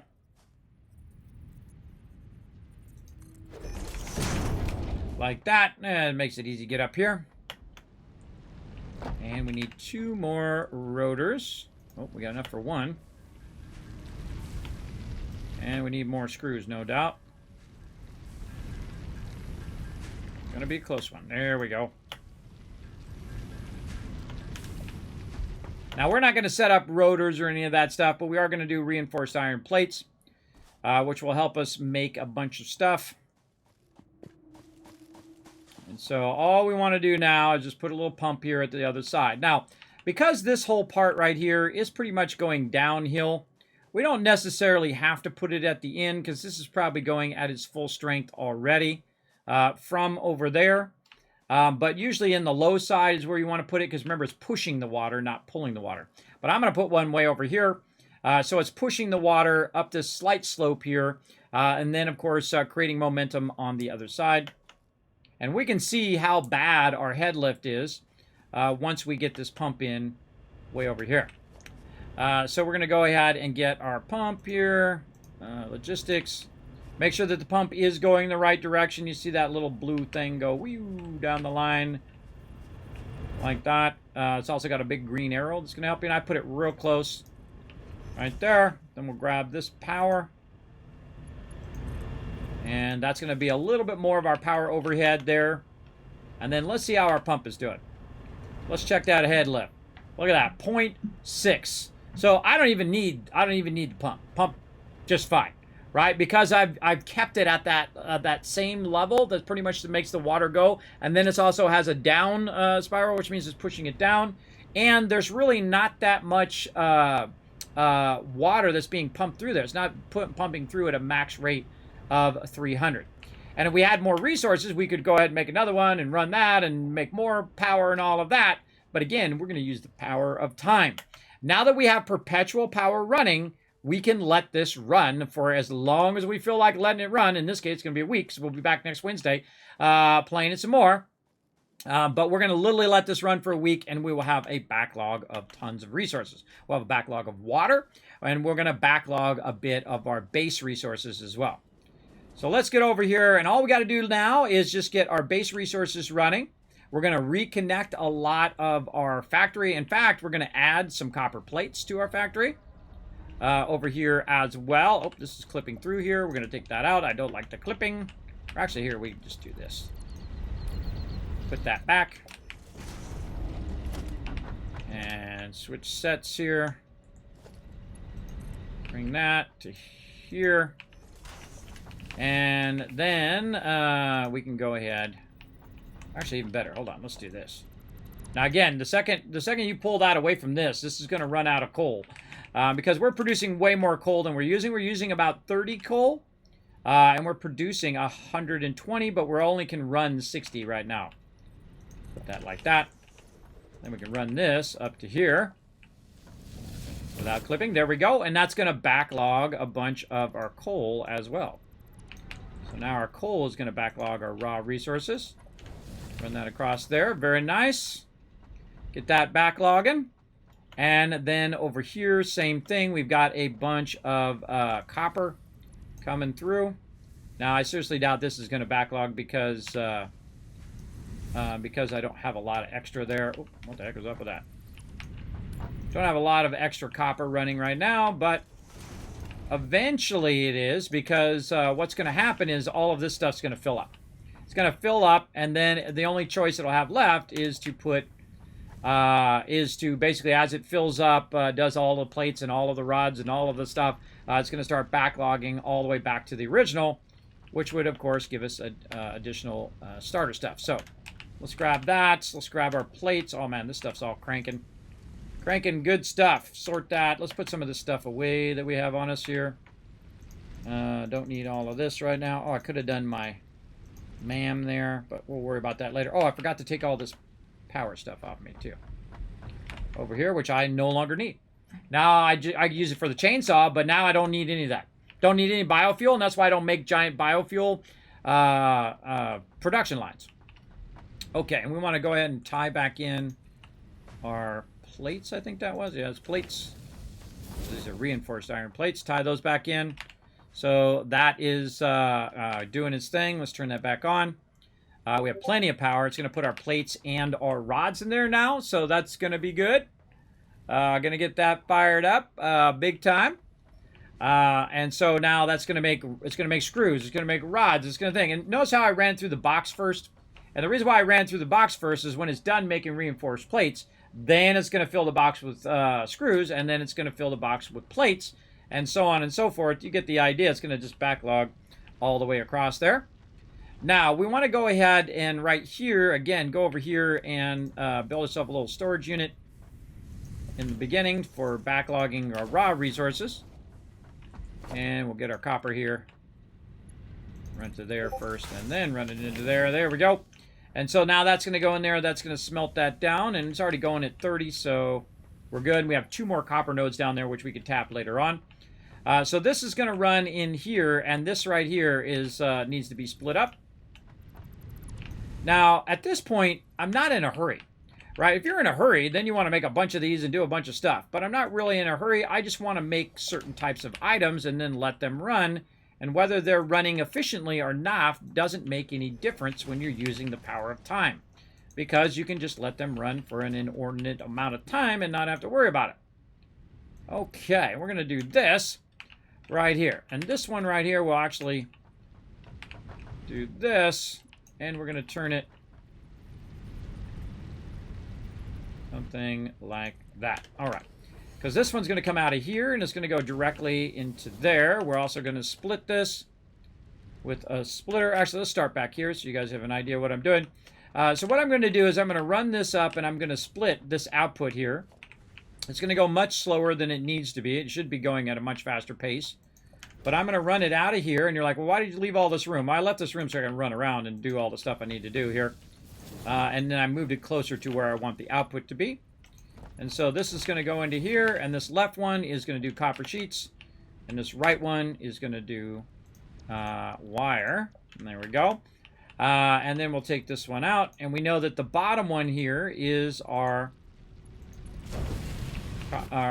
wire, and then this one that's outputting here is outputting wire. That's cable. Cable's the bottom one. Wire's the top one. There we go. Get it straight. Then we're going to go ahead and split this output. We're going to go ahead and make it so that it's also putting... Oh, I need more of our plates. It's also putting it in the box. So not only is it using it to create those resources, but it's also putting in the box over there. And so let's get over here and grab some more of these that it's been making for us. Very nice. And again, I don't have to have it go at an efficient rate at this point, right? At this point, the most efficient thing is to use my time wisely.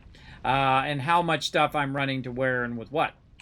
So let's go ahead. Oh, this stuff over here. Run this up.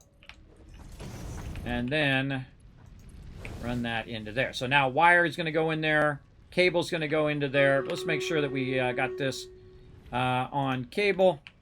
Make sure that we've also reconnect all of our power connect. Look at them all going back the other way. That's funny. All right, and we'll put this somewhere here so we can get all 3 of these going. There we go. Okay, so all of those are going to go. Now this one has a problem also. The copper sheets have no place to go because it's just going to end up right there. So again, we're going to do the same thing. We're going to go ahead and get this queued up like that. And I'm going to show you another little trick. Let's move this out of the way and this out of the way. We're going to go ahead and bring this out. And again, I'm just trying to go a little bit faster here. We're going to create a little bit of spaghetti. We're just going to bring that out. And then we're going to bring this from down here. We're going to circle this around back the other way. Let's keep that at ground level there, and then just run this up above. So there we go. So we basically just brought it around on the low side here, and we're going to feed it into this last one. And then we're going to also bring that out. Just like that. Very nice. Open. Our battle's ready as well. We're going to get that going here in just a minute. Let's get all this stuff going. So even again, even though it's not going in at 30 or whatever it should go in, it's actually going in at 15. So that one's actually pretty good. And then this one's at 20. So I could actually reduce this, by the way, and just say, hey, you're using up too much power, and, you know, underclock it so it's making exactly 15 instead of 20. Now, I don't care because I got plenty of power now. So I can just let it run and not have to worry about it. So I'm just going to let it run. No biggie. Okay, same thing over here. We got to think about our raw resources. So this is coming through here. So we've left a little bit of space here so that we can go ahead and revamp this as well, because this is going to be coming out as the raw resource. And now we want to add this in here. Sneak that in. Say right there. There we go. And now we want to go ahead and get our smelter going this way. And we'll just run that around. And then the output over here. Reconnect our power. Our power is like a mess over here. Such a mess. But don't worry, we'll fix her up later on. And then that. And then we want to tell it what we want to make here. We're making iron ingots. So again, once this fills up with all of the rods and the plates and all of that, what it will do is backlog through here and then end up with a whole bunch of extra iron ore in that last box. Same thing here. This one's going in the opposite direction, out this way. So we need to do the same thing on this side. We're going to take this out now. Take this out. Put a box in here. Over here. Squeeze that in there. Turn around the right direction would be helpful. There we go. Let's hope it's not too close. Oh boy, very close, but got to take that belt that's already in there out. There we go. All right, that's going to run out of there. And then, woo, man, it's close proximity here, but I think we can make it work. I think we could make it work. Let's actually just push this out. Let's not torture ourselves too much. Let's go ahead and just put this smelter right in line over here. Nope. Did not, even though I held down control, still sometimes does not do what you want it to do. Try that again. There we go. And then through the smelter, back over to here. This one over here, we're going to go ahead and just run it around the outside. So instead of it splitting into there, what we're going to do is we're going to move this splitter back like this. We're going to run this. I'm going to rotate it a little bit, and we're going to run it way off to the side. Put a splitter right there, run this into there, and then just run this around the outer part. Now, this is normally the speed at which I'm playing the game, everybody. I go really, really fast, but I typically slow down on stream on purpose so that you guys can see what the heck I'm doing. Otherwise, you have no idea what the heck I just did. All I did is I just circumvented that around. I redid this part here. We need to make sure we do iron ingots here, and we need to make sure that we tell it to run the power. And there we go again. Now, it's going to create all 7 of my resources now, because now we have a 7th resource, which is our copper sheets over there. So now all 7 of these resources are going to be produced. And those are like tier 1 resources. Really, some of them are tier 2, like these here. Now, not tier like in the upgrade, but I call them tier 1, tier 2, too, meaning that you make wire. That's like your first level item. And then you make cable from that wire. So this would be level 1, and that would be level 2. And then you take that stuff and you combine it again and again to make all sorts of stuff. We'll come back to that later. Now, another thing that we can do right here, because this is just literally going right where we're walking, is we can say, you know what, hold on, let's do another little trick here where we go ahead and rise that up. Which, if you didn't know, you can actually attach those to the end of a conveyor belt. like that. And, oh, which one was which? Guess it doesn't really matter in the end. It doesn't matter in the end because it's going to do that. But actually, this one should be over here because it's the further one away. And that's going to allow me to run this one over here. Hopefully without clipping. Maybe a little lower on this one. A little lower on this one here. We'll do that. There we go. I don't like it to clip. I can still run just as fine, but I don't like it to clip, and now we're going to get it up out of our way. Again, this is all temporary here. You'll see me build a massive thing next time because we'll have our coal power. And the second we have our coal power, it's like the whole game just like takes it to another level. But we want to backlog a bunch of resources so that we don't have to worry about it. Now, there is another resource that we haven't backlogged or set up to be backlogged, and that is our resource over here, which is our limestone.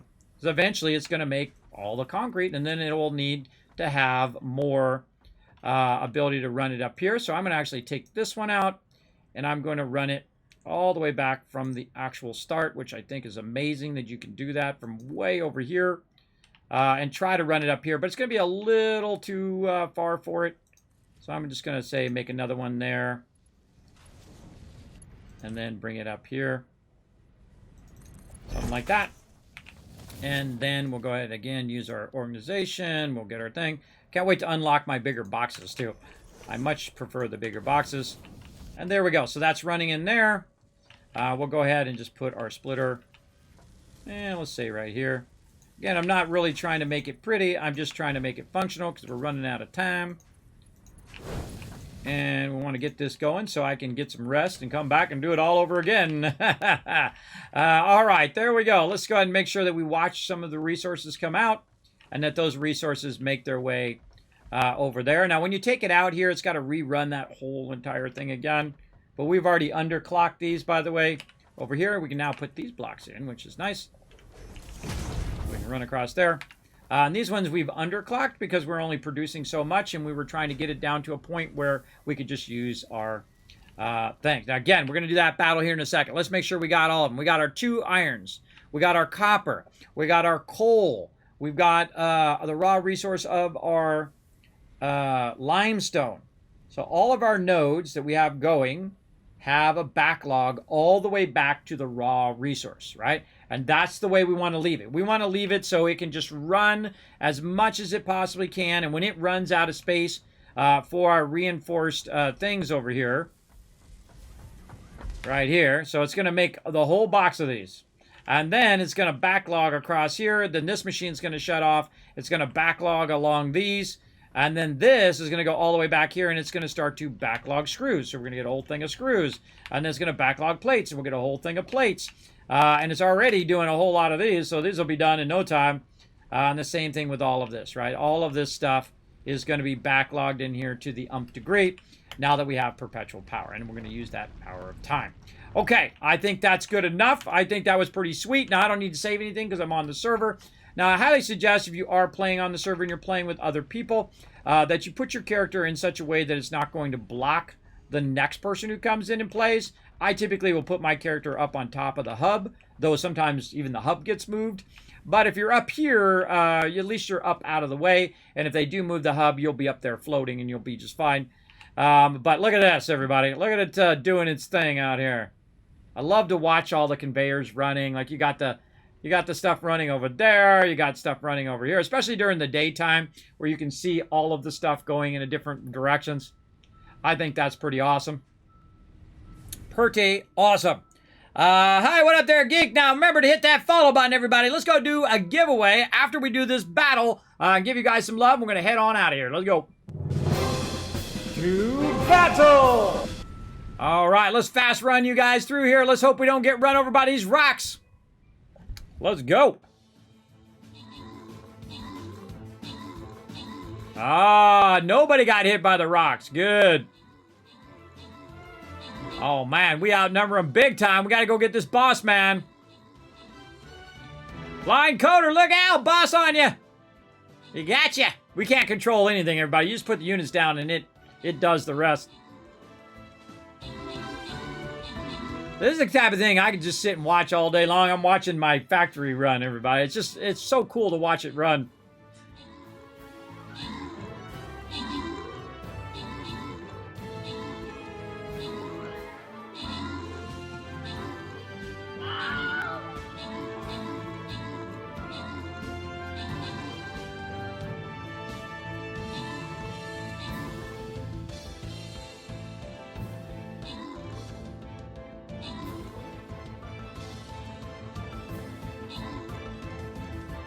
So one up the top's weird. Weird. All right, there we go. That's a boss win right there, everybody. Boom, 50 scrolls. Whoa, 50 scrolls going to M, 30 scrolls going to Blind Coder. Glad you guys joined me now, aren't you?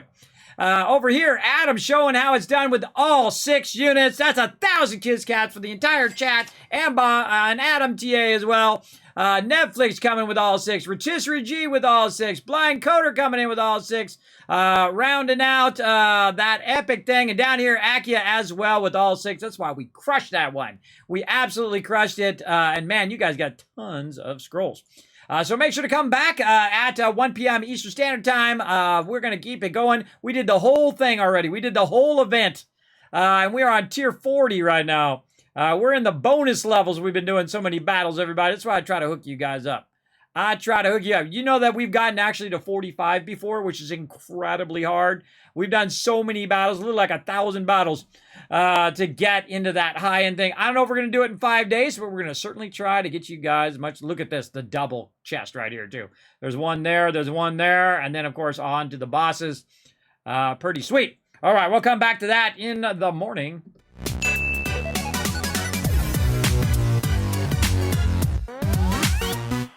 I'm just watching my factory runs. Pretty cool, especially when the sun comes up. You got all your stuff running. Now, again, we're going to let this run. We're going to come back. All this stuff's going to be filled up with loot, and we're going to see how much is filled up with what, because this is perpetually running. I don't have to collect anything. It's automatically collecting the water and the coal. It's taking the water and coal and putting it into the power. Now, the power is automatically running all of these machines, and those machines will just run and run and run until it backlogs all the way back eventually to the actual extractor, and then it will just turn itself off. Which is great. But again, we'll come back next Wednesday. We'll see how much stuff we have backlogged, how much reinforced iron plates, how much all of this, because this is just going to run on the server, because there's an option to have it run even when no players are on the game, which I think is really cool. And that gives us our power of time. So let's go ahead and go to my office, give you guys some love. We're going to do a giveaway first before I forget. Let's go.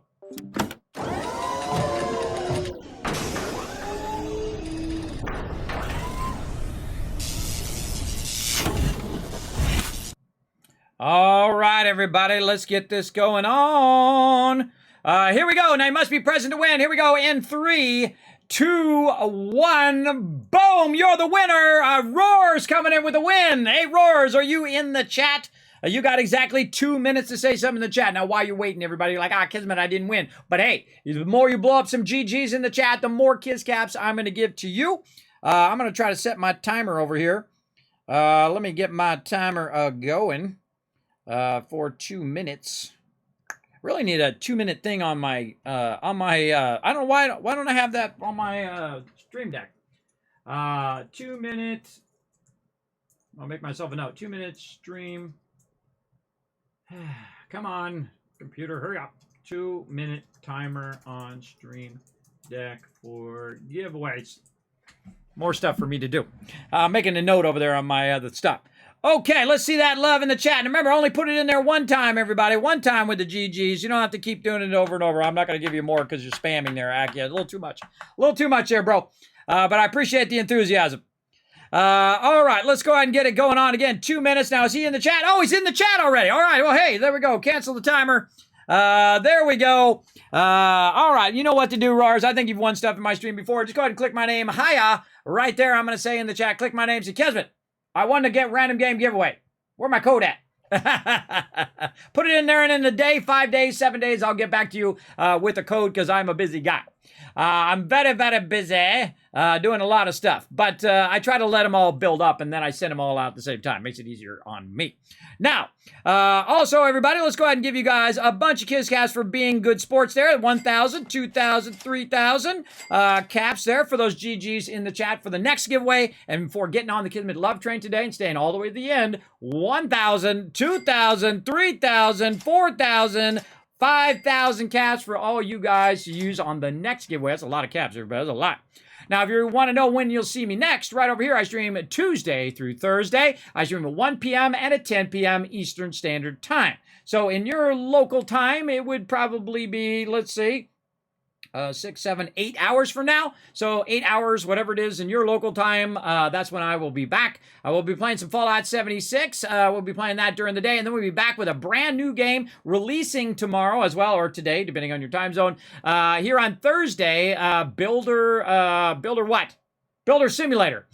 Builder Simulator, we're going to be doing a Learn to Play. We're going to be one of the first people to play it on the stream here. I'm going to check it out. It looks really awesome. Can't wait to check that out and Learn to Play. And then we're going to check in on our V Rising server and see what's going on with that as well. And then we'll be back on Saturday at 10 p.m. Eastern Standard Time for a really lot of fun in 7 Days to Die. Probably going to do some Twitch integration as well, which means you guys will be able to spawn mobs on us and bosses and do all sorts of crazy stuff to us. It's going to be super fun.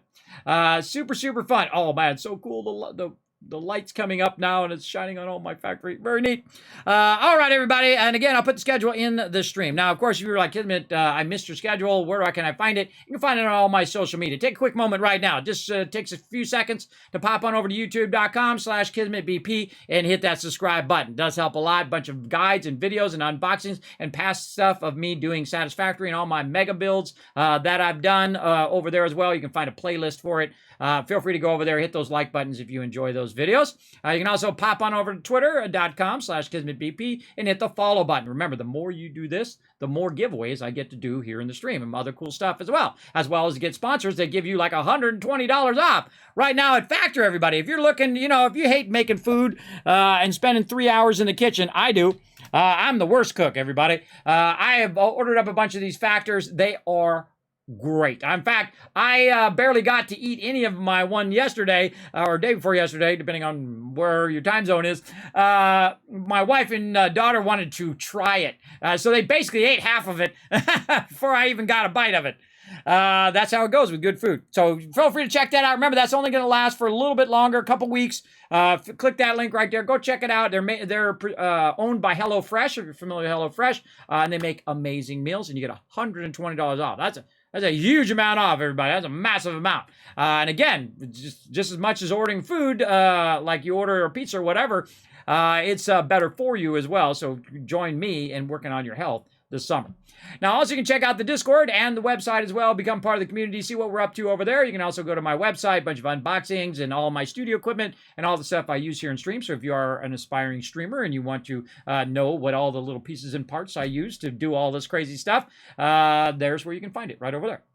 And, of course, the best way to support the stream, everybody, the actual best way to do it, and join the rest of my Patreons over there at patreon.com/Kismet. You get the behind-the-scenes look of the stream, also all my art process and how I create all these amazing next-level stuff here in the stream, like all these 3D things, like I can make chat go whoop, whoop, and do all of that stuff. You can find all that stuff on my Patreon, exclusively for my Patreons, as well as ad-free viewings of my highlights and my guides. You guys get to see them first before anybody else, before they roll out anywhere. They always roll out on Patreon first, as well as you get your name at the end of every single video that I do, as long as you continue as a patron.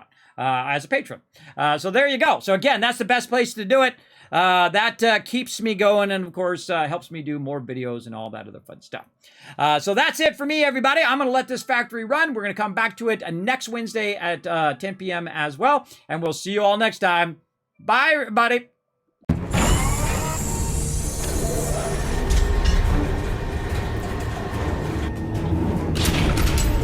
Hi, this is Norver. Thanks for watching. Press the subscribe button. We'll see you all next time. Bye.